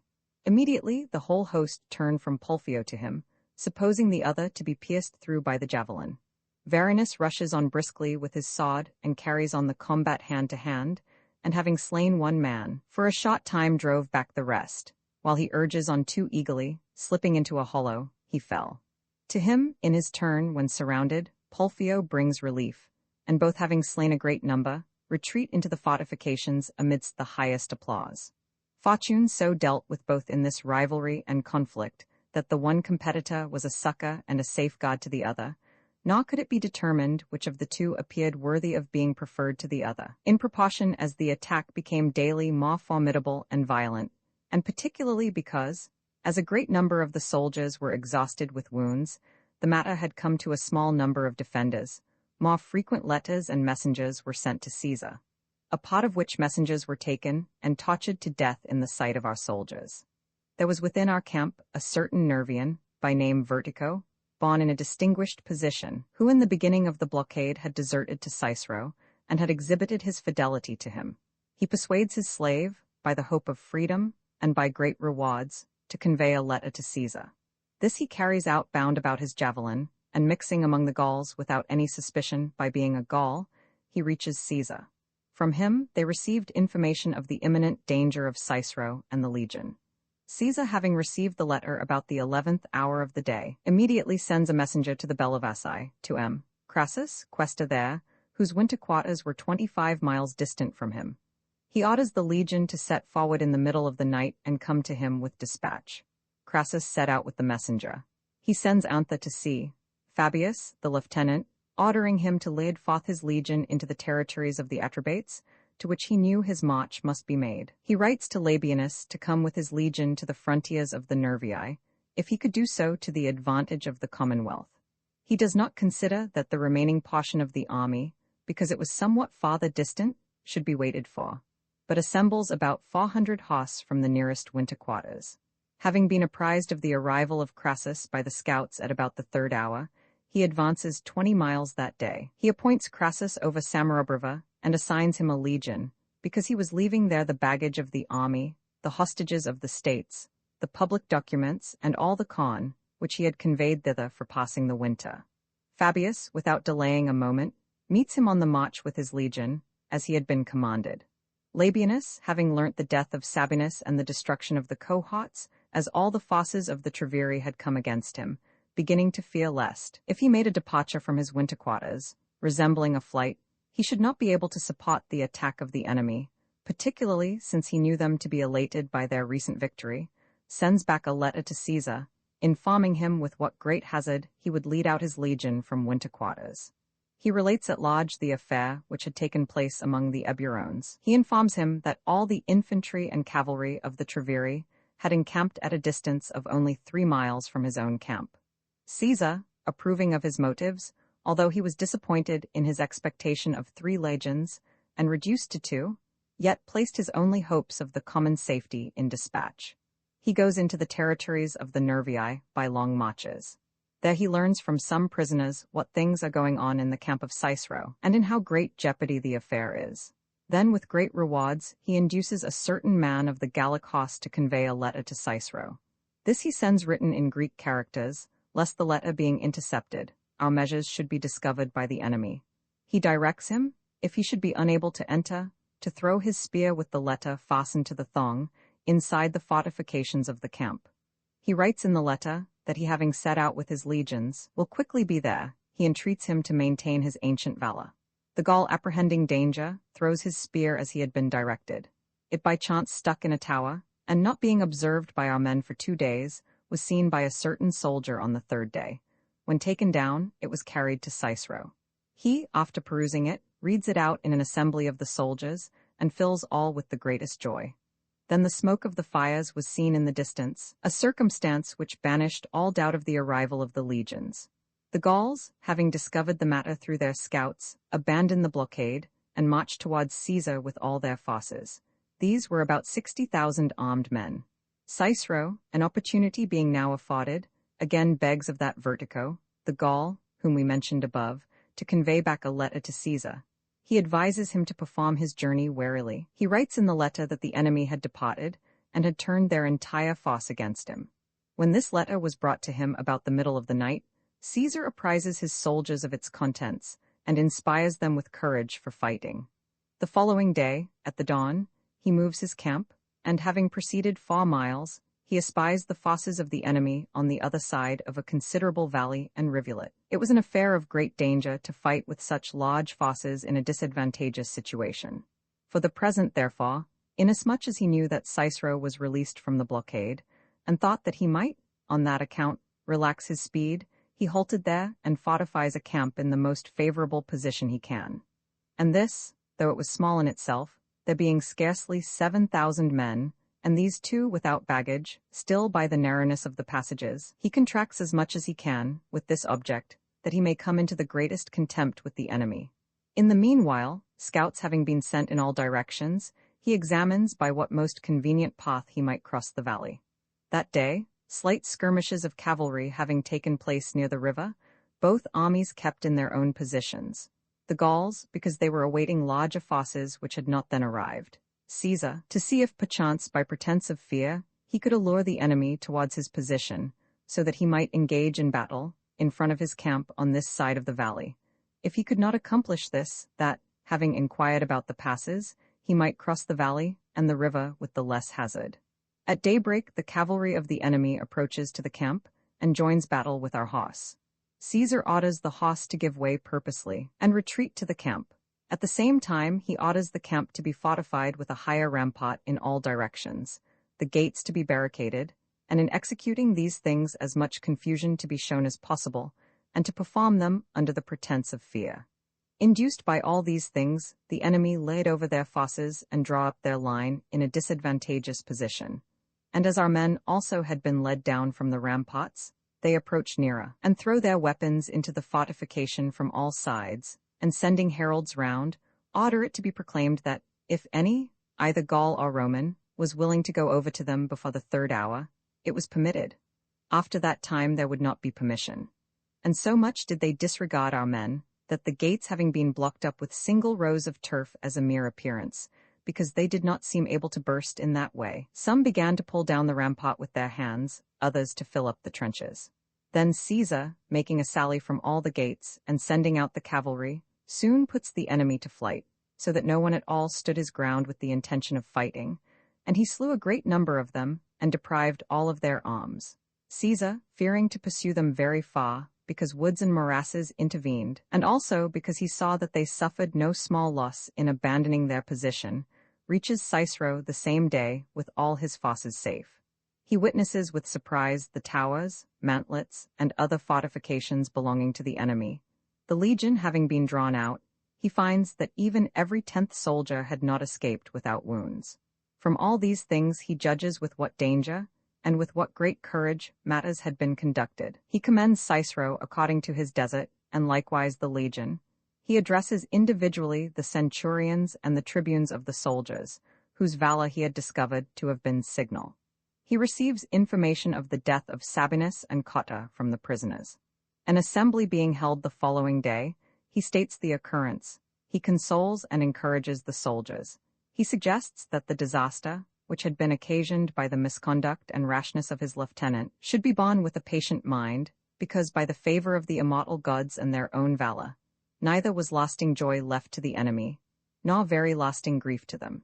In the meanwhile, the report respecting the victory of Caesar is conveyed to Labienus through the country of the Remi with incredible speed. so that, though he was about 60 miles distant from the winter quarter of Cicero, and Caesar had arrived there after the 9th hour, before midnight a shout arose at the gates of the camp, by which shout an indication of the victory and a congratulation on the part of the Remi were given to Labienus. This report having been carried to the Treveri, Indutiomarus, who had resolved to attack the camp of Labienus the following day, flies by night and leads back all his forces into the country of the Treveri. Caesar sends back Fabius with his legion to his winter quarters. He himself determines to winter with 3 legions near Samarub River in 3 different quarters, and because such great commotions had arisen in Gaul, he resolved to remain during the whole winter with the army himself. For the disaster respecting the death of Sabinus having been circulated among them, almost all the states of Gaul were deliberating about war, sending messengers and embassies into all quarters, inquiring what further measure they should take, and holding councils by night in secluded places. Nor did any period of the whole winter pass over without fresh anxiety to Caesar, or without his receiving some intelligence respecting the meetings and commotions of the Gauls. Among these, he is informed by L. Russius, the lieutenant whom he had placed over the 13th legion, that large forces of those states of the Gauls, which are called the Armorici, had assembled for the purpose of attacking him, and were not more than 8 miles distant. But intelligence respecting the victory of Caesar being carried to them had retreated in such a manner that their departure appeared like a flight. But Caesar, having summoned to him the principal persons of each state, in one case by alarming them, since he declared that he knew what was going on, and in another case by encouraging them, retained a great part of Gaul in its allegiance. The Senons, however, which is a state eminently powerful, and one of great influence among the Gauls, attempting by general design to slay Cavarinus, whom Caesar had created king among them, whose brother, Mauritescus, had held the sovereignty at the period of the arrival of Caesar in Gaul, and whose ancestors had also previously held it when he discovered their plot and fled, pursued him even to the frontiers of the state, and drove him from his kingdom and his home, and, after having sent ambassadors to Caesar for the purpose of concluding a peace, when he ordered all their senate to come to him, did not obey that command. So far did it operate among those barbarian people, that there were found some to be the first to wage war, and so great a change of inclinations did it produce in all, that except the Aedui and the Remi, whom Caesar had always held in especial honor, the one people for their long-standing and uniform fidelity towards the Roman people, the other for their late service in the Gallic war, there was scarcely a state which was not suspected by us.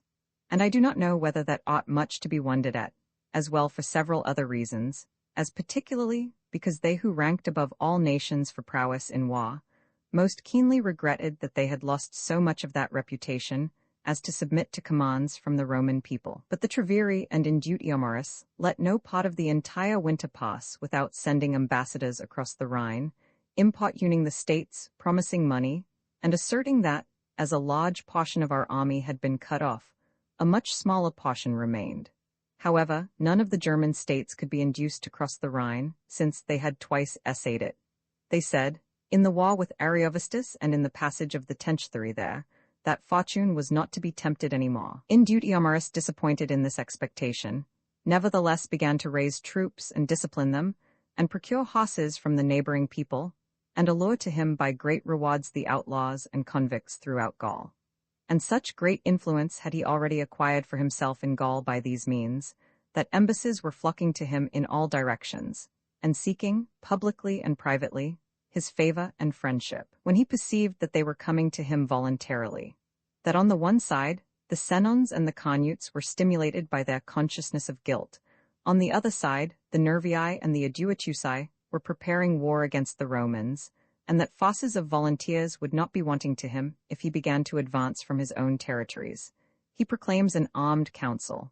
This, according to the custom of the Gauls, is the commencement of war, at which, by a common law, all the youth were wont to assemble in arms. Whoever of them comes last is killed in the sight of the whole assembly, after being racked with every torture. In that council he declares Cingetorix, the leader of the other faction, his own son-in-law, whom we have above mentioned, as having embraced the protection of Caesar, and never having deserted him, an enemy, and confiscates his property. When these things were finished, he asserts in the council that he, invited by the Senons and the Carnutes, and several other states of Gaul, was about to march thither through the territories of the Remi, devastate their lands, and attack the camp of Labienus. Before he does that, he informs them of what he desires to be done. Labienus, since he was confining himself within a camp strongly fortified by the nature of the ground and by art, had no apprehensions as to his own and the legion's danger, but was devising that he might throw away no opportunity of conducting the war successfully. Accordingly, the speech of Indutiomarus, which he had delivered in the council, having been made known to him by Cingetorix and his allies, he sends messengers to the neighboring states and summons hosts from all quarters. He appoints to them a fixed day for assembling. In the meantime, Indutiomarus, with all his cavalry, nearly every day used to parade close to his Labienus's camp, at one time, that he might inform himself of the situation of the camp, at another time, for the purpose of conferring with or of intimidating him. Labienus confined his men within the fortifications and promoted the enemy's belief of his fear by whatever methods he could. Since Indutiomarus was daily advancing up to the camp with greater defiance, all the cavalry of the neighboring states, which he Labienus had taken care to have sent for, having been admitted in one night, he confined all his men within the camp by guards with such great strictness that that fact could by no means be reported or carried to the Treveri. In the meanwhile, Indutiomarus, according to his daily practice, advances up to the camp and spends a great part of the day there. His hosts cast their weapons, and with very insulting language call out our men to battle. No reply being given by our men, the enemy, when they thought proper, depart towards evening in a disorderly and scattered manner. Labienus unexpectedly sends out all the cavalry by 2 gates. He gives this command and prohibition, that, when the enemy should be terrified and put to flight, which he foresaw would happen, as it did, they should all make for Indutiomarus, and no one wound any man before he should have seen him slain, because he was unwilling that he should escape, in consequence of gaining time by the delay occasioned by the pursuit of the rest. He offers great rewards for those who should kill him. He sends up the cohorts as a relief to the horse. The issue justifies the policy of the man, and since all aimed at one, Indutiomarus is slain, having been overtaken at the very ford of the river, and his head is carried to the camp. The horse, when returning, pursue and slay all whom they can. This affair having been known, all the forces of the Eburones and the Nervii which had assembled depart, and for a short time after this action, Caesar was less harassed in the government of Gaul. Book vi Caesar, expecting for many reasons a greater commotion in Gaul, resolves to hold a levy by the means of M. Silenus, C. Antistius Reginus, and T. Sextius, his lieutenants. At the same time he requested of Cn. Pompey, the proconsul, that since he was remaining near the city invested with military command for the interests of the Commonwealth, he would command those men whom, when consul, he had levied by the military oath in Cisalpine Gaul, to join their respective corps, and to proceed to him, thinking it of great importance, as far as regarded the opinion which the Gauls would entertain for the future, that the resources of Italy should appear so great, that if any loss should be sustained in war, not only could it be repaired in a short time, but likewise be further supplied by still larger forces. And when Pompey had granted this to the interests of the Commonwealth, and the claims of friendship, Caesar having quickly completed the levy by means of his lieutenants, after 3 legions had been both formed and brought to him before the winter had expired, and the number of those cohorts which he had lost under Q. Titurius had been doubled, taught the Gauls, both by his dispatch and by his forces, what the discipline and the power of the Roman people could accomplish. Indutiomarus having been slain, as we have stated, the government was conferred upon his relatives by the Treveri. They ceased not to importune the neighboring Germans and to promise them money. When they could not obtain their object from those nearest them, they try those more remote. Having found some states willing to accede to their wishes, they enter into a compact with them by a mutual oath, and give hostages as a security for the money. They attach Ambiorix to them by an alliance and confederacy. Caesar, on being informed of their acts, since he saw that war was being prepared on all sides, that the Nervii, Aduatusi, and Menapii, with the addition of all the Germans on this side of the Rhine, were under arms, that the Senons did not assemble according to his command, and were concerting measures with the Conutes and the neighboring states, that the Germans were importuned by the Treveri in frequent embassies, thought that he ought to take measures for the war earlier than usual. Accordingly, while the winter was not yet ended, having concentrated the 4 nearest legions, he marched unexpectedly into the territories of the Nervii, and before they could either assemble or retreat, after capturing a large number of cattle and of men, and wasting their lands and giving up that booty to the soldiers, compelled them to enter into a surrender and give him hostages. That business having been speedily executed, he again led his legions back into winter quarters. Having proclaimed a council of Gaul in the beginning of the spring, as he had been accustomed to do, when the deputies from the rest, except the Senons, the Carnutes, and the Treviri, had come, judging this to be the commencement of war and revolt, that he might appear to consider all things of less consequence than that war, he transfers the council to Lutetia of the Parisii. These were adjacent to the Senons, and had united their state to them during the memory of their fathers, but were thought to have no part in the present plot. Having proclaimed this from the tribunal, he advances the same day towards the Senons with his legions and arrives among them by long marches. Acco, who had been the author of that enterprise, on being informed of his arrival, orders the people to assemble in the towns. To them, while attempting this and before it could be accomplished, news is brought that the Romans are close at hand. Through necessity, they give over their design and send ambassadors to Caesar for the purpose of imploring pardon. They make advances to him through the Aedui, whose state was from ancient times under the protection of Rome. Caesar readily grants them pardon and receives their excuse at the request of the Aedui, because he thought that the summer season was one for an impending war, not for an investigation. Having imposed 100 hostages, he delivers these to the Aedui to be held in charge by them. To the same place, the Carnutes send ambassadors and hostages, employing as their mediators the Remi, under whose protection they were. They receive the same answers. Caesar concludes the council and imposes a levy of cavalry on the states. This part of Gaul having been tranquilized, he applies himself entirely, both in mind and soul, to the war with the Treviri and Ambiorix. He orders Cavarinus to march with him with the cavalry of the Senons, lest any commotion should arise either out of his hot temper or out of the hatred of the state which he had incurred. After arranging these things, as he considered it certain that Ambiorix would not contend in battle, he watched his other plans attentively. The Menapii boarded on the territories of the Eburones, and were protected by one continued extent of morasses and woods, and they alone out of Gaul had never sent ambassadors to Caesar on the subject of peace. Caesar knew that a tie of hospitality subsisted between them and Ambiorix. He also discovered that the latter had entered into an alliance with the Germans by means of the Treviri. He thought that these auxiliaries ought to be detached from him before he provoked him to war, lest he, despairing of safety, should either proceed to conceal himself in the territories of the Menapii, or should be driven to coalesce with the Germans beyond the Rhine. Having entered upon this resolution, he sends the baggage of the whole army to Labienus, in the territories of the Treviri, and orders 2 legions to proceed to him. He himself proceeds against the Menapii with 5 lightly equipped legions. They, having assembled no troops as they relied on the defense of their position, retreat into the woods and morasses, and convey thither all their property. Caesar, having divided his forces with C.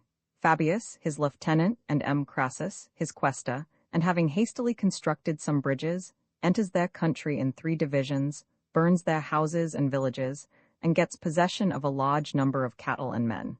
Constrained by these circumstances, the Menapii send ambassadors to him for the purpose of suing for peace.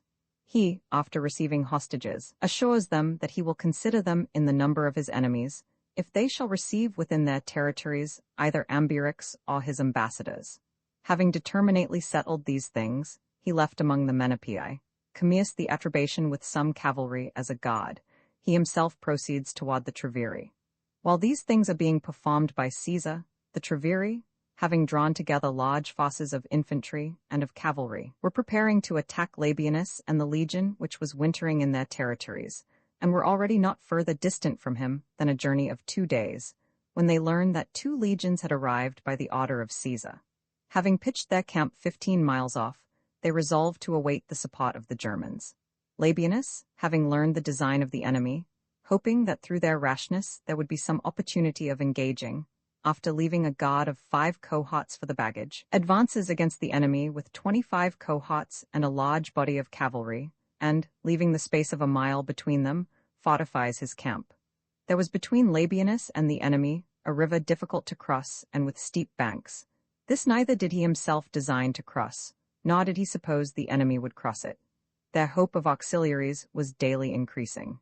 Labienus openly says in a council that since the Germans are said to be approaching, he would not bring into uncertainty his own and the army's fortunes, and the next day would move his camp at early dawn.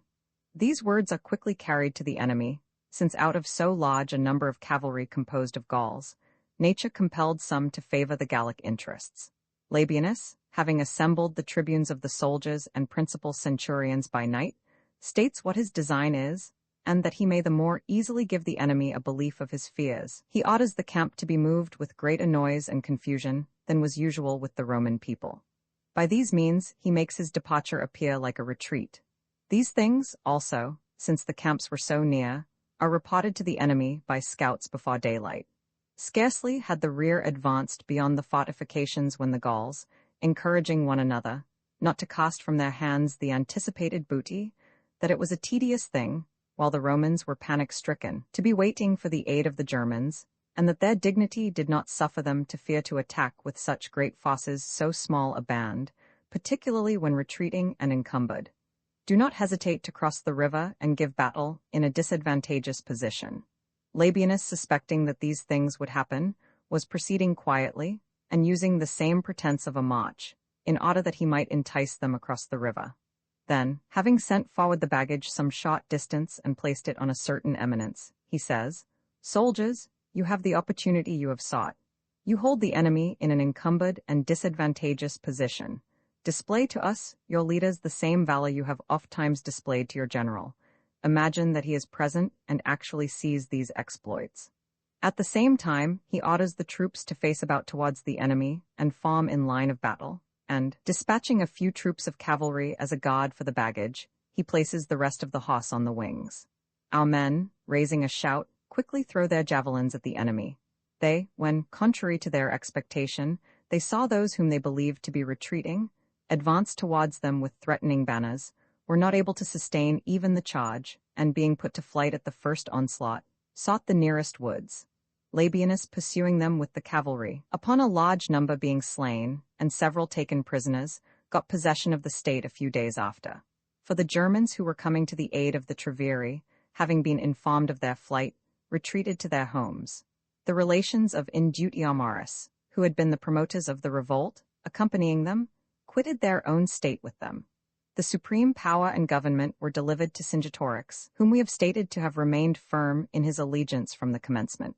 Caesar, after he came from the territories of the Menapii into those of the Treveri, resolved for 2 reasons to cross the Rhine, one of which was, because they had sent assistance to the Treveri against him, the other, that Ambiorix might not have a retreat among them.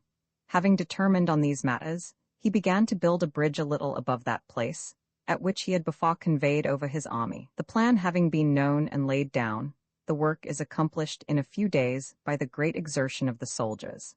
Having left a strong guard at the bridge on the side of the Treveri, lest any commotion should suddenly arise among them, he leads over the rest of the fosses and the cavalry. The Ubii, who before had sent hostages and come to a capitulation, send ambassadors to him, for the purpose of vindicating themselves, to assure him that neither had auxiliaries been sent to the Treveri from their state, nor had they violated their allegiance. They entreat and beseech him to spare them, lest, in his common hatred of the Germans, the innocent should suffer the penalty of the guilty. They promise to give more hostages, if he desire them. Having investigated the case, Caesar finds that the auxiliaries had been sent by the Suevi. He accepts the apology of the Ubii, and makes minute inquiries concerning the approaches and the routes to the territories of the Suevi. In the meantime, he is informed by the Ubii, a few days after, that the Suevi are drawing all their forces into one place, and are giving orders to those nations which are under their government to send auxiliaries of infantry and of cavalry. Having learned these things, he provides a supply of corn, selects a proper place for his camp, and commands the Ubii to drive off their cattle and carry away all their possessions from the country pots into the towns, hoping that they, being a barbarous and ignorant people, when harassed by the want of provisions, might be brought to an engagement on disadvantageous terms. He orders them to send numerous scouts among the Suevi and learn what things are going on among them.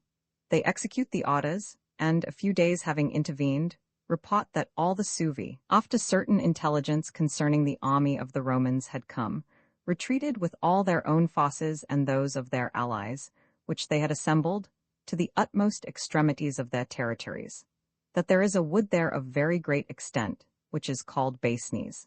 That this stretches a great way into the interior, and, being opposed as a natural barrier, defends from injuries and incursions the Cherusci against the Suevi, and the Suevi against the Cherusci.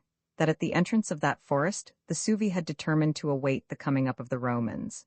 Since we have come to this place, it does not appear to be foreign to our subject to lay before the reader an account of the manners of Gaul and Germany, and wherein these nations differ from each other.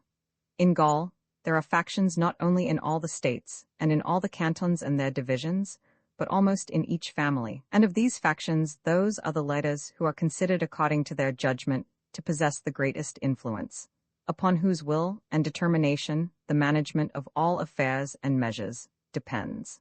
And that seems to have been instituted in ancient times with this view, that no one of the common people should be in want of support against one more powerful.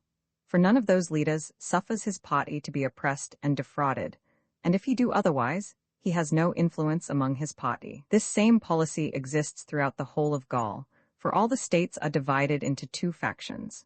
When Caesar arrived in Gaul, the Aedui were the leaders of one faction, the Sequani of the other.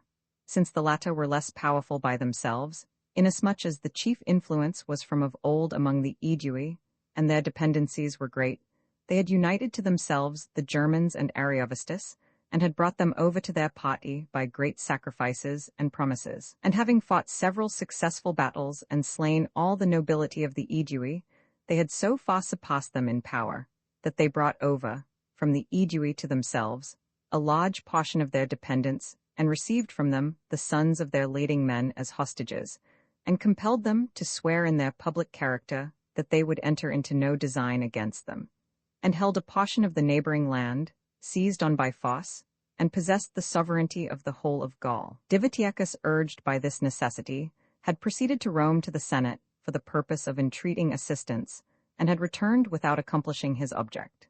A change of affairs ensued on the arrival of Caesar. The hostages were returned to the Aedui, their old dependencies restored, and new acquired through Caesar, because those who had attached themselves to their alliance saw that they enjoyed a better state and a milder government.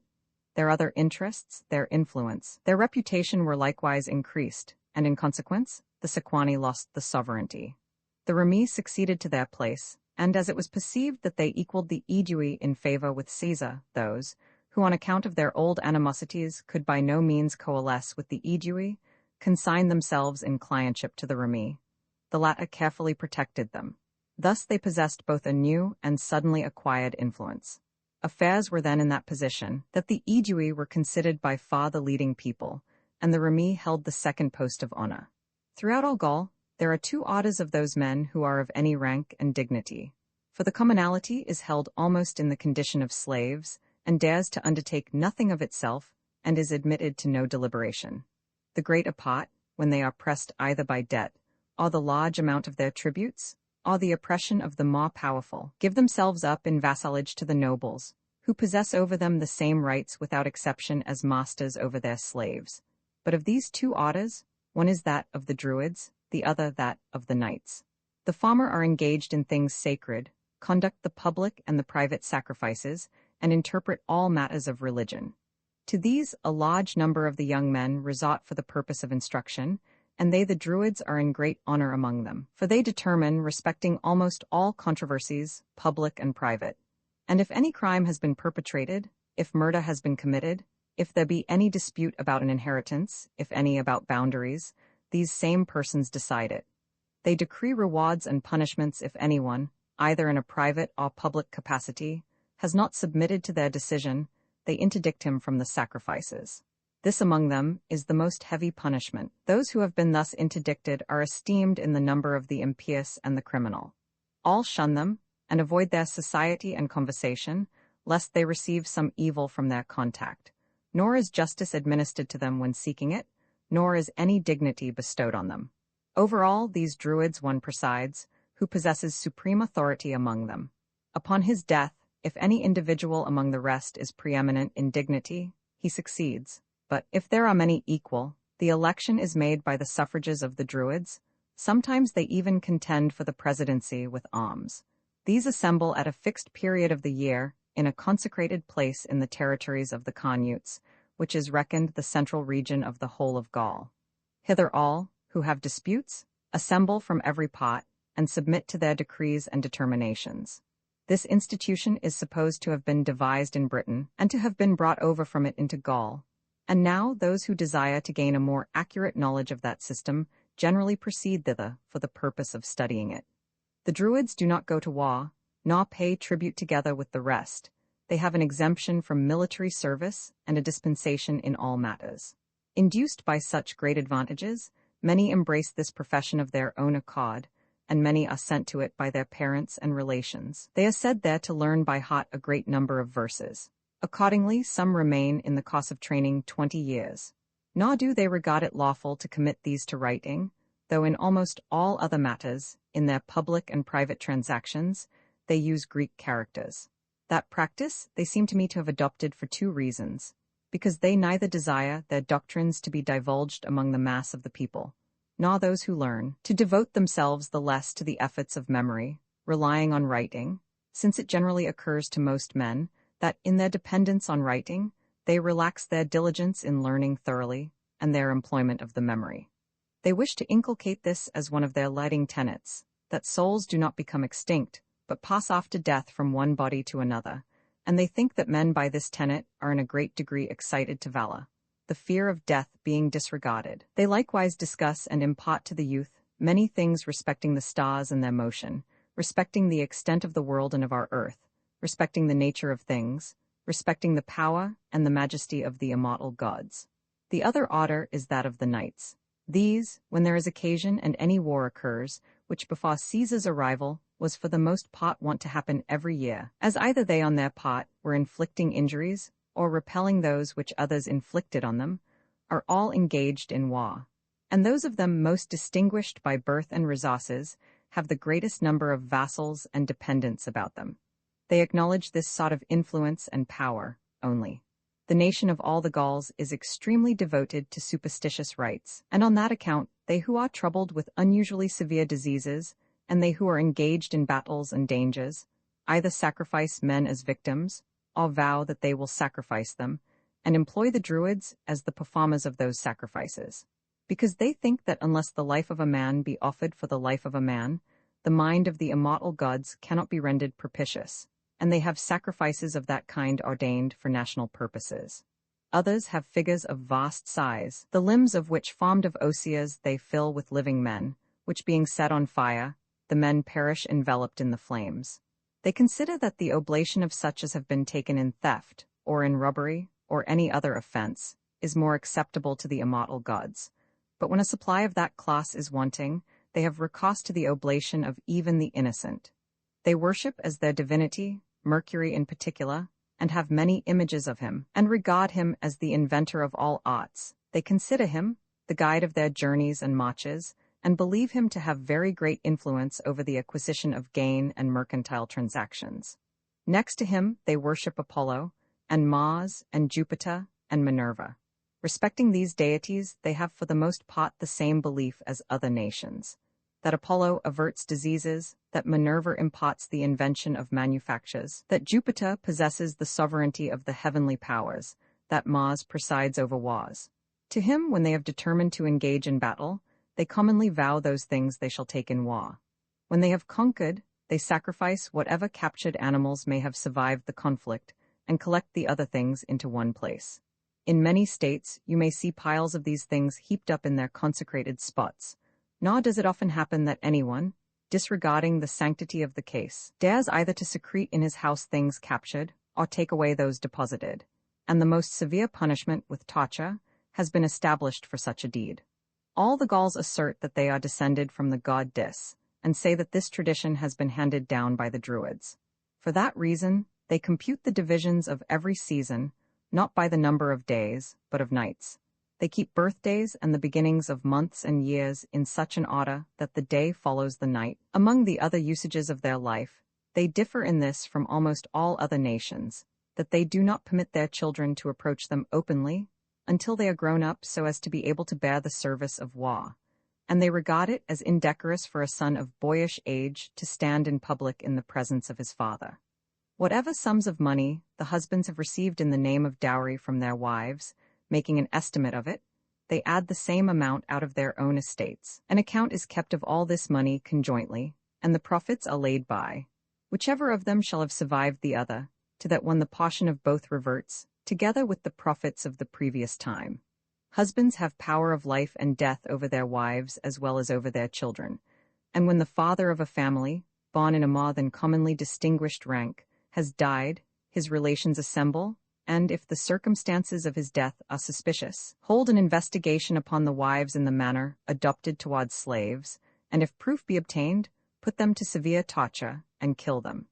Their funerals, considering the state of civilization among the Gauls, are magnificent and costly, and they cast into the fire all things, including living creatures, which they suppose to have been dear to them when alive. And a little before this period, slaves and dependents, who were ascertained to have been beloved by them, were, after the regular funeral rites were completed, burnt together with them. Those states which are considered to conduct their commonwealth more judiciously have it ordained by their laws, that if any person shall have heard by rumor and report from his neighbors anything concerning the commonwealth, he shall convey it to the magistrate and not impart it to any other, because it has been discovered that inconsiderate and inexperienced men were often alarmed by false reports and driven to some rash act, or else took hasty measures in affairs of the highest importance. The magistrates conceal those things which require to be kept unknown, and they disclose to the people whatever they determine to be expedient. It is not lawful to speak of the commonwealth, except in council. The Germans differ much from these usages, for they have neither druids to preside over sacred offices, nor do they pay great regard to sacrifices. They rank in the number of the gods those alone whom they behold, and by whose instrumentality they are obviously benefited, namely, the sun, fire, and the moon. They have not heard of the other deities even by report.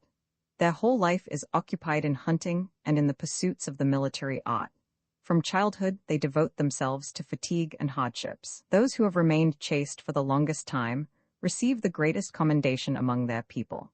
They think that by this the growth is promoted, by this the physical powers are increased, and the sinews are strengthened.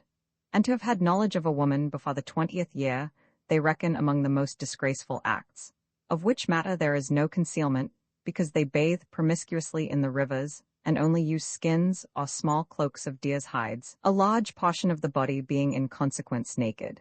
They do not pay much attention to agriculture, and a large portion of their food consists in milk, cheese, and flesh. Nor has anyone a fixed quantity of land or his own individual limits, but the magistrates and the lading men each year apportion to the tribes and families, who have united together, as much land as, and in the place in which, they think proper, and the year after compel them to remove elsewhere. For this enactment they advance many reasons. Lest seduced by long-continued custom, they may exchange their ardor in the waging of war for agriculture. Lest they may be anxious to acquire extensive estates, and the more powerful drive the weaker from their possessions. Lest they construct their houses with too great a desire to avoid cold and heat. Lest the desire of wealth spring up, from which cause divisions and discords arise, and that they may keep the common people in a contented state of mind, when each sees his own means placed on an equality with those of the most powerful. It is the greatest glory to the several states to have as wide deserts as possible around them, their frontiers having been laid waste. They consider this the real evidence of their prowess, that their neighbors shall be driven out of their lands and abandon them, and that no one dare settle near them. At the same time, they think that they shall be on that account the more secure, because they have removed the apprehension of a sudden incursion. When a state either repels war waged against it, or wages it against another, magistrates are chosen to preside over that war with such authority, that they have power of life and death. In peace there is no common magistrate, but the chiefs of provinces and cantons administer justice and determine controversies among their own people. Robberies which are committed beyond the boundaries of each state bear no infamy, and they avow that these are committed for the purpose of disciplining their youth and of preventing sloth. And when any of their chiefs has said in an assembly that he will be their leader, let those who are willing to follow give in their names. They who approve of both the enterprise and the man arise and promise their assistance, and are applauded by the people. Such of them as have not followed him are accounted in the number of deserters and traitors, and confidence in all matters is afterwards refused them. To injure guests they regard as impious. They defend from wrong those who have come to them for any purpose whatever, and esteem them inviolable. To them the houses of all are open and maintenance is freely supplied. And there was formerly a time when the Gauls excelled the Germans in prowess, and waged war on them offensively, and, on account of the great number of their people and the insufficiency of their land, sent colonies over the Rhine. Accordingly, the Volcae Tecticiges seized on those parts of Germany which are the most fruitful and lie around the Hercynian forest, which, I perceive, was known by report to Eratosthenes and some other Greeks, and which they call Ausinia, and settled there. Which nation to this time retains its position in those settlements, and has a very high character for justice and military merit. Now also they continue in the same scarcity, indigence, hardihood, as the Germans, and use the same food and dress. But their proximity to the province and knowledge of commodities from countries beyond the sea supplies to the Gauls many things tending to luxury as well as civilization. Accustomed by degrees to be overmatched and worsted in many engagements, they do not even compare themselves to the Germans in prowess. The breadth of this Hercynian forest, which has been referred to above, is to a quick traveller a journey of 9 days. For it cannot be otherwise computed, nor are they acquainted with the measures of roads. It begins at the frontiers of the Helvetii, Nemetes, and Roricai, and extends in a right line along the river Danube to the territories of the Daci and the Anats. It bends thence to the left in a different direction from the river, and owing to its extent touches the confines of many nations. Nor is there any person belonging to this part of Germany who says that he either has gone to the extremity of that forest, though he had advanced a journey of 60 days, or has heard in what place it begins. It is certain that many kinds of wild beasts are produced in it, which have not been seen in other parts, of which the following are such as differ principally from other animals, and appear worthy of being committed to record. There is an ox of the shape of a stag, between whose ears a horn rises from the middle of the forehead, higher and straighter than those horns which are known to us. From the top of this, branches, like palms, stretch out a considerable distance. The shape of the female and of the male is the same, the appearance and the size of the horns is the same. There are also animals which are called elks. The shape of these, and the varied color of their skins, is much like roes, but in size they surpass them a little and are destitute of horns, and have legs without joints and ligatures. Nor do they lie down for the purpose of rest, nor, if they have been thrown down by any accident, can they raise or lift themselves up. Trees serve as beds to them. They lean themselves against them, and thus reclining only slightly, they take their rest. When the huntsmen have discovered from the footsteps of these animals whither they are accustomed to betake themselves, they either undermine all the trees at the roots, or cut into them so far that the upper part of the trees may appear to be left standing. When they have leant upon them, according to their habit, they knock down by their weight the unsupported trees, and fall down themselves along with them. There is a third kind, consisting of those animals which are called Uri. These are a little below the elephant in size, and of the appearance, color, and shape of a bull.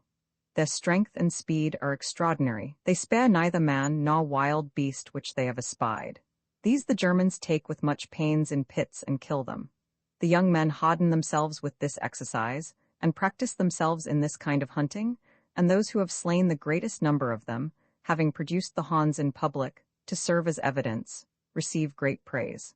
But not even when taken very young can they be rendered familiar to men and tamed. The size, shape, and appearance of their horns differ much from the horns of our oxen. These they anxiously seek after, and bind at the tips with silver, and use as cups at their most sumptuous entertainments. Caesar, after he discovered through the Euboean scouts that the Suevi had retired into their woods, apprehending a scarcity of corn, because, as we have observed above, all the Germans pay very little attention to agriculture, resolved not to proceed any farther, but that he might not altogether relieve the barbarians from the fear of his return, and that he might delay their succors, having led back his army, he breaks down, to the length of 200 feet, the farther end of the bridge, which joined the banks of the Euboea, and at the extremity of the bridge raises towers of 4 stories, and stations a guard of 12 cohorts for the purpose of defending the bridge, and strengthens the place with considerable fortifications. Over that fought and guard he appointed C. Vulcatius Tullus, a young man, he himself, when the corn began to ripen, having set forth for the war with Ambiorix, through the forest Arduina, which is the largest of all Gaul, and reaches from the banks of the Rhine and the frontiers of the Treviri to those of the Nervii, and extends over more than 500 miles, he sends forward L. Minucius Basilis with all the cavalry, to try if he might gain any advantage by rapid marches and the advantage of time. He warns him to forbid fires being made in the camp, lest any indication of his approach be given at a distance. He tells him that he will follow immediately. Basilis does as he was commanded, having performed his march rapidly, and even surpassed the expectations of all. He surprises in the fields many not expecting him. Through their information he advances towards Ambiorix himself, to the place in which he was said to be with a few horse. Fortune accomplishes much, not only in other matters, but also in the art of war. For as it happened by a remarkable chance, that he fell upon Ambiorix himself unguarded and unprepared, and that his arrival was seen by the people before the report or information of his arrival was carried thither. So it was an incident of extraordinary fortune that, although every implement of war which he was accustomed to have about him was seized, and his chariots and horses surprised, yet he himself escaped death. But it was effected owing to this circumstance, that his house being surrounded by a wood, as are generally the dwellings of the Gauls, who, for the purpose of avoiding heat, mostly seek the neighborhood of woods and rivers, his attendants and friends in a narrow spot sustained for a short time the attack of our horse. While they were fighting, one of his followers mounted him on a horse. The woods sheltered him as he fled. Thus fortune tended much both towards his encountering and his escaping danger. Whether Ambiorix did not collect his forces from cool deliberation, because he considered he ought not to engage in a battle, or whether he was debarred by time and prevented by the sudden arrival of our horse, when he supposed the rest of the army was closely following, is doubtful. But certainly, dispatching messengers through the country, he ordered everyone to provide for himself, and a part of them fled into the forest Arduina, a part into the extensive morasses. Those who were nearest the ocean concealed themselves in the islands which the tides usually form. Many, departing from their territories, committed themselves and all their possessions to perfect strangers. Catavolcus, king of one half of the Eburones, who had entered into the design together with Ambiorix, since, being now worn out by age, he was unable to endure the fatigue either of war or flight, having cursed Ambiorix with every imprecation, as the person who had been the contriver of that measure destroyed himself with the juice of the yew tree, of which there is a great abundance in Gaul and Germany. The Segui and Condrusi, of the nation and number of the Germans, and who are between the Eburones and the Treviri, sent ambassadors to Caesar to entreat that he would not regard them in the number of his enemies, nor consider that the cause of all the Germans on this side, the Rhine, was one and the same, that they had formed no plans of war, and had sent no auxiliaries to Ambiorix. Caesar, having ascertained this fact by an examination of his prisoners, commanded that if any of the Eburones in their flight had repaired to them, they should be sent back to him. He assures them that if they did that, he will not injure their territories.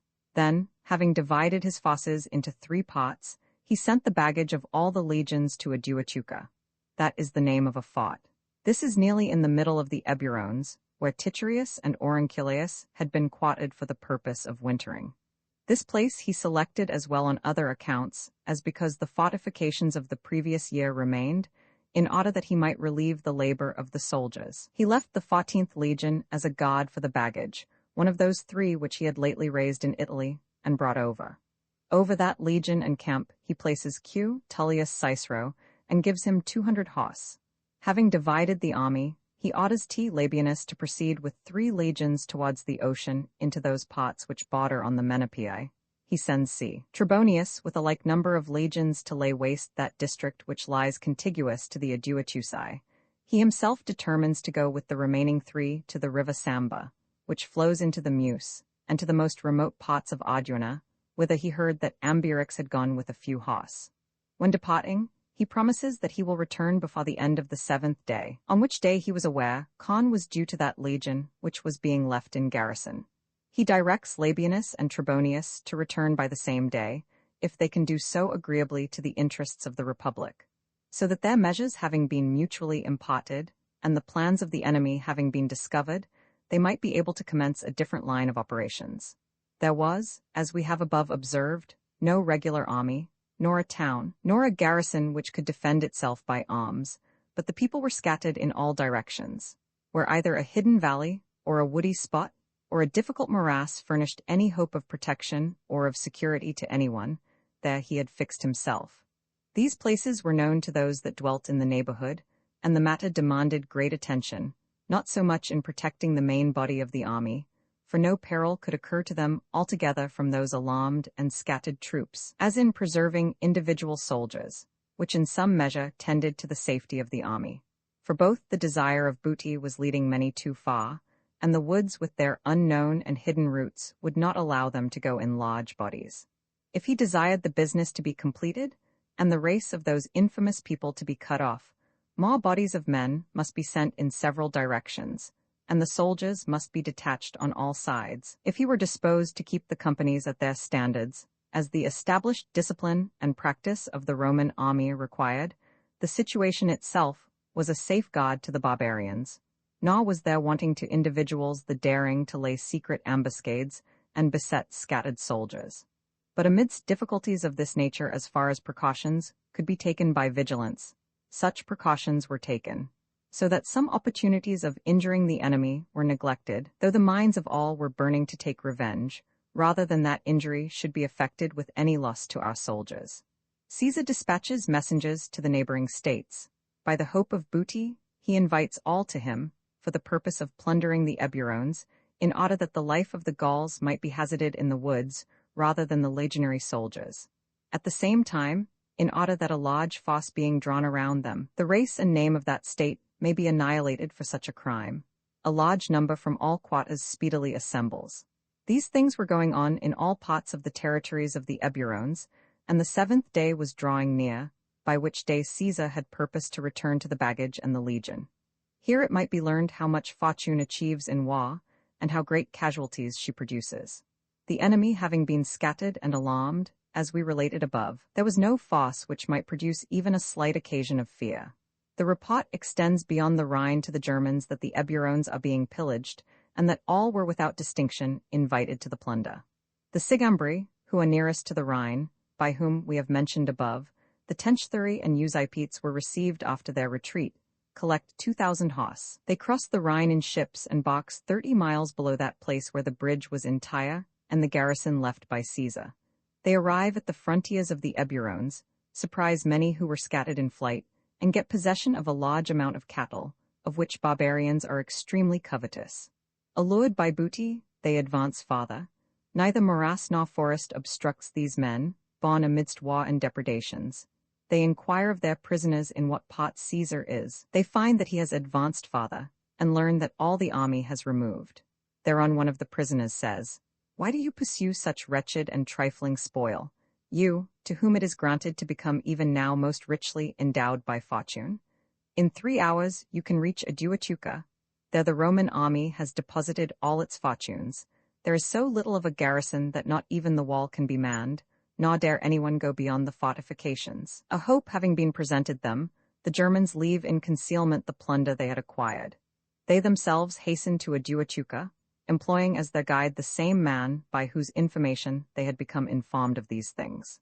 Cicero, who during all the foregoing days had kept his soldiers in camp with the greatest exactness, and agreeably to the injunctions of Caesar, had not permitted even any of the camp followers to go beyond the fortification, distrusting on the 7th day that Caesar would keep his promise as to the number of days, because he heard that he had proceeded farther, and no report as to his return was brought to him, and being urged at the same time by the expressions of those who called his tolerance almost a siege, if, forsooth, it was not permitted them to go out of the camp, since he might expect no disaster, whereby he could be injured, within 3 miles of the camp, while 9 legions and all the cavalry were under arms, and the enemy scattered and almost annihilated, sent 5 cohorts into the neighboring conlands, between which and the camp only one hill intervened, for the purpose of foraging. Many soldiers of the legions had been left invalided in the camp, of whom those who had recovered in this space of time, being about 300, are set together under one standard. a large number of soldiers' attendants besides, with a great number of beasts of burden, which had remained in the camp, permission being granted, follow them. At this very time, the German hosts by chance come up, and immediately, with the same speed with which they had advanced, attempt to force the camp at the decuman gate, nor were they seen, in consequence of woods lying in the way on that side, before they were just reaching the camp. So much so, that the sutlers who had their booths under the rampart had not an opportunity of retreating within the camp. Our men, not anticipating it, are perplexed by the sudden affair, and the cohort on the outpost scarcely sustains the first attack. The enemy spread themselves on the other sides to ascertain if they could find any access. Our men with difficulty defend the gates.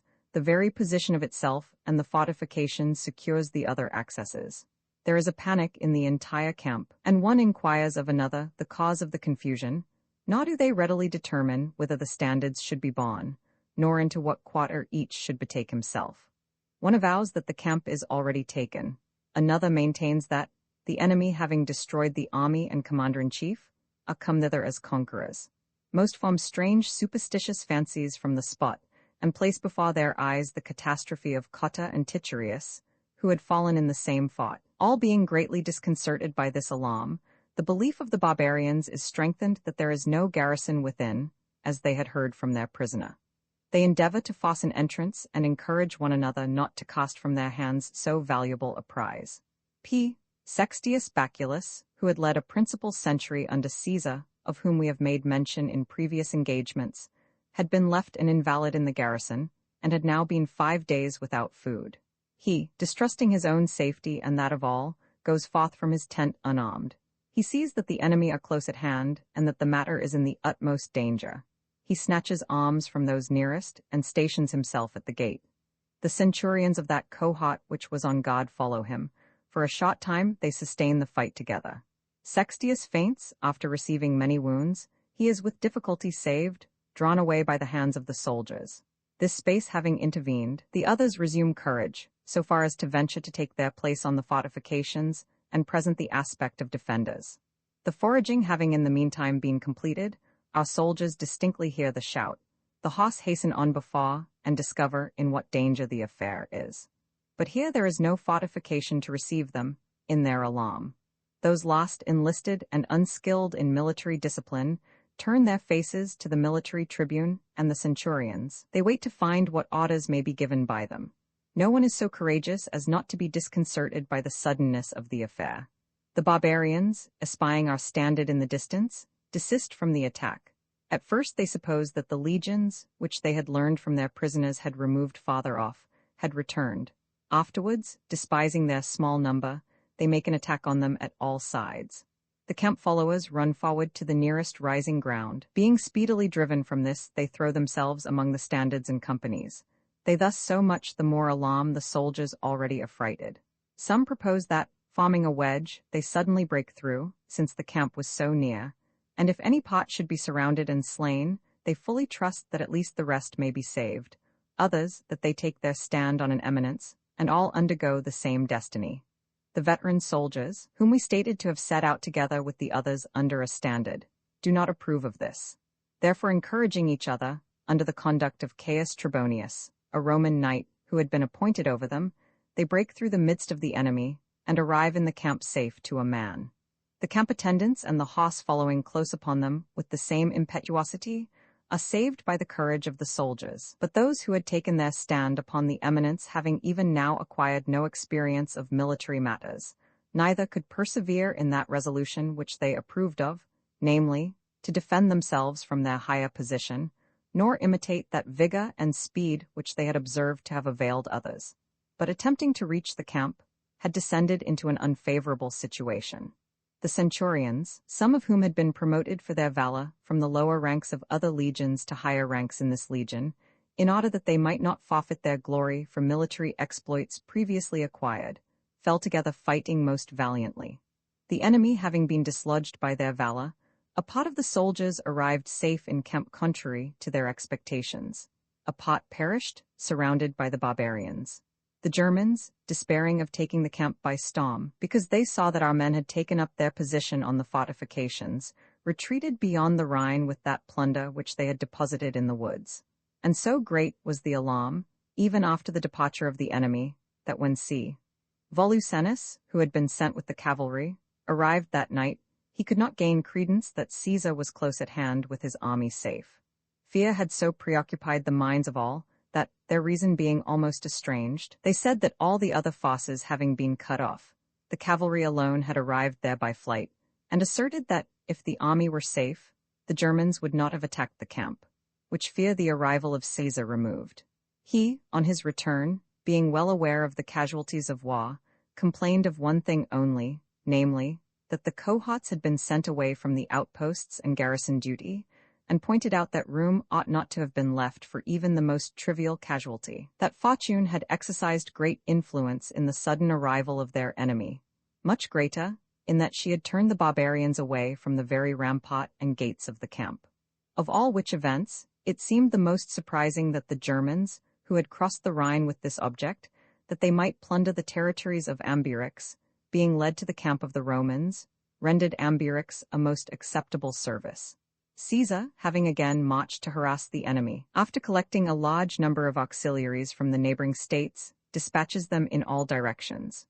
All the villages and all the buildings, which each beheld, were on fire. Spoil was being driven off from all parts.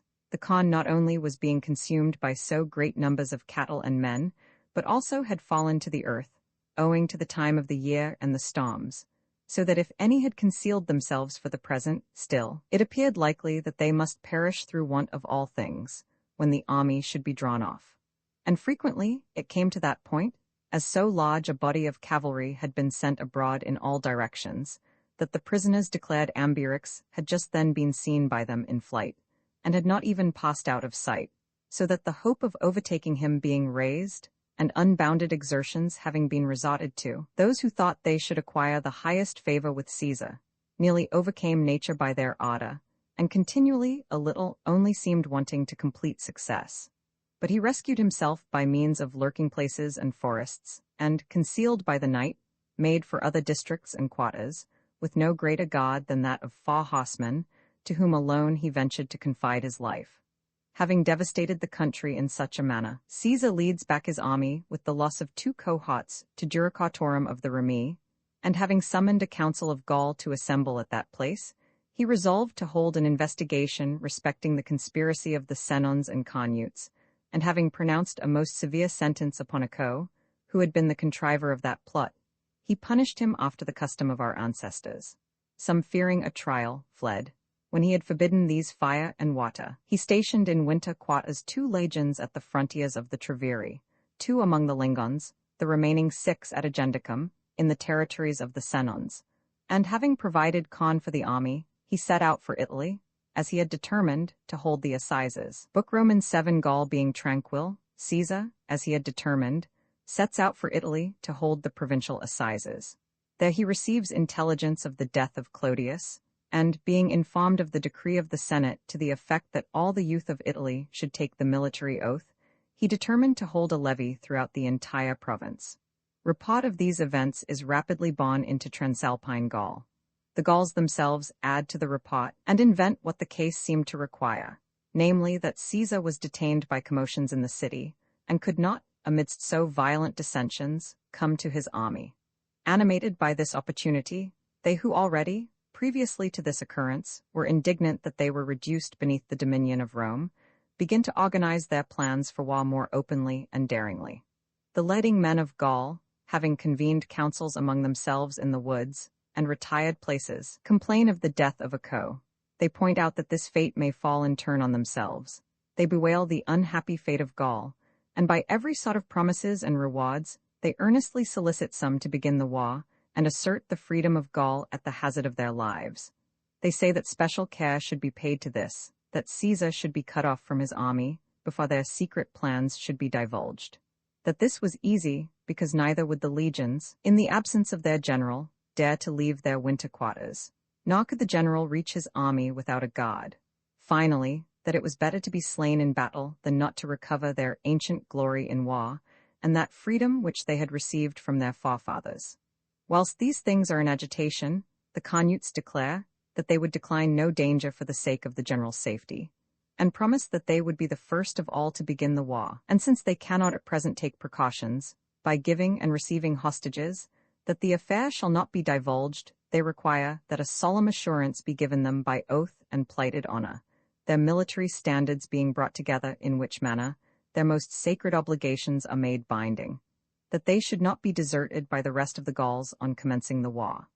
When the appointed day came, the Carnutes, under the command of Cotuatus and Canetidunus, desperate men, meet together at Genabum, and slay the Roman citizens who had settled there for the purpose of trading among the rest, Caius Fusius Sita, a distinguished Roman knight, who by Caesar's orders had presided over the provision department, and plunder their property. The report is quickly spread among all the states of Gaul, for whenever a more important and remarkable event takes place, they transmit the intelligence through their lands and districts by a shout, the others take it up in succession, and pass it to their neighbors, as happened on this occasion. For the things which were done at Genabum at sunrise were heard in the territories of the Arvani before the end of the first watch, which is an extent of more than 160 miles. There in like manner, Vercingetorix the son of Celtulus the Arvanian, a young man of the highest power, whose father had held the supremacy of entire Gaul, and had been put to death by his fellow citizens, for this reason, because he aimed at sovereign power, summoned together his dependents and easily excited them. On his design being made known, they rushed to arms. He is expelled from the town of Gergovia by his uncle Gobonitio and the rest of the nobles, who were of opinion that such an enterprise ought not to be hazarded. He did not, however, desist, but held in the country a levy of the needy and desperate. Having collected such a body of troops, he brings over to his 30 sentiments such of his fellow citizens as he has access to. He exhorts them to take up arms in behalf of the general freedom, and having assembled great forces, he drives from the state his opponents, by whom he had been expelled a short time previously. He is saluted king by his partisans, he sends ambassadors in every direction, he conjures them to adhere firmly to their promise. He quickly attaches to his interests the Senons, Parasiae, Pictones, Cadici, Tyrones, Aulici, Lemuvis, and all the others who border on the ocean. The supreme command is conferred on him by unanimous consent. On obtaining this authority, he demands hostages from all these states. He orders a fixed number of soldiers to be sent to him immediately. He determines what quantity of arms each state shall prepare at home, and before what time.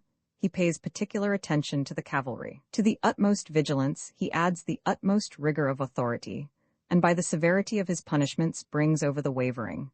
For on the commission of a greater crime, he puts the perpetrators to death by fire and every sort of tortures. For a slighter cause, he sends home the offenders with their ears cut off, or one of their eyes put out, that they may be an example to the rest, and frighten others by the severity of their punishment.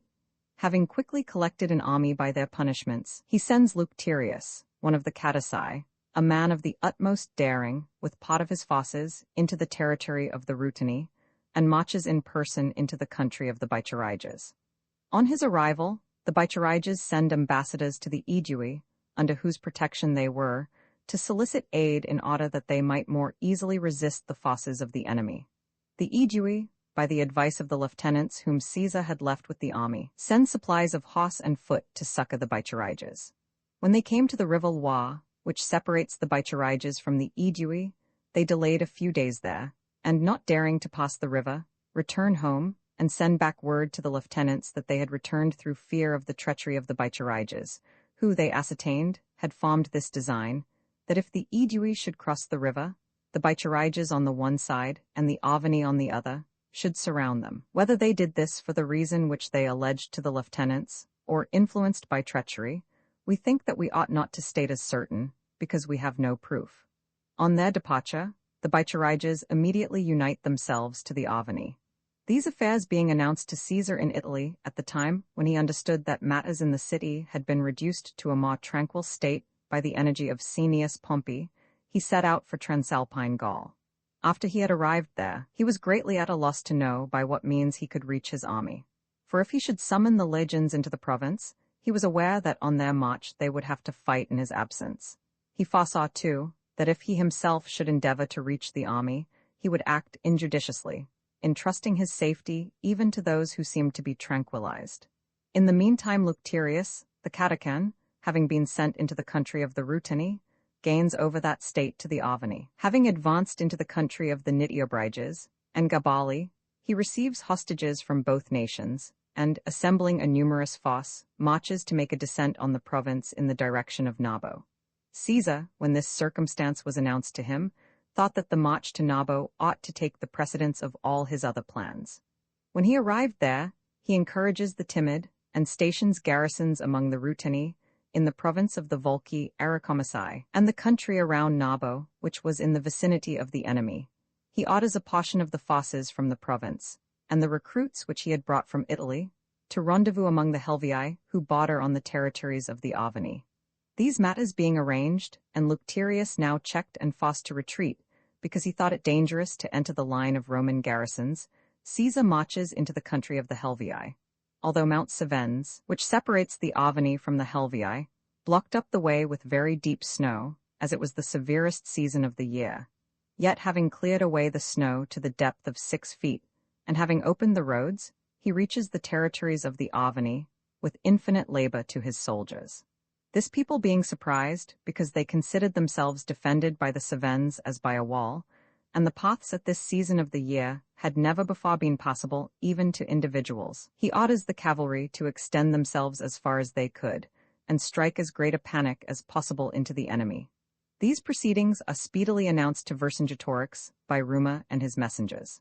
Around him all the Avani crowd in alarm, and solemnly entreat him to protect their property, and not to suffer them to be plundered by the enemy, especially as he saw that all the war was transferred into their country. Being prevailed upon by their entreaties, he moves his camp from the country of the Bychariges in the direction of the Avani. Caesar, having delayed 2 days in that place, because he had anticipated that, in the natural course of events, such would be the conduct of Vercingetorix, leaves the army under pretense of raising recruits and cavalry. He places Brutus, a young man, in command of these forces. He gives him instructions that the cavalry should range as extensively as possible in all directions, that he would exert himself not to be absent from the camp longer than 3 days. Having arranged these matters, he marches to Vienna by as long journeys as he can, when his own soldiers did not expect him. Finding there a fresh body of cavalry, which he had sent on to that place several days before, marching incessantly night and day, he advanced rapidly through the territory of the Aedui into that of the Lingons, in which 2 legions were wintering, that if any plan affecting his own safety should have been organized by the Aedui, he might defeat it by the rapidity of his movements. When he arrived there, he sends information to the rest of the legions, and gathers all his army into one place before intelligence of his arrival could be announced to the Avani. Vercingetorix, on hearing this circumstance, leads back his army into the country of the Bychariges, and after marching from it to Gergovia, a town of the Boii, whom Caesar had settled there after defeating them in the Helvetian War, and had rendered tributary to the Aedui, he determined to attack it. This action caused great perplexity to Caesar in the selection of his plans.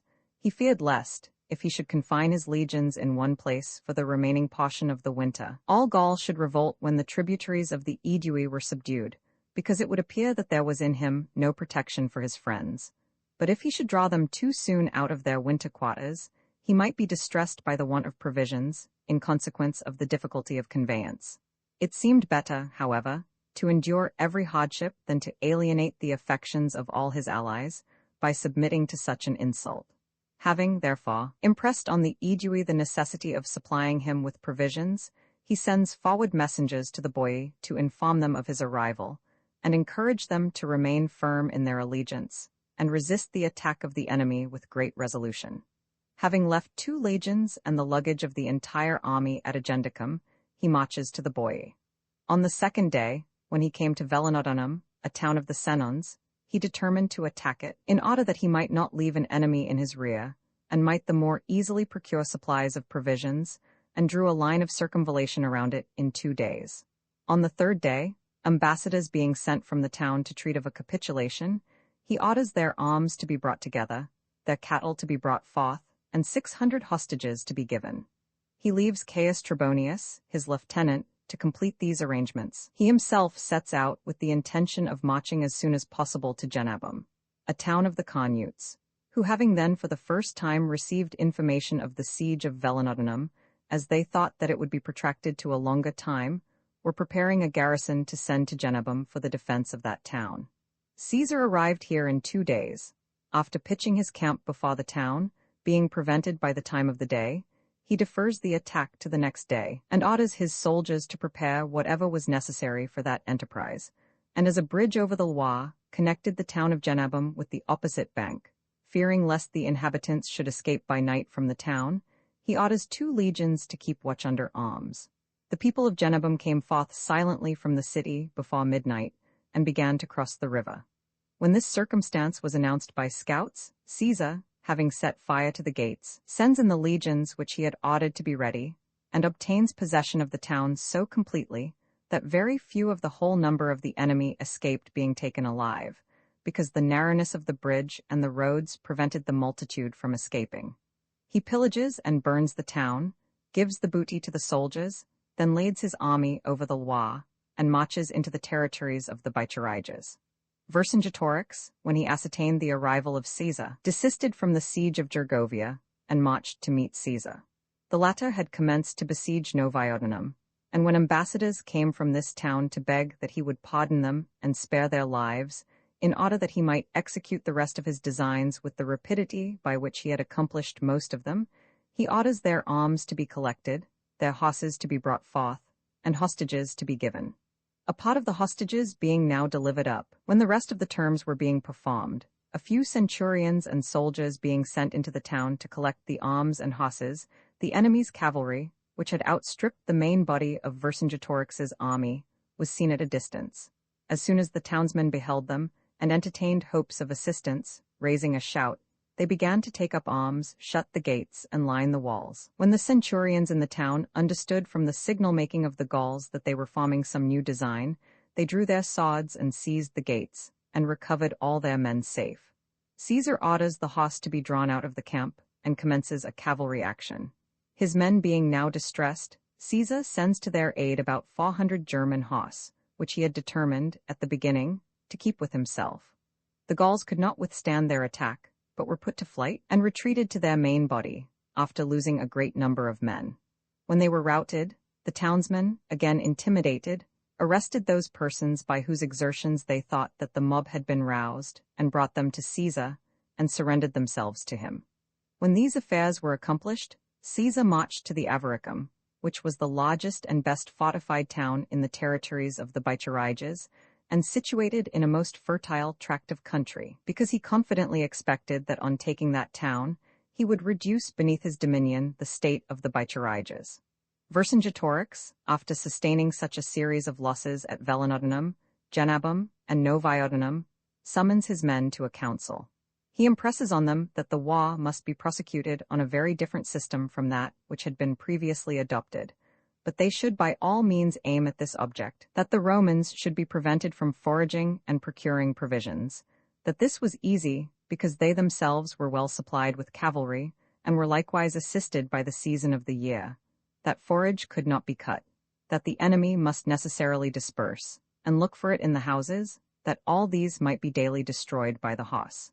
Besides that the interests of private property must be neglected for the sake of the general safety, that the villages and houses ought to be fired over such an extent of country in every direction from Boia, as the Romans appeared capable of scouring in their search for forage, that an abundance of these necessaries could be supplied to them, because they would be assisted by the resources of those in whose territories the war would be waged, that the Romans either would not bear the privation, or else would advance to any distance from the camp with considerable danger, and that it made no difference whether they slew them or stripped them of their baggage, since, if it was lost, they could not carry on the war.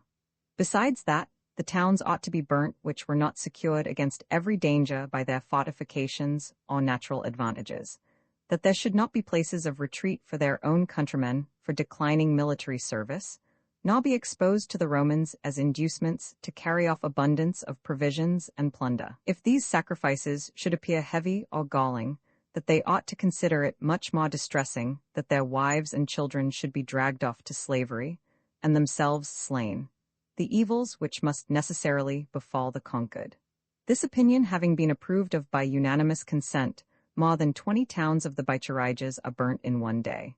Conflagrations are beheld in every quarter, and although all bore this with great regret, yet they laid before themselves this consolation, that, as the victory was certain, they could quickly recover their losses. There is a debate concerning Avaricum in the General Council, whether they should decide that it should be burnt or defended. The Bichariges threw themselves at the feet of all the Gauls, and entreat that they should not be compelled to set fire with their own hands to the fairest city of almost the whole of Gaul, which was both a protection and ornament to the state. They say that they could easily defend it, owing to the nature of the ground, for, being enclosed almost on every side by a river and a marsh, it had only one entrance, and that very narrow. Permission being granted to them at their earnest request, Vercingetorix at first dissuades them from it, but afterwards concedes the point, owing to their entreaties and the compassion of the soldiers. A proper garrison is selected for the town. Vercingetorix follows closely upon Caesar by shorter marches, and selects for his camp a place defended by woods and marshes, at the distance of 15 miles from Avaricum.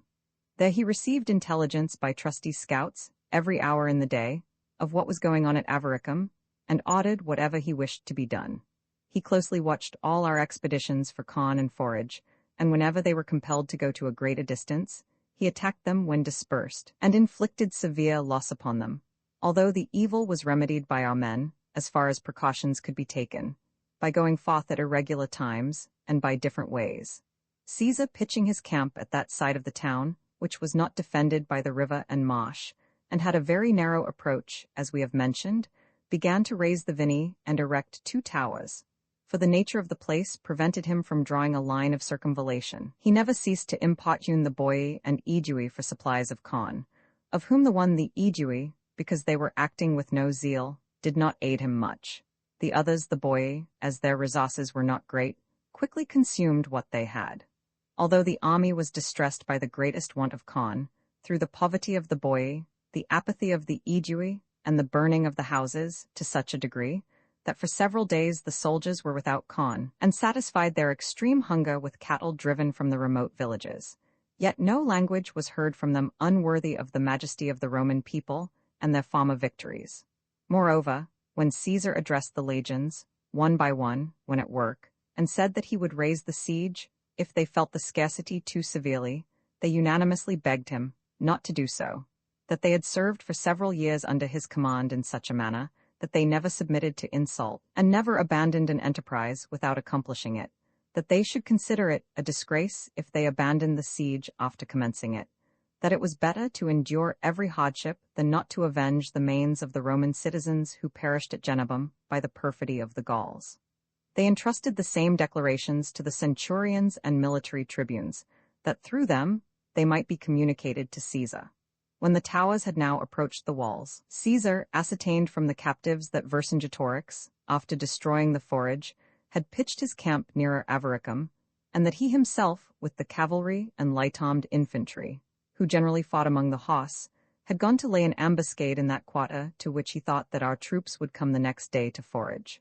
On learning these facts, he set out from the camp secretly at midnight, and reached the camp of the enemy early in the morning. They, having quickly learned the arrival of Caesar by scouts, hid their cars and baggage in the thickest parts of the woods, and drew up all their forces in a lofty and open space, which circumstance being announced, Caesar immediately ordered the baggage to be piled, and the arms to be got ready. There was a hill of a gentle ascent from the bottom, a dangerous and impassable marsh, not more than 50 feet broad, begirded on almost every side. The Gauls, having broken down the bridges, posted themselves on this hill, in confidence of their position, and being drawn up in tribes according to their respective states, held all the fords and passages of that marsh with trusty guards, thus determined that if the Romans should attempt to force the marsh, they would overpower them from the higher ground while sticking in it, so that whoever saw the nearness of the position would imagine that the 2 armies were prepared to fight on almost equal terms, but whoever should view accurately the disadvantage of position would discover that they were showing off an empty affectation of courage. Caesar clearly points out to his soldiers, who were indignant that the enemy could bear the sight of them at the distance of so short a space, and were earnestly demanding the signal for action, with how great loss and the death of how many gallant men the victory would necessarily be purchased. And when he saw them so determined to decline no danger for his renown, that he ought to be considered guilty of the utmost injustice if he did not hold their life dearer than his own personal safety. Having thus consoled his soldiers, he leads them back on the same day to the camp, and determined to prepare the other things which were necessary for the siege of the town.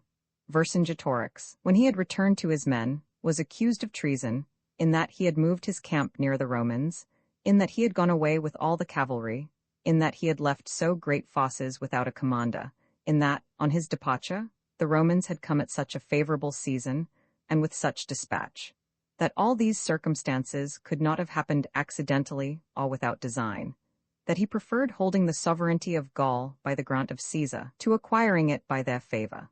Being accused in such a manner, he made the following reply to these charges: that his moving his camp had been caused by want of forage, and had been done even by their advice; that his approaching near the Romans had been a measure dictated by the favorable nature of the ground, which would defend him by its natural strength; that the service of the cavalry could not have been requisite in marshy ground, and was useful in that place to which they had gone; that he, on his departure, had given the supreme command to no one intentionally, lest he should be induced by the eagerness of the multitude to hazard an engagement, to which he perceived that all were inclined, owing to their want of energy, because they were unable to endure fatigue any longer; that, if the Romans in the meantime came up by chance, they the Gauls should feel grateful to fortune; if invited by the information of someone, they should feel grateful to him, because they were enabled to see distinctly from the higher ground the smallness of the number of their enemy, and despise the courage of those who, not daring to fight,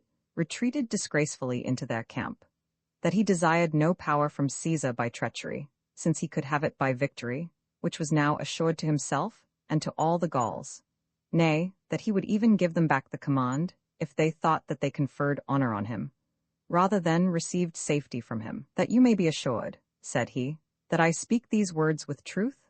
Listen to these Roman soldiers. He produces some camp followers whom he had surprised on a foraging expedition some days before, and had tortured by famine and confinement. They being previously instructed in what answers they should make when examined, say, that they were legionary soldiers, that, urged by famine and want, they had recently gone forth from the camp, to see if they could find any corn or cattle in the fields, that the whole army was distressed by a similar scarcity, nor had anyone now sufficient strength, nor could bear the labor of the work, and therefore that the general was determined, if he made no progress in the siege, to draw off his army in 3 days. These benefits, says Vercingetorix, you receive from me, whom you accuse of treason, me, by whose exertions you see so powerful and victorious an army, almost destroyed by famine, without shedding one drop of your blood. And I have taken precautions that no state shall admit within its territories this army in its ignominious flight from this place.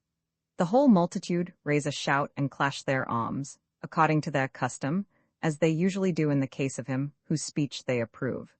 They exclaim that Vercingetorix was a consummate general, and that they had no doubt of his honor, that the war could not be conducted with greater prudence. They determine that 10,000 men should be picked out of the entire army and sent into the town, and decide that the general safety should not be entrusted to the Bicheriges alone, because they were aware that the glory of the victory must rest with the Bicheriges, if they made good the defense of the town. To the extraordinary valor of our soldiers, devices of every sort were opposed by the Gauls, since they are a nation of consummate ingenuity, and most skillful in imitating and making those things which are imparted by anyone. For they turned aside the hooks with nooses, and when they had caught hold of them firmly, drew them on by means of engines, and undermined the mound the more skillfully on this account, because there are in their territories extensive iron mines, and consequently every description of mining operations is known and practiced by them. They had furnished, moreover, the whole wall on every side with turrets, and had covered them with skins. Besides, in their frequent sallies by day and night, they attempted either to set fire to the mound, or attack our soldiers when engaged in the works, and moreover, by splicing the upright timbers of their own towers, they equaled the height of ours, as fast as the mound had daily raised them, and countermined our mines, and impeded the working of them by stakes bent and sharpened at the ends, and boiling pitch, and stones of very great weight, and prevented them from approaching the walls.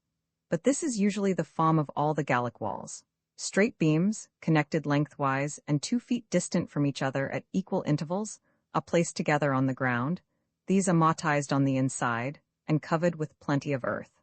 But the intervals which we have mentioned are closed up in front by large stones.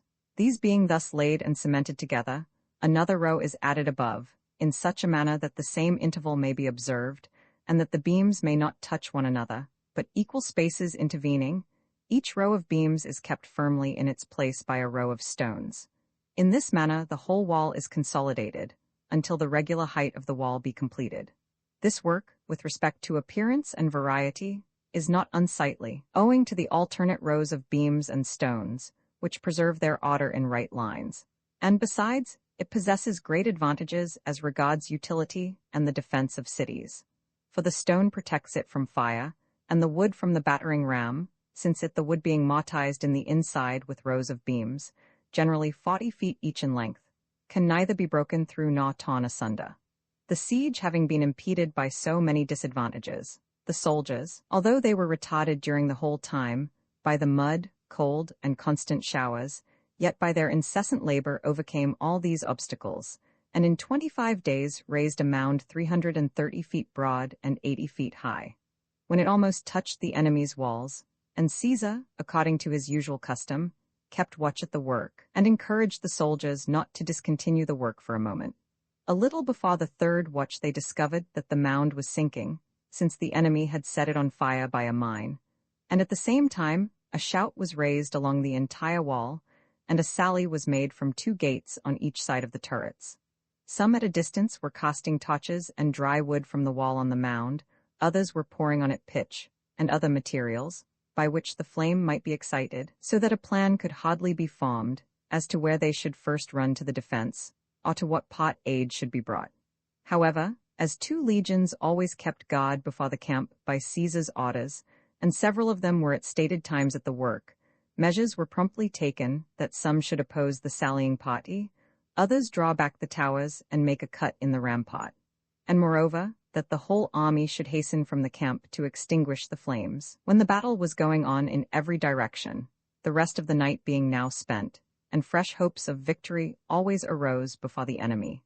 The more so on this account, because they saw the coverings of our towers burnt away, and perceived that we, being exposed, could not easily go to give assistance, and they themselves were always relieving the weary with fresh men, and considered that all the safety of Gaul rested on this crisis. There happened in my own view a circumstance which, having appeared to be worthy of record, we thought it ought not to be omitted. A certain Gaul before the gate of the town, who was casting into the fire, opposite the turret balls of tallow and fire which were passed along to him, was pierced with a dart on the right side and fell dead. One of those next him stepped over him as he lay, and discharged the same office. When the second man was slain in the same manner by a wound from a crossbow, a third succeeded him, and a fourth succeeded the third. Nor was this post left vacant by the besieged, until, the fire of the mound having been extinguished, and the enemy repulsed in every direction, an end was put to the fighting. The Gauls, having tried every expedient, as nothing had succeeded, adopted the design of fleeing from the town the next day, by the advice and order of Vercingetorix. They hoped that, by attempting it at the dead of night, they would effect it without any great loss of men, because the camp of Vercingetorix was not far distant from the town, and the extensive marsh which intervened was likely to retard the Romans in the pursuit. And they were now preparing to execute this by night, when the matrons suddenly ran out into the streets, and weeping cast themselves at the feet of their husbands, and requested of them, with every entreaty, that they should not abandon themselves and their common children to the enemy for punishment, because the weakness of their nature and physical powers prevented them from taking to flight.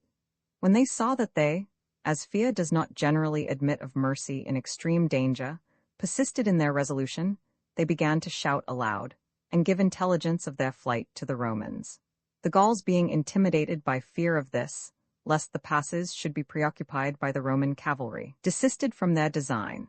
The next day Caesar, the tower being advanced, and the works which he had determined to raise being arranged, a violent storm arising, thought this no bad time for executing his designs, because he observed the gods arranged on the walls a little too negligently, and therefore ordered his own men to engage in their work more remissly, and pointed out what he wished to be done. He drew up his soldiers in a secret position within the vinney, and exhorts them to reap, at least, the harvest of victory proportionate to their exertions. He proposed a reward for those who should first scale the walls, and gave the signal to the soldiers. They suddenly flew out from all quarters and quickly filled the wall. The enemy, being alarmed by the suddenness of the attack, were dislodged from the wall and towers, and drew up, in form of a wedge, in the marketplace and the open streets, with this intention that, if an attack should be made on any side, they should fight with their line drawn up to receive it. When they saw no one descending to the level ground, and the enemy extending themselves along the entire wall in every direction, fearing lest every hope of flight should be cut off, they cast away their arms, and sought, without stopping, the most remote parts of the town. A part was then slain by the infantry when they were crowding upon one another in the narrow passage of the gates, and a part having got without the gates, were cut to pieces by the cavalry. Nor was there one who was anxious for the plunder. Thus, being excited by the massacre at Genabum and the fatigue of the siege, they spared neither those worn out with years, women, or children. Finally, out of all that number, which amounted to about 40,000, scarcely 800, who fled from the town when they heard the first alarm, reached Vercingetorix in safety. And he, the night being now far spent, received them in silence after their flight, fearing that any sedition should arise in the camp from their entrance in a body, and the compassion of the soldiers. So that, having arranged his friends and the chiefs of the states at a distance on the road, he took precautions that they should be separated and conducted to their fellow countrymen, to whatever part of the camp had been assigned to each state from the beginning. Vercingetorix, having convened an assembly on the following day, consoled and encouraged his soldiers in the following words: that they should not be too much depressed in spirit, nor alarmed at their loss, that the Romans did not conquer by valor nor in the field, but by a kind of art and skill in assault, with which they themselves were unacquainted, that whoever expected every event in the war to be favorable, erred, that it never was his opinion that Avaricum should be defended, of the truth of which statement he had themselves as witnesses, but that it was owing to the imprudence of the Bituriges, and the too ready compliance of the rest, that this loss was sustained. That, however, he would soon compensate it by superior advantages.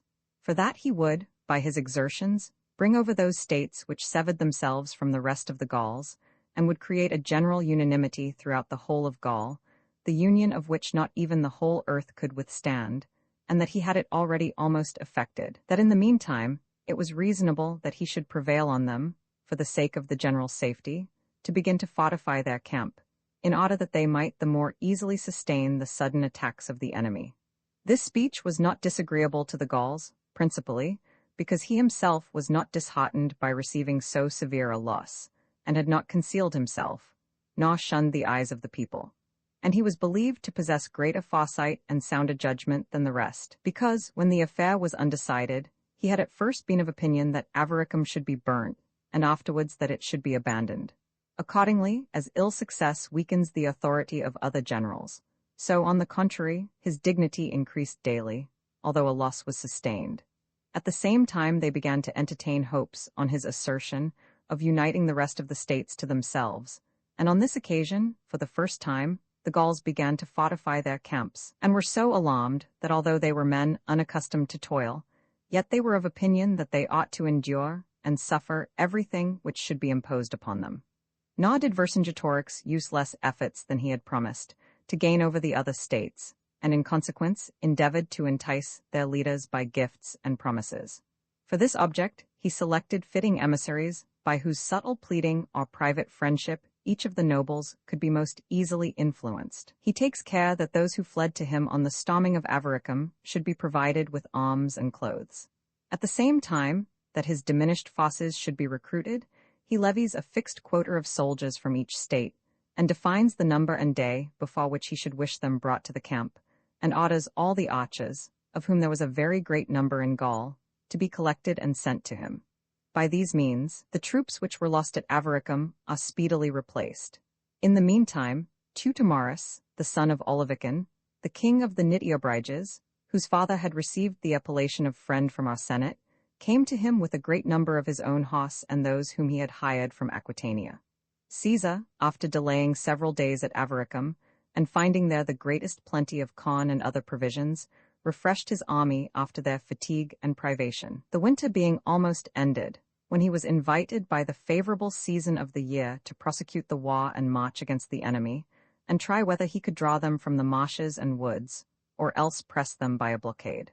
Some noblemen of the Aedui came to him as ambassadors to entreat that in an extreme emergency he should succor their state, that their affairs were in the utmost danger, because, whereas single magistrates had been usually appointed in ancient times and held the power of king for a single year, 2 persons now exercised this office, and each asserted that he was appointed according to their laws.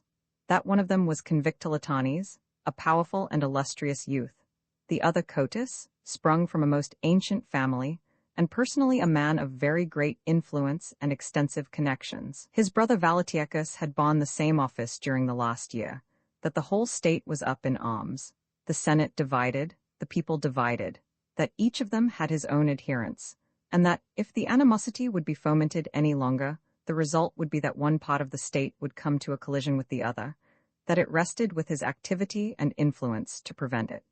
Although Caesar considered it ruinous to leave the war and the enemy, yet, being well aware what great evils generally arise from internal dissensions, lest a state so powerful and so closely connected with the Roman people, which he himself had always fostered and honored in every respect, should have recourse to violence and arms, and that the party which had less confidence in its own power should summon aid from Vercingetorix, he determined to anticipate this movement. And because, by the laws of the Aedui, it was not permitted those who held the supreme authority to leave the country, he determined to go in person to the Aedui, lest he should appear to infringe upon their government and laws, and summoned all the Senate, and those between whom the dispute was, to meet him at Decicia. When almost all the state had assembled there, and he was informed that one brother had been declared magistrate by the other, when only a few persons were privately summoned for the purpose, at a different time and place from what he ought, whereas the laws not only forbade 2 belonging to one family to be elected magistrates while each was alive, but even deterred them from being in the Senate, he compelled Cotus to resign his office.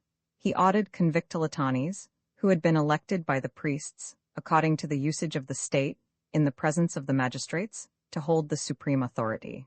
Having pronounced this decree between the contending parties, he exhorted the Aedui to bury in oblivion their disputes and dissensions, and, laying aside all these things, devote themselves to the war, and expect from him, on the conquest of Gaul, those rewards which they should have earned, and send speedily to him all their cavalry and 10,000 infantry, which he might place in different garrisons to protect his convoys of provisions, and then divided his army into 2 parts.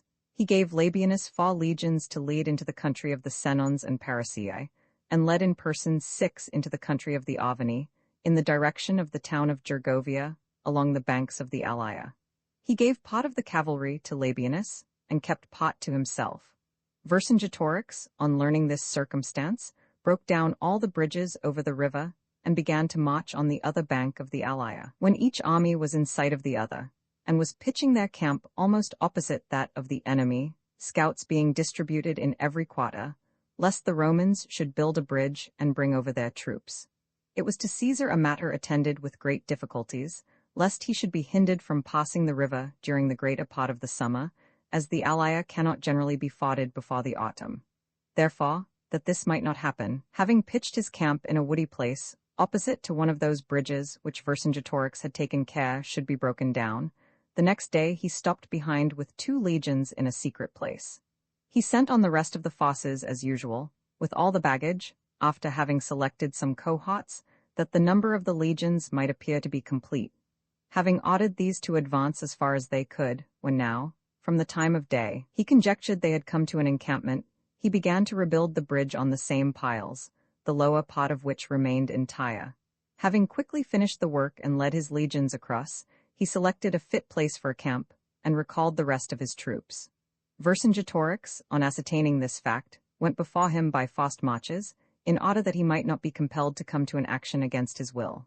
Caesar, in 5 days' march, went from that place to Gergovia, and after engaging in a slight cavalry skirmish that day, on viewing the situation of the city, which, being built on a very high mountain, was very difficult of access, he despaired of taking it by storm, and determined to take no measures with regard to besieging it before he should secure a supply of provisions. But Vercingetorix, having pitched his camp on the mountain near the town, placed the fosses of each state separately and at small intervals around himself, and having occupied all the hills of that range as far as they commanded a view of the Roman encampment, he presented a formidable appearance.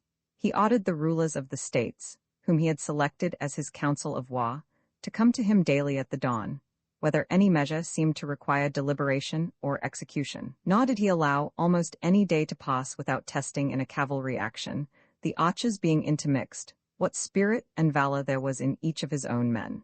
There was a hill opposite the town, at the very foot of that mountain, strongly fortified and precipitous on every side, which if our men could gain, they seemed likely to exclude the enemy from a great share of their supply of water, and from free foraging, but this place was occupied by them with a weak garrison.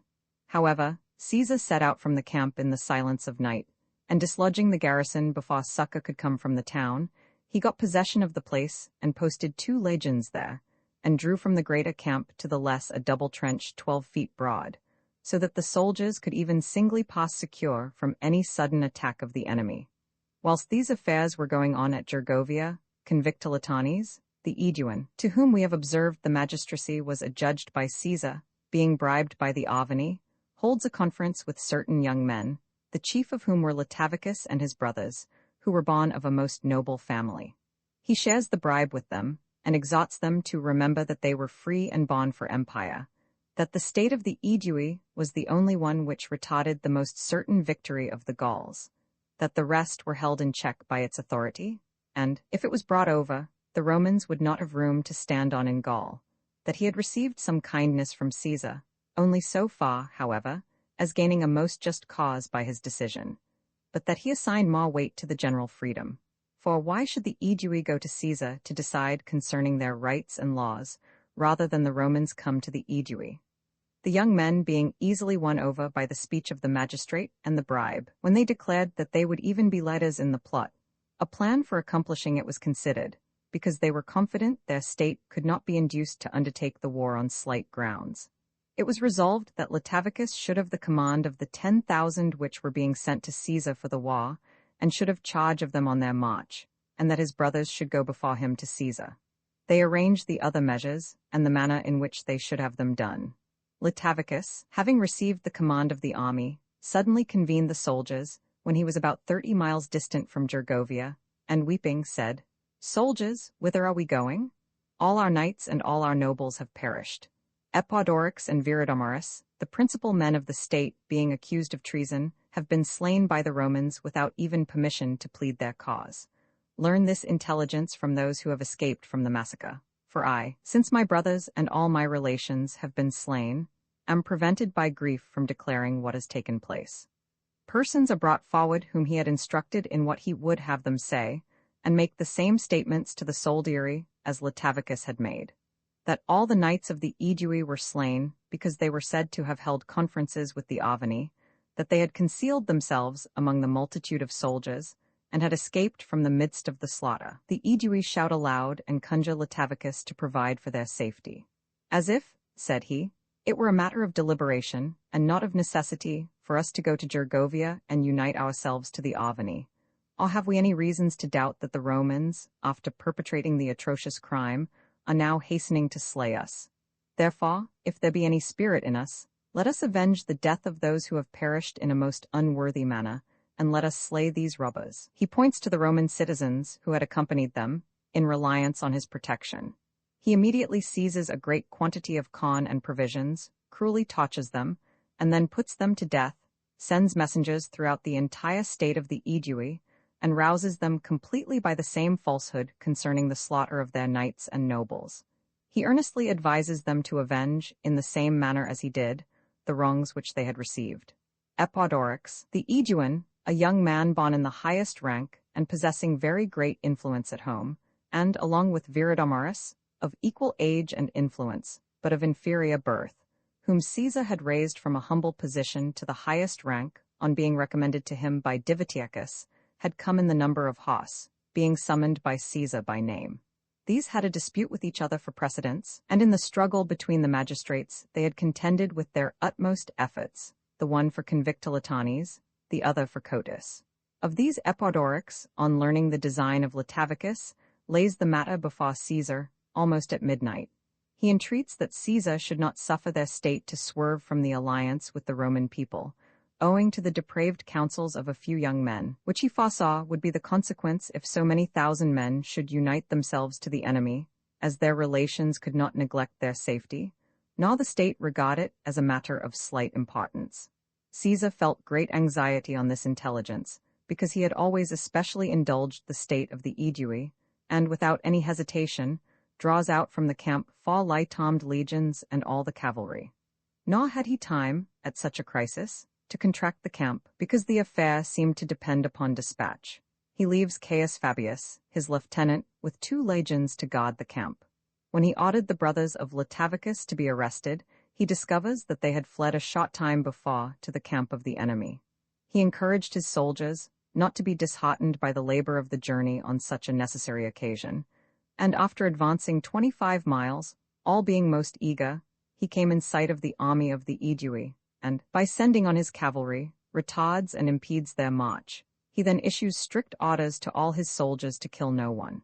He commands Epidorix and Viridomarus, who they thought were killed, to move among the cavalry and address their friends.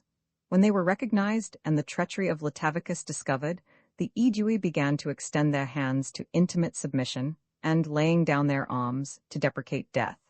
Latavicus, with his clansmen, who after the custom of the Gauls consider it a crime to desert their patrons, even in extreme misfortune, flees forth to Gergovia. Caesar, after sending messengers to the state of the Aedui, to inform them that they whom he could have put to death by the right of war were spared through his kindness, and after giving 3 hours of the night to his army for his repose, directed his march to Gergovia. Almost in the middle of the journey, a party of horse that were sent by Fabius stated in how great danger matters were. They inform him that the camp was attacked by a very powerful army, while fresh men were frequently relieving the wearied, and exhausting our soldiers by the incessant toil, since, on account of the size of the camp, they had constantly to remain on the rampart, that many had been wounded by the immense number of arrows and all kinds of missiles, that the engines were of great service in withstanding them, that Fabius, at their departure, leaving only 2 gates open, was blocking up the rest, and was adding breastworks to the ramparts, and was preparing himself for a similar casualty on the following day. Caesar, after receiving this information, reached the camp before sunrise owing to the very great zeal of his soldiers. Whilst these things are going on at Gergovia, the Aedui, on receiving the first announcements from Latavicus, leave themselves no time to ascertain the truth of these statements. Some are stimulated by avarice, others by revenge and credulity, which is an innate propensity in that race of men to such a degree that they consider a slight rumor as an ascertained fact. They plunder the property of the Roman citizens, and either massacre them or drag them away to slavery. Convictolitanes increases the evil state of affairs, and goads on the people to fury, that by the commission of some outrage they may be ashamed to return to propriety. They entice from the town of Cabellonus, by a promise of safety, Marcus Aristeus, a military tribune who was on his march to his legion. They compel those who had settled there for the purpose of trading to do the same. By constantly attacking them on their march, they strip them of all their baggage. They besiege day and night those that resisted. When many were slain on both sides, they excite a great number to arms. In the meantime, when intelligence was brought that all their soldiers were in Caesar's power, they run in a body to Aristeus. They assure him that nothing had been done by public authority. They order an inquiry to be made about the plundered property. They confiscate the property of Latavicus and his brothers. They send ambassadors to Caesar for the purpose of clearing themselves. They do all this with a view to recover their soldiers, but being contaminated by guilt, and charmed by the gains arising from the plundered property, as that act was shared in by many, and being tempted by the fear of punishment, they began to form plans of war and stir up the other states by embassies. Although Caesar was aware of this proceeding, yet he addresses the ambassadors with as much mildness as he can. That he did not think worse of the state on account of the ignorance and fickleness of the mob, nor would diminish his regard for the Aedui. He himself, fearing a greater commotion in Gaul, in order to prevent his being surrounded by all the states, began to form plans as to the manner in which he should return from Gergovia, and again, concentrate his forces, lest a departure arising from the fear of a revolt should seem like a flight. Whilst he was considering these things, an opportunity of acting successfully seemed to offer. For when he had come into the smaller camp for the purpose of securing the works, he noticed that the hill in the possession of the enemy was stripped of men, although, on the former days, it could scarcely be seen on account of the numbers on it. Being astonished, he inquires the reason of it from the deserters, a great number of whom flocked to him daily. They all concurred in asserting, what Caesar himself had already ascertained by his scouts, that the back of that hill was almost level, but likewise woody and narrow, by which there was a pass to the other side of the town, that they had serious apprehensions for this place, and had no other idea, on the occupation of one hill by the Romans, than that, if they should lose the other, they would be almost surrounded, and cut off from all egress and foraging, that they were all summoned by Vercingetorix to fortify this place. Caesar, on being informed of this circumstance, sends several troops of horse to the place immediately after midnight. He orders them to range in every quarter with more tumult than usual. At dawn, he orders a large quantity of baggage to be drawn out of the camp, and the muleteers with helmets, in the appearance and guise of horsemen, to ride round the hills. To these he adds a few cavalry, with instructions to range more widely to make a show. He orders them all to seek the same quarter by a long circuit. These proceedings were seen at a distance from the town, as Gergovia commanded a view of the camp, nor could the Gauls ascertain at so great a distance what certainty there was in the maneuver. He sends one legion to the same hill, and after it had marched a little, stations it in the lower ground, and conceals it in the woods.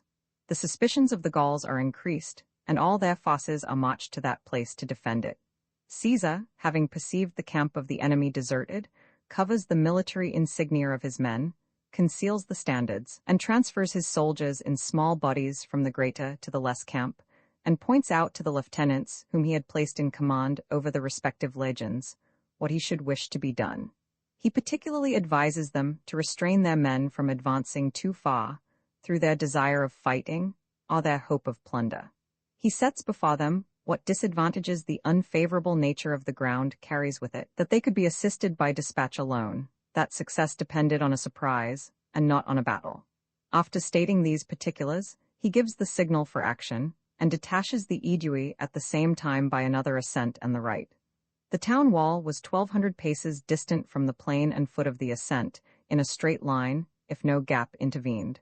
Whatever circuit was added to this ascent, to make the hill easy, increased the length of the route. But almost in the middle of the hill, the Gauls had previously built a wall 6 feet high, made of large stones, and extending in length as far as the nature of the ground permitted, as a barrier to retard the advance of our men. And leaving all the lower space empty, they had filled the upper part of the hill, as far as the wall of the town, with their camps very close to one another. The soldiers, on the signal being given, quickly advance to this fortification, and passing over it, make themselves masters of the separate camps. And so great was their activity in taking the camps, that Teutomarus, the king of the Nitiobriges, being suddenly surprised in his tent, as he had gone to rest at noon, with difficulty escaped from the hands of the plunderers, with the upper part of his person naked, and his horse wounded.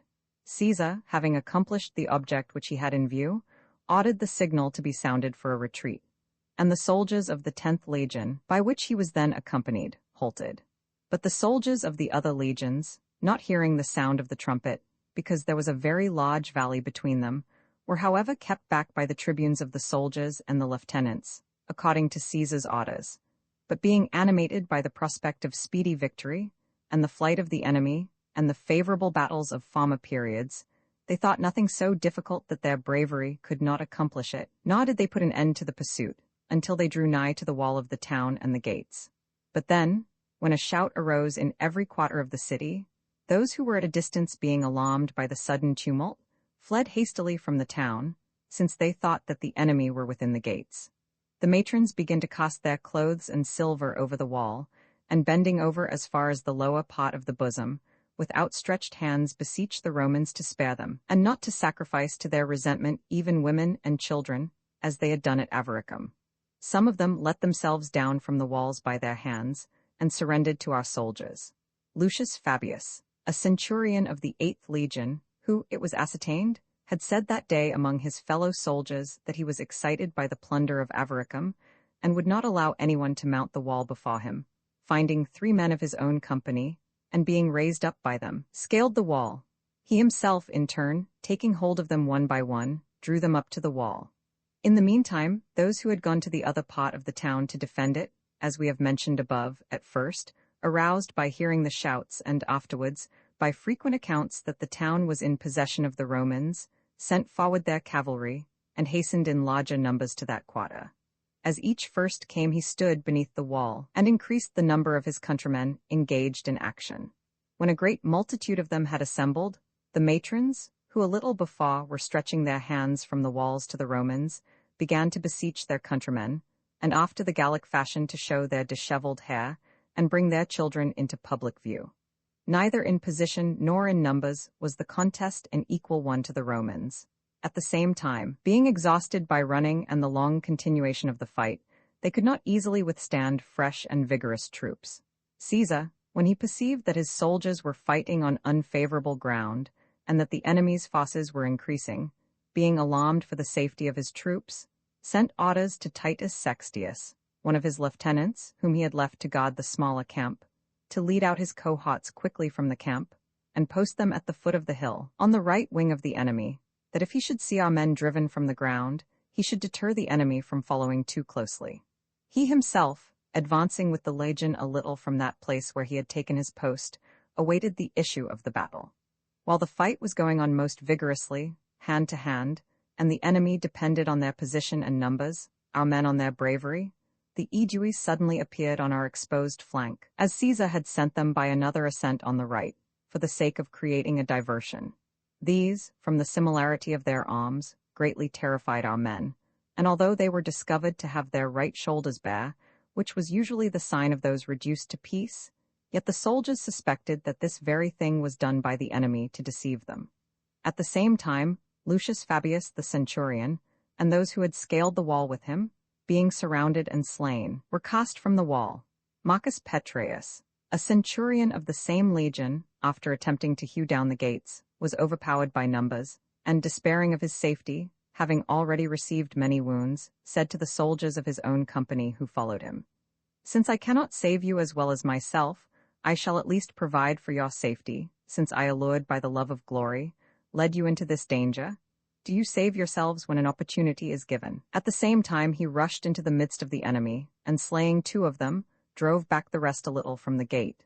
When his men attempted to aid him, in vain, he says, "You endeavor to procure my safety, since blood and strength are now failing me, therefore leave this, while you have the opportunity, and retreat to the legion." Thus he fell fighting a few moments after, and saved his men by his own death. Our soldiers, being hard pressed on every side, were dislodged from their position, with the loss of 46 centurions, but the 10th Legion, which had been posted in reserve on ground a little more level, checked the Gauls in their eager pursuit. It was supported by the cohorts of the 13th Legion, which, being led from the smaller camp, had, under the command of Titus Sextius, occupied the higher ground. The legions, as soon as they reached the plain, halted and faced the enemy. Vercingetorix led back his men from the pot of the hill within the fortifications. On that day, little less than 700 of the soldiers were missing. On the next day, Caesar, having called a meeting, censured the rashness and avarice of his soldiers, in that they had judged for themselves how far they ought to proceed, or what they ought to do, and could not be kept back by the tribunes of the soldiers and the lieutenants, and stated what the disadvantage of the ground could effect, what opinion he himself had entertained at Avaricum, when having surprised the enemy without either general or cavalry, he had given up a certain victory, lest even a trifling loss should occur in the contest owing to the disadvantage of position. That as much as he admired the greatness of their courage, since neither the fortifications of the camp, nor the height of the mountain, nor the wall of the town could retard them, in the same degree he censured their licentiousness and arrogance, because they thought that they knew more than their general concerning victory, and the issue of actions, and that he required in his soldiers forbearance and self-command, not less than valor and magnanimity. Having held this assembly, and having encouraged the soldiers at the conclusion of his speech, that they should not be dispirited on this account, nor attribute to the valor of the enemy what the disadvantage of position had caused. Entertaining the same views of his departure that he had previously had, he led forth the legions from the camp, and drew up his army in order of battle in a suitable place. When Vercingetorix, nevertheless, would not descend to the level ground, a slight cavalry action, and that a successful one, having taken place, he led back his army into the camp. When he had done this, the next day, thinking that he had done enough to lower the pride of the Gauls and to encourage the minds of his soldiers, he moved his camp in the direction of the Aedui. The enemy not even then pursuing us, on the third day he repaired the bridge over the river Allia and led over his whole army. Having then held an interview with Viridomarus and Epidorix the Aeduans, he learns that Latavicus had set out with all the cavalry to raise the Aedui, that it was necessary that they too should go before him to confirm the state in their allegiance. Although he now saw distinctly the treachery of the Aedui in many things, and was of opinion that the revolt of the entire state would be hastened by their departure, yet he thought that they should not be detained, lest he should appear either to offer an insult or betray some suspicion of fear. He briefly states to them, when departing his services towards the Aedui, in what a state and how humbled he had found them, driven into their towns, deprived of their lands, stripped of all their fosses, a tribute imposed on them, and hostages wrested from them with the utmost insult, and to what condition and to what greatness he had raised them, so much so that they had not only recovered their former position, but seemed to surpass the dignity and influence of all the previous eras of their history. After giving these admonitions, he dismissed them. Novae Odunum was a town of the Aedui, advantageously situated on the banks of the Loire. Caesar had conveyed hither all the hostages of Gaul, the corn, public money, a great part of his own baggage and that of his army. He had sent hither a great number of horses, which he had purchased in Italy and Spain on account of this war. When Epidorix and Viridomarus came to this place, and received information of the disposition of the state, that Latavicus had been admitted by the Aedui into Bibracte, which is a town of the greatest importance among them, that Convictolitanes, the chief magistrate, and a great part of the Senate had gone to meet him, that ambassadors had been publicly sent to Vercingetorix to negotiate a peace and alliance. They thought that so great an opportunity ought not to be neglected. Therefore, having put to the sword the garrison of Novae Odunum, and those who had assembled there for the purpose of trading or were on their march, they divided the money and horses among themselves. They took care that the hostages of the different states should be brought to Bibracte, to the chief magistrate. They burnt the town to prevent its being of any service to the Romans, as they were of opinion that they could not hold it. They carried away in their vessels whatever corn they could in the hurry. They destroyed the remainder by throwing it into the river or setting it on fire.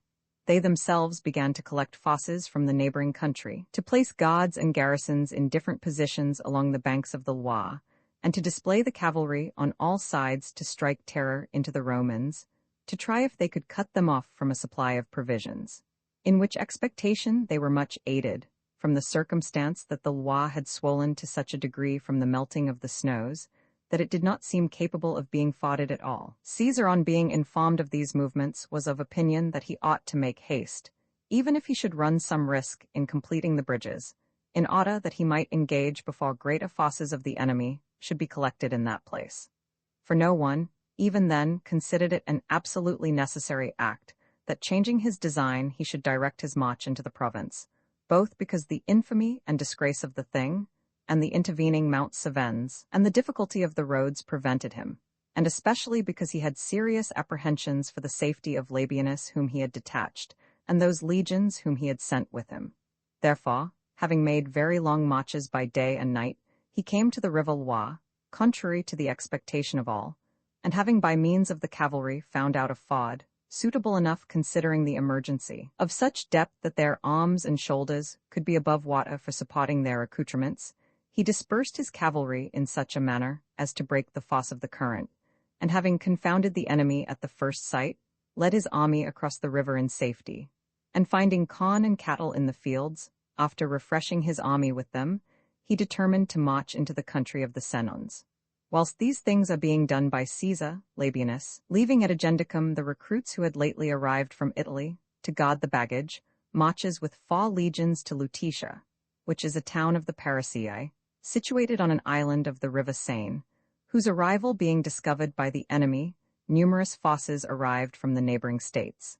The supreme command is entrusted to Camulogenus, one of the Aulici, who, although almost worn out with age, was called to that honor on account of his extraordinary knowledge of military tactics. He, when he observed that there was a large marsh which communicated with the Seine, and rendered all that country impassable, encamped there, and determined to prevent our troops from passing it. Labienus at first attempted to raise Vinny, fill up the marsh with hurdles and clay, and secure a road. After he perceived that this was too difficult to accomplish, he issued in silence from his camp at the third watch, and reached Melodonum by the same route by which he came. This is a town of the Senons, situated on an island in the Seine, as we have just before observed of Lutetia. Having seized upon about 50 ships and quickly joined them together, and having placed soldiers in them, he intimidated by his unexpected arrival the inhabitants, of whom a great number had been called out to the war, and obtains possession of the town without a contest. Having repaired the bridge, which the enemy had broken down during the preceding days, he led over his army, and began to march along the banks of the river to Lutetia.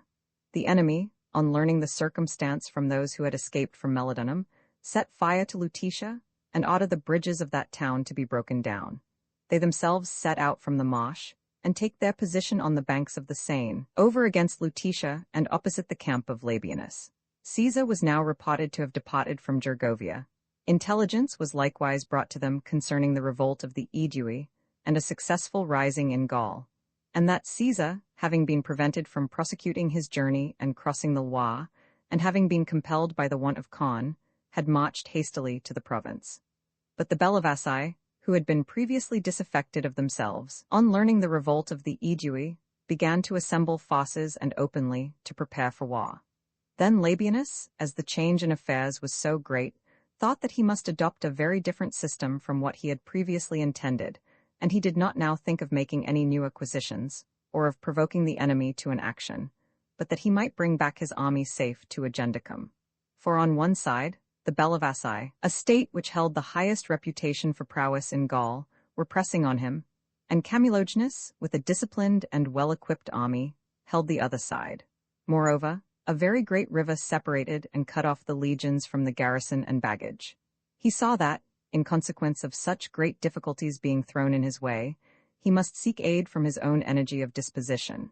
Having, therefore, called a council of war a little before evening, he exhorted his soldiers to execute with diligence and energy such commands as he should give.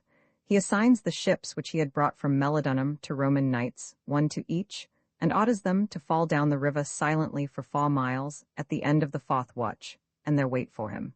He leaves the 5 cohorts, which he considered to be the most steady in action, to guard the camp. He orders the 5 remaining cohorts of the same legion to proceed a little after midnight up the river with all their baggage, in a great tumult. He collects also some small boats, and sends them in the same direction, with orders to make a loud noise in rowing. He himself, a little after, marched out in silence, and at the head of 3 legions, seeks that place to which he had ordered the ships to be brought. When he had arrived there, the enemy's scouts, as they were stationed along every part of the river, not expecting an attack, because a great storm had suddenly arisen, were surprised by our soldiers. The infantry and cavalry are quickly transported, under the superintendence of the Roman knights, whom he had appointed to that office. Almost at the same time, a little before daylight, intelligence was given to the enemy that there was an unusual tumult in the camp of the Romans, and that a strong force was marching up the river, and that the sound of oars was distinctly heard in the same quarter, and that soldiers were being conveyed across in ships a little below. On hearing these things, because they were of opinion that the legions were passing in 3 different places, and that the entire army, being terrified by the revolt of the Aedui, were preparing for flight, they divided their forces also into 3 divisions. For leaving a guard opposite to the camp, and sending a small body in the direction of Metiostum, with orders to advance as far as the ships would proceed, they led the rest of their troops against Labienus. By daybreak, all our soldiers were brought across, and the army of the enemy was in sight.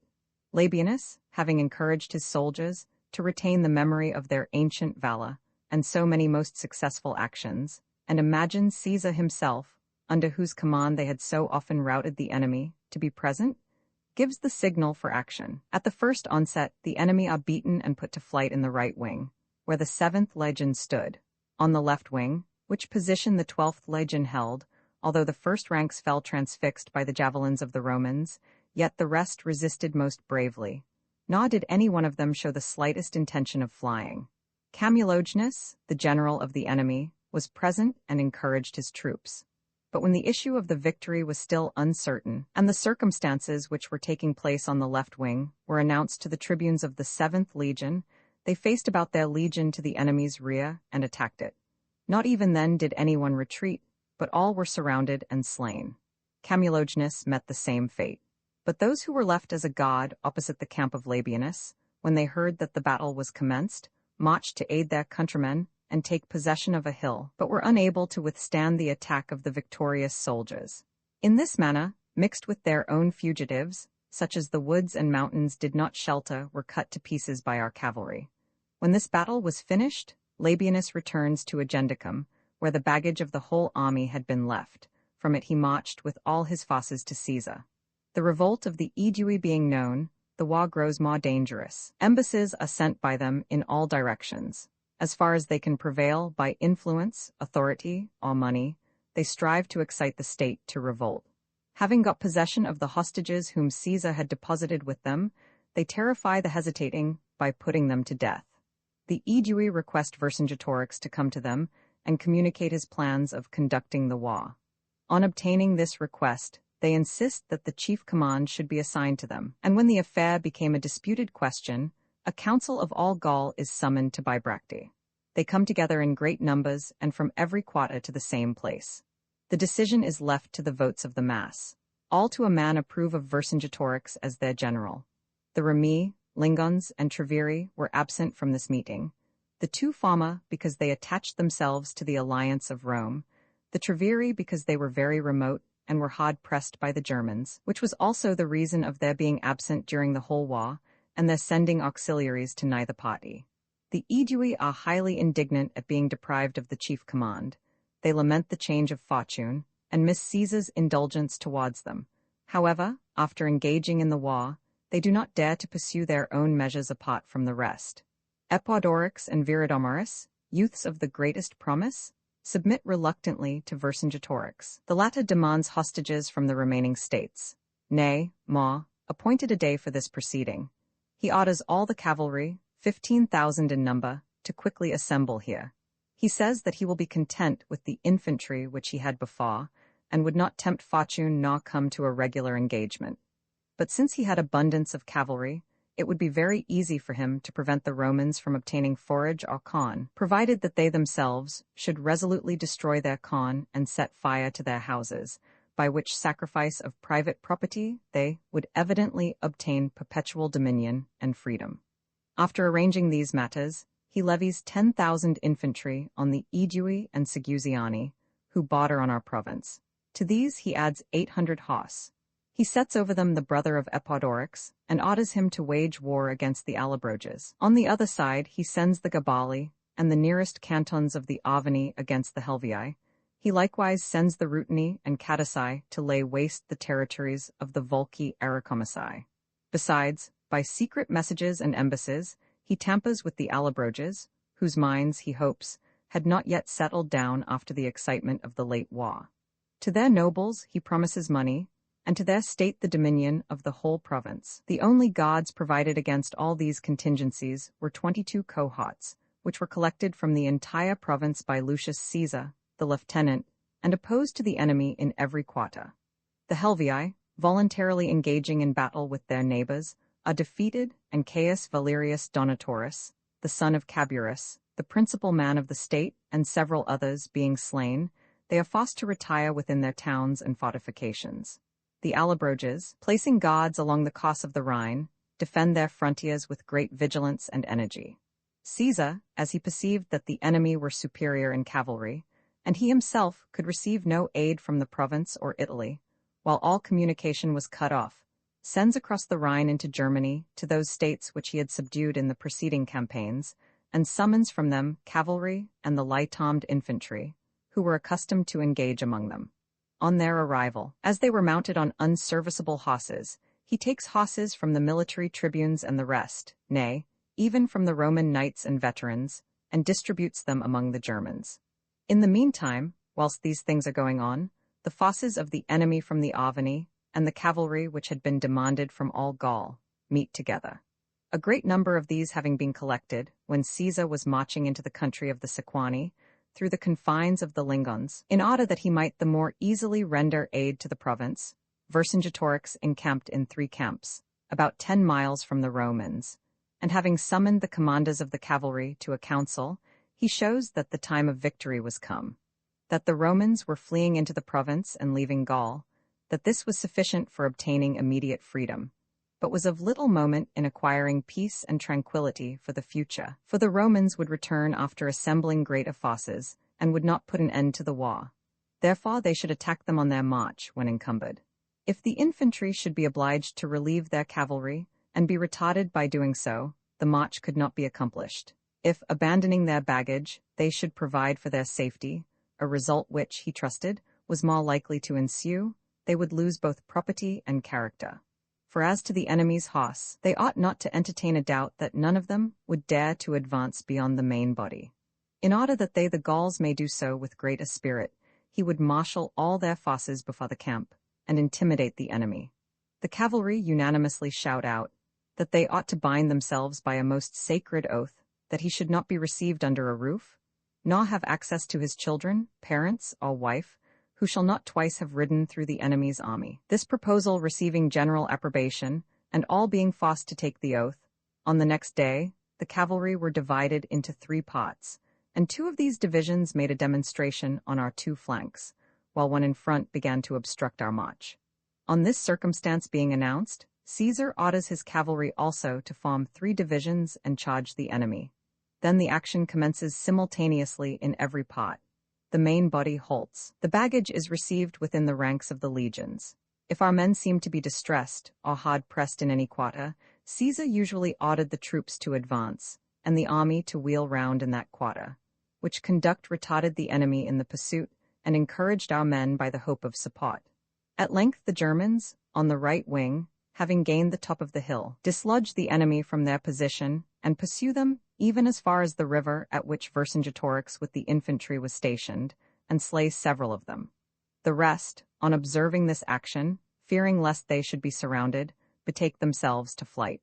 A slaughter ensues in every direction, and 3 of the noblest of the Aedui are taken and brought to Caesar.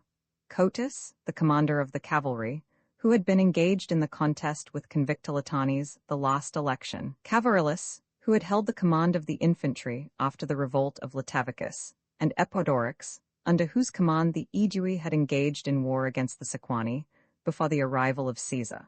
All his cavalry being routed, Vercingetorix led back his troops in the same order as he had arranged them before the camp, and immediately began to march to Alesia, which is a town of the Mandubii, and ordered the baggage to be speedily brought forth from the camp, and follow him closely. Caesar, having conveyed his baggage to the nearest hill, and having left 2 legions to guard it, pursued as far as the time of day would permit, and after slaying about 3,000 of the rear of the enemy, encamped at Alesia on the next day. On reconnoitering the situation of the city, finding that the enemy were panic-stricken, because the cavalry in which they placed their chief reliance were beaten, he encouraged his men to endure the toil, and began to draw a line of circumvallation round Alesia. The town itself was situated on the top of a hill, in a very lofty position, so that it did not appear likely to be taken, except by a regular siege. 2 rivers, on 2 different sides, washed the foot of the hill. Before the town lay a plain of about 3 miles in length, on every other side hills at a moderate distance, and of an equal degree of height, surrounded the town. The army of the Gauls had filled all the space under the wall, comprising the part of the hill which looked to the rising sun, and had drawn in front a trench and a stone wall 6 feet high. The circuit of that fortification, which was commenced by the Romans, comprised 11 miles. The camp was pitched in a strong position, and 23 redoubts were raised in it, in which sentinels were placed by day, lest any sally should be made suddenly, and by night the same were occupied by watches and strong guards.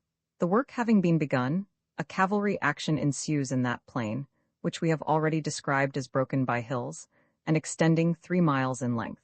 The contest is maintained on both sides with the utmost vigor. Caesar sends the Germans to aid our troops when distressed, and draws up the legions in front of the camp, lest any sally should be suddenly made by the enemy's infantry. The courage of our men is increased by the additional support of the legions, the enemy being put to flight, hinder one another by their numbers, and as only the narrower gates were left open, are crowded together in them. Then the Germans pursue them with vigor, even to the fortifications. A great slaughter ensues, some leave their horses, and endeavor to cross the ditch and climb the wall. Caesar orders the legions which he had drawn up in front of the rampart to advance a little. The Gauls, who were within the fortifications, were no less panic-stricken, thinking that the enemy were coming that moment against them, and unanimously shout to arms. Some in their alarm rush into the town. Vercingetorix orders the gates to be shut, lest the camp should be left undefended. The Germans retreat after slaying many and taking several horses. Vercingetorix adopts the design of sending away all his cavalry by night before the fortifications should be completed by the Romans. He charges them, when departing, that each of them should go to his respective state, and press for the war all who were old enough to bear arms. He states his own merits and conjures them to consider his safety, and not surrender him, who had deserved so well of the general freedom, to the enemy for torture. He points out to them that, if they should be remiss, 80,000 chosen men would perish with him, that, upon making a calculation, he had barely conned for 30 days, but could hold out a little longer by economy. After giving these instructions, he silently dismisses the cavalry in the second watch, on that side where our works were not completed. He orders all the con to be brought to himself. He ordains capital punishment to such as should not obey. He distributes among them, man by man, the cattle, great quantities of which had been driven there by the Mandubii. He began to measure out the con sparingly, and by little and little, he receives into the town all the forces which he had posted in front of it. In this manner he prepares to await the succors from Gaul, and carry on the war. Caesar, on learning these proceedings from the deserters and captives, adopted the following system of fortification. He dug a trench 20 feet deep, with perpendicular sides, in such a manner that the base of this trench should extend so far as the edges were apart at the top. He raised all his other works at a distance of 400 feet from that ditch. He did that with this intention, lest, since he necessarily embraced so extensive an area, and the whole works could not be easily surrounded by a line of soldiers, a large number of the enemy should suddenly, or by night, sally against the fortifications, or lest they should by day cast weapons against our men while occupied with the works. Having left this interval, he drew 2 trenches 15 feet broad, and of the same depth. The innermost of them, being in low and level ground, he filled with water conveyed from the river. Behind these he raised a rampart and wall 12 feet high. To this he added a parapet and battlements with large stakes cut like stag's horns, projecting from the junction of the parapet and battlements to prevent the enemy from scaling it, and surrounded the entire work with turrets, which were 80 feet distant from one another. It was necessary, at one and the same time, to procure timber for the rampart, lay in supplies of corn, and raise also extensive fortifications, and the available troops were in consequence of this reduced in number, since they used to advance to some distance from the camp, and sometimes the Gauls endeavored to attack our works, and to make a sally from the town by several gates and in great force, on which Caesar thought that further additions should be made to these works, in order that the fortifications might be defensible by a small number of soldiers. Having, therefore, cut down the trunks of trees or very thick branches, and having stripped their tops of the bark, and sharpened them into a point, he drew a continued trench everywhere 5 feet deep, these stakes being sunk into this trench, and fastened firmly at the bottom, to prevent the possibility of their being torn up, had their branches only projecting from the ground. There were 5 rows in connection with, and intersecting each other, and whoever entered within them were likely to impale themselves on very sharp stakes. The soldiers called these cipi. Before these, which were arranged in oblique rows in the form of a quincunx, pits 3 feet deep were dug, which gradually diminished in depth to the bottom. In these pits tapering stakes, of the thickness of a man's thigh, sharpened at the top and hardened in the fire, were sunk in such a manner as to project from the ground not more than 4 inches. At the same time, for the purpose of giving them strength and stability, they were each filled with trampled clay to the height of 1 foot from the bottom. The rest of the pit was covered over with osiers and twigs, to conceal the deceit. 8 rows of this kind were dug, and were 3 feet distant from each other. They called this a lily from its resemblance to that flower. Stakes a foot long, with iron hooks attached to them, were entirely sunk in the ground before these, and were planted in every place at small intervals. These they called spurs. After completing these works, having selected as level ground as he could, considering the nature of the country, and having enclosed an area of 14 miles, he constructed, against an external enemy, fortifications of the same kind in every respect, and separate from these, so that the gods of the fortifications could not be surrounded even by immense numbers, if such a circumstance should take place owing to the departure of the enemy's cavalry. And in order that the Roman soldiers might not be compelled to go out of the camp with great risk, he orders all to provide forage and corn for 30 days. Whilst those things are carried on at Alesia, the Gauls, having convened a council of their chief nobility, determined that all who could bear arms should not be called out, which was the opinion of Vercingetorix, but that a fixed number should be levied from each state, lest, when so great a multitude assembled together, they could neither govern nor distinguish their men, nor have the means of supplying them with corn. They demand 35,000 men from the Aedui and their dependents, the Segusiani, Ambivaretti, and Aulici Branovices, an equal number from the Avani in conjunction with the Iluteti Catasai, Gabali, and Velani, who were accustomed to be under the command of the Avani, 12,000 each from the Senons, Sequani, Bichariges, Santones, Rutani, and Carnutes, 10,000 from the Bellavesi, the same number from the Lemuvisi, 8,000 each from the Pictones and Tironi and Parisii and Helvii, 5,000 each from the Susians, Ambiani, Mediometrici, Petricorii, Nervii, Morini, and Nitiobriges, the same number from the Aulici Senemani, 4,000 from the Atrebates, 3,000 each from the Bellicessi, Lexovii, and Aulici Eburovices, 30,000 from the Rorici and Boii, 6,000 from all the states together which border on the Atlantic, and which in their dialect are called Armorici, in which number are comprehended the Curasolites, Redones, Ambibari, Colts, Ossismii, Lemuvices, Veneti, and Unelli. Of these the Bellavasi did not contribute their number, as they said that they would wage war against the Romans on their own account, and at their own discretion, and would not obey the order of anyone. However, at the request of Commius, they sent 2,000, in consideration of a tie of hospitality which subsisted between him and them.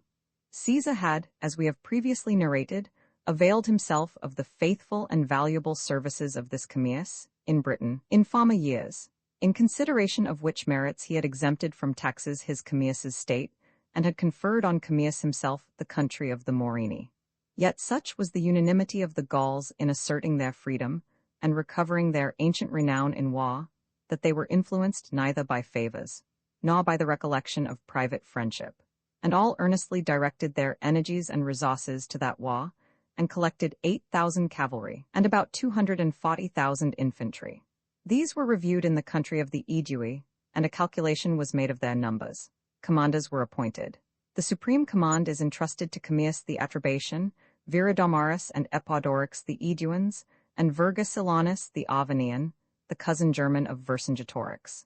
To them are assigned men selected from each state, by whose advice the war should be conducted. All marched to Alesia, sanguine and full of confidence. Nor was there a single individual who imagined that the Romans could withstand the sight of such an immense host, especially in an action carried on both in front and rear, when on the inside the besieged would sally from the town and attack the enemy, and on the outside so great forces of cavalry and infantry would be seen. But those who were blockaded at Alesia, the day being past on which they had expected auxiliaries from their countrymen, and all their corn being consumed, ignorant of what was going on among the Aedui, convened an assembly and deliberated on the exigency of their situation.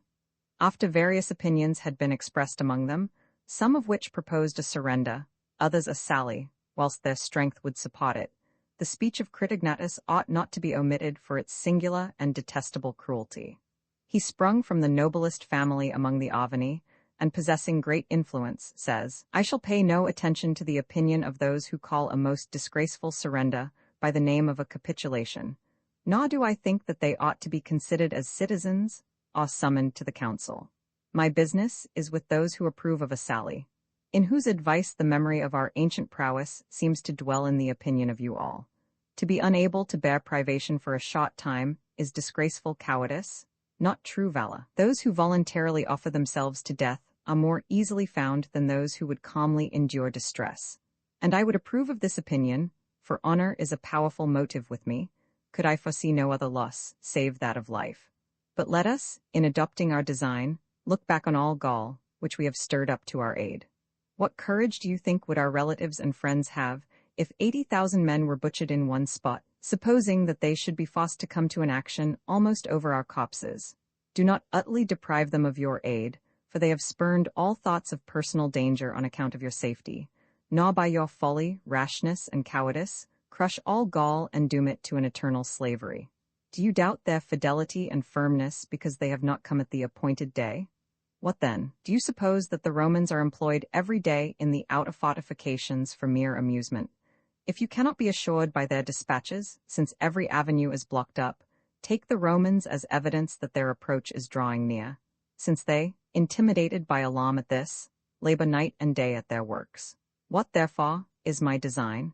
To do as our ancestors did in the war against the Cimbri and Teutones, which was by no means equally momentous, who, when driven into their towns and oppressed by similar privations, supported life by the corpses of those who appeared useless for war on account of their age, and did not surrender to the enemy. And even if we had not a precedent for such cruel conduct, still, I should consider it most glorious that one should be established and delivered to posterity. For in what was that war like this? The Cimbri, after laying Gaul waste and inflicting great calamities, at length departed from our country and sought other lands. They left us our rights, laws, lands, and liberty. But what other motive or wish have the Romans, than, induced by envy, to settle in the lands and states of those whom they have learned by fame to be noble and powerful in war, and impose on them perpetual slavery?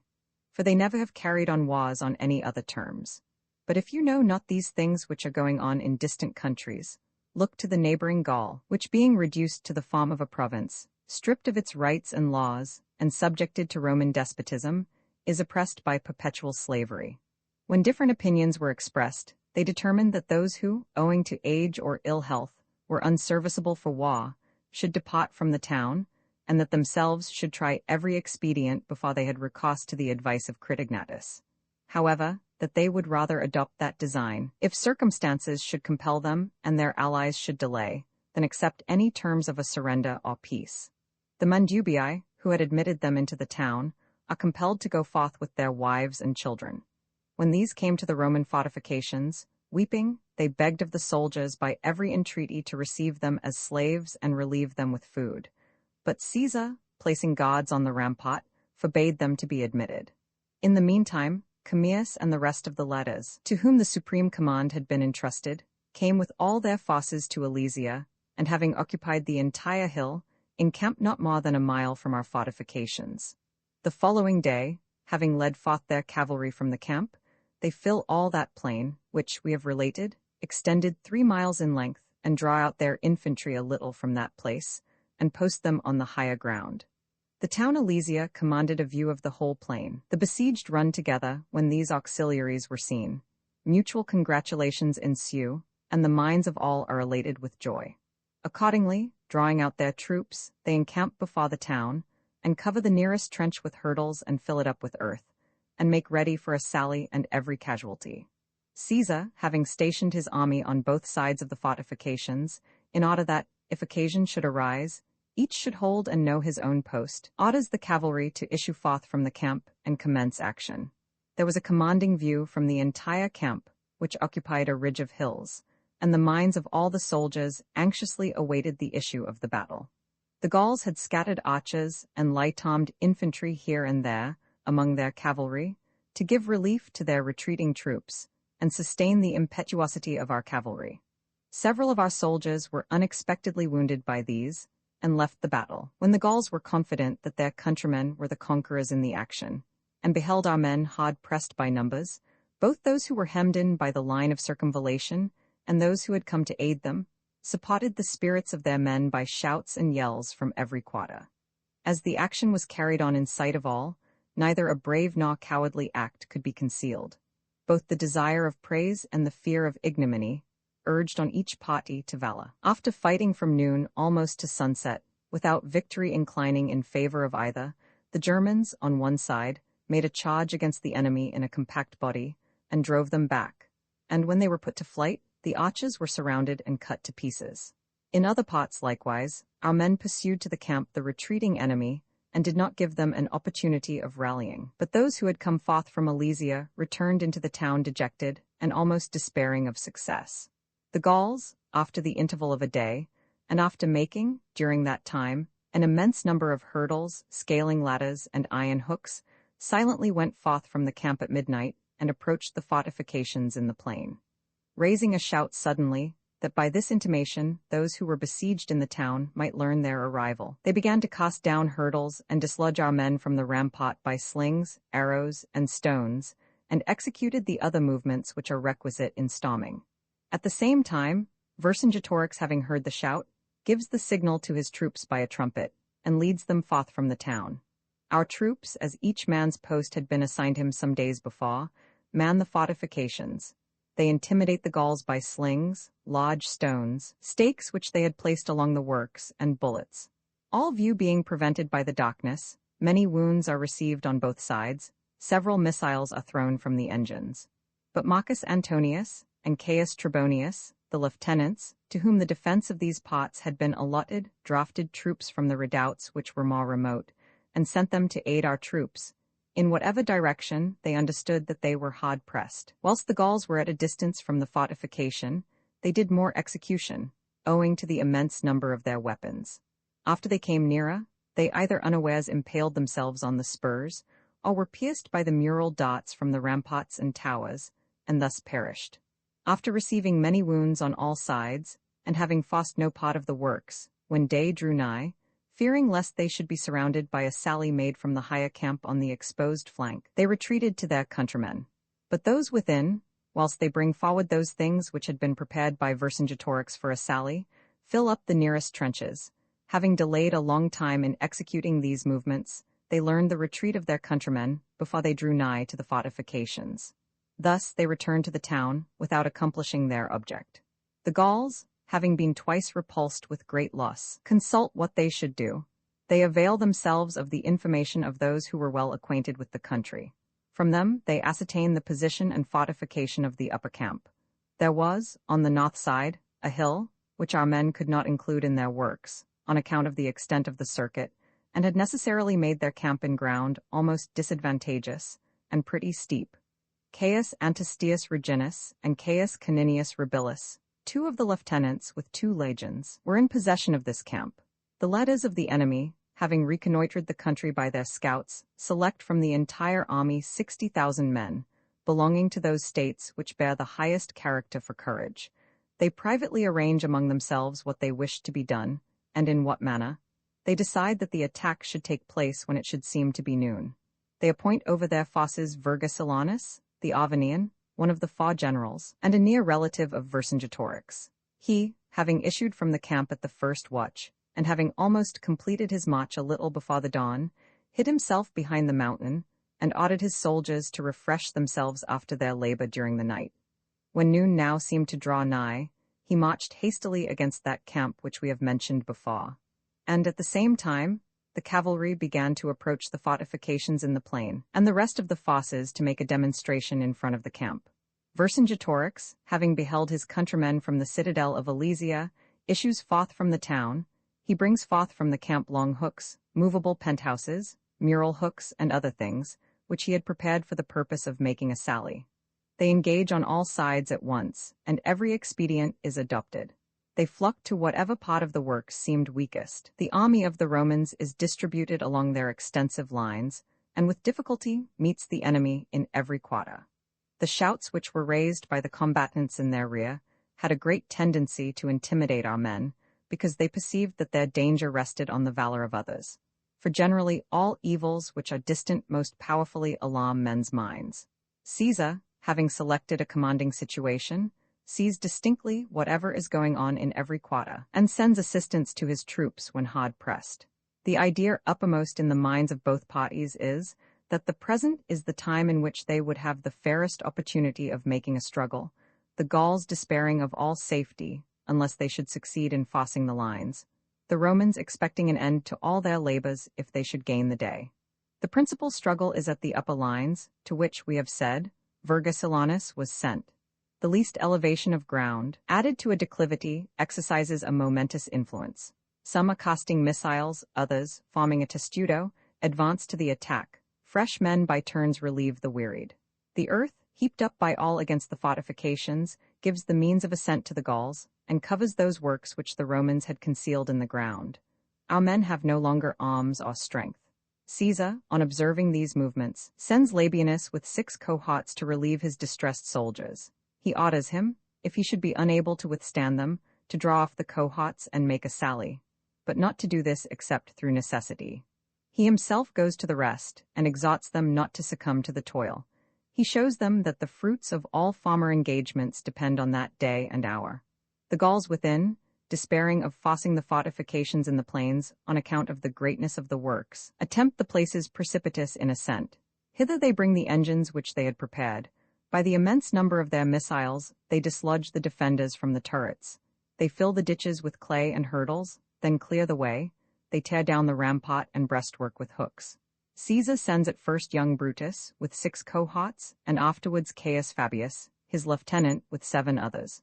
Finally, as they fought more obstinately, he leads up fresh men to the assistance of his soldiers. After renewing the action, and repulsing the enemy, he marches in the direction in which he had sent Labienus, drafts 4 cohorts from the nearest redoubt, and orders part of the cavalry to follow him, and part to make the circuit of the external fortifications and attack the enemy in the rear. Labienus, when neither the ramparts or ditches could check the onset of the enemy, informs Caesar by messengers of what he intended to do. Caesar hastens to share in the action. His arrival being known from the color of his robe, and the troops of cavalry, and the cohorts which he had ordered to follow him being seen, as these low and sloping grounds were plainly visible from the eminences, the enemy joined battle. A shout being raised by both sides, it was succeeded by a general shout along the ramparts and whole line of fortifications. Our troops, laying aside their javelins, carry on the engagement with their swords. The cavalry is suddenly seen in the rear of the Gauls. The other cohorts advance rapidly. The enemy turn their backs. The cavalry intercept them in their flight, and a great slaughter ensues. Julius, the general and chief of the Lemuvices, is slain. Vergicilanus, the Arvanian, is taken alive in the flight. 74 military standards are brought to Caesar, and few out of so great a number return safe to their camp. The besieged, beholding from the town the slaughter and flight of their countrymen, despairing of safety, led back their troops from the fortifications. A flight of the Gauls from their camp immediately ensues on hearing of this disaster, and had not the soldiers been wearied by sending frequent reinforcements, and the labor of the entire day, all the enemy's forces could have been destroyed. Immediately after midnight, the cavalry are sent out and overtake the rear. A great number are taken or cut to pieces. The rest by flight escape in different directions to their respective states. Vercingetorix, having convened a council the following day, declares that he had undertaken that war, not on account of his own exigencies, but on account of the general freedom.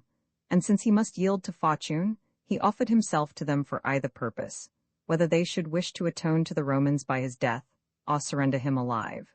Ambassadors are sent to Caesar on this subject. He orders their arms to be surrendered, and their chieftains delivered up. He seated himself at the head of the lines in front of the camp. The Gallic chieftains are brought before him. They surrender Vercingetorix and lay down their arms, reserving the Aedui and Arvani to try if he could gain over, through their influence, their respective states. He distributes one of the remaining captives to each soldier throughout the entire army as plunder. After making these arrangements, he marches into the country of the Aedui and recovers that state.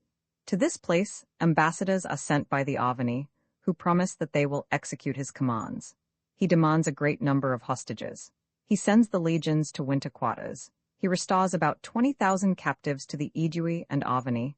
He orders Titus Labienus to march into the country of the Sequani with 2 legions and the cavalry, and to him he attaches Marcus Sempronius Rutilius. He places Caius Fabius and Lucius Minucius Basilis, with 2 legions in the country of the Remi, lest they should sustain any loss from the Bellovaci in their neighborhood. He sends Caius Antistius Reginus into the country of the Ambivereti, Titus Sextius into the territories of the Bituriges, and Caius Caninius Rebilus into those of the Ruteni, with 1 legion each. He stations Quintus Tullius Cicero and Publius Sulpicius among the Aedui at Cabillo and Matisco on the Saone to procure supplies of corn. He himself determines to winter at Bibracte. A supplication of 20 days is decreed by the Senate at Rome on learning these successes from Caesar's dispatches.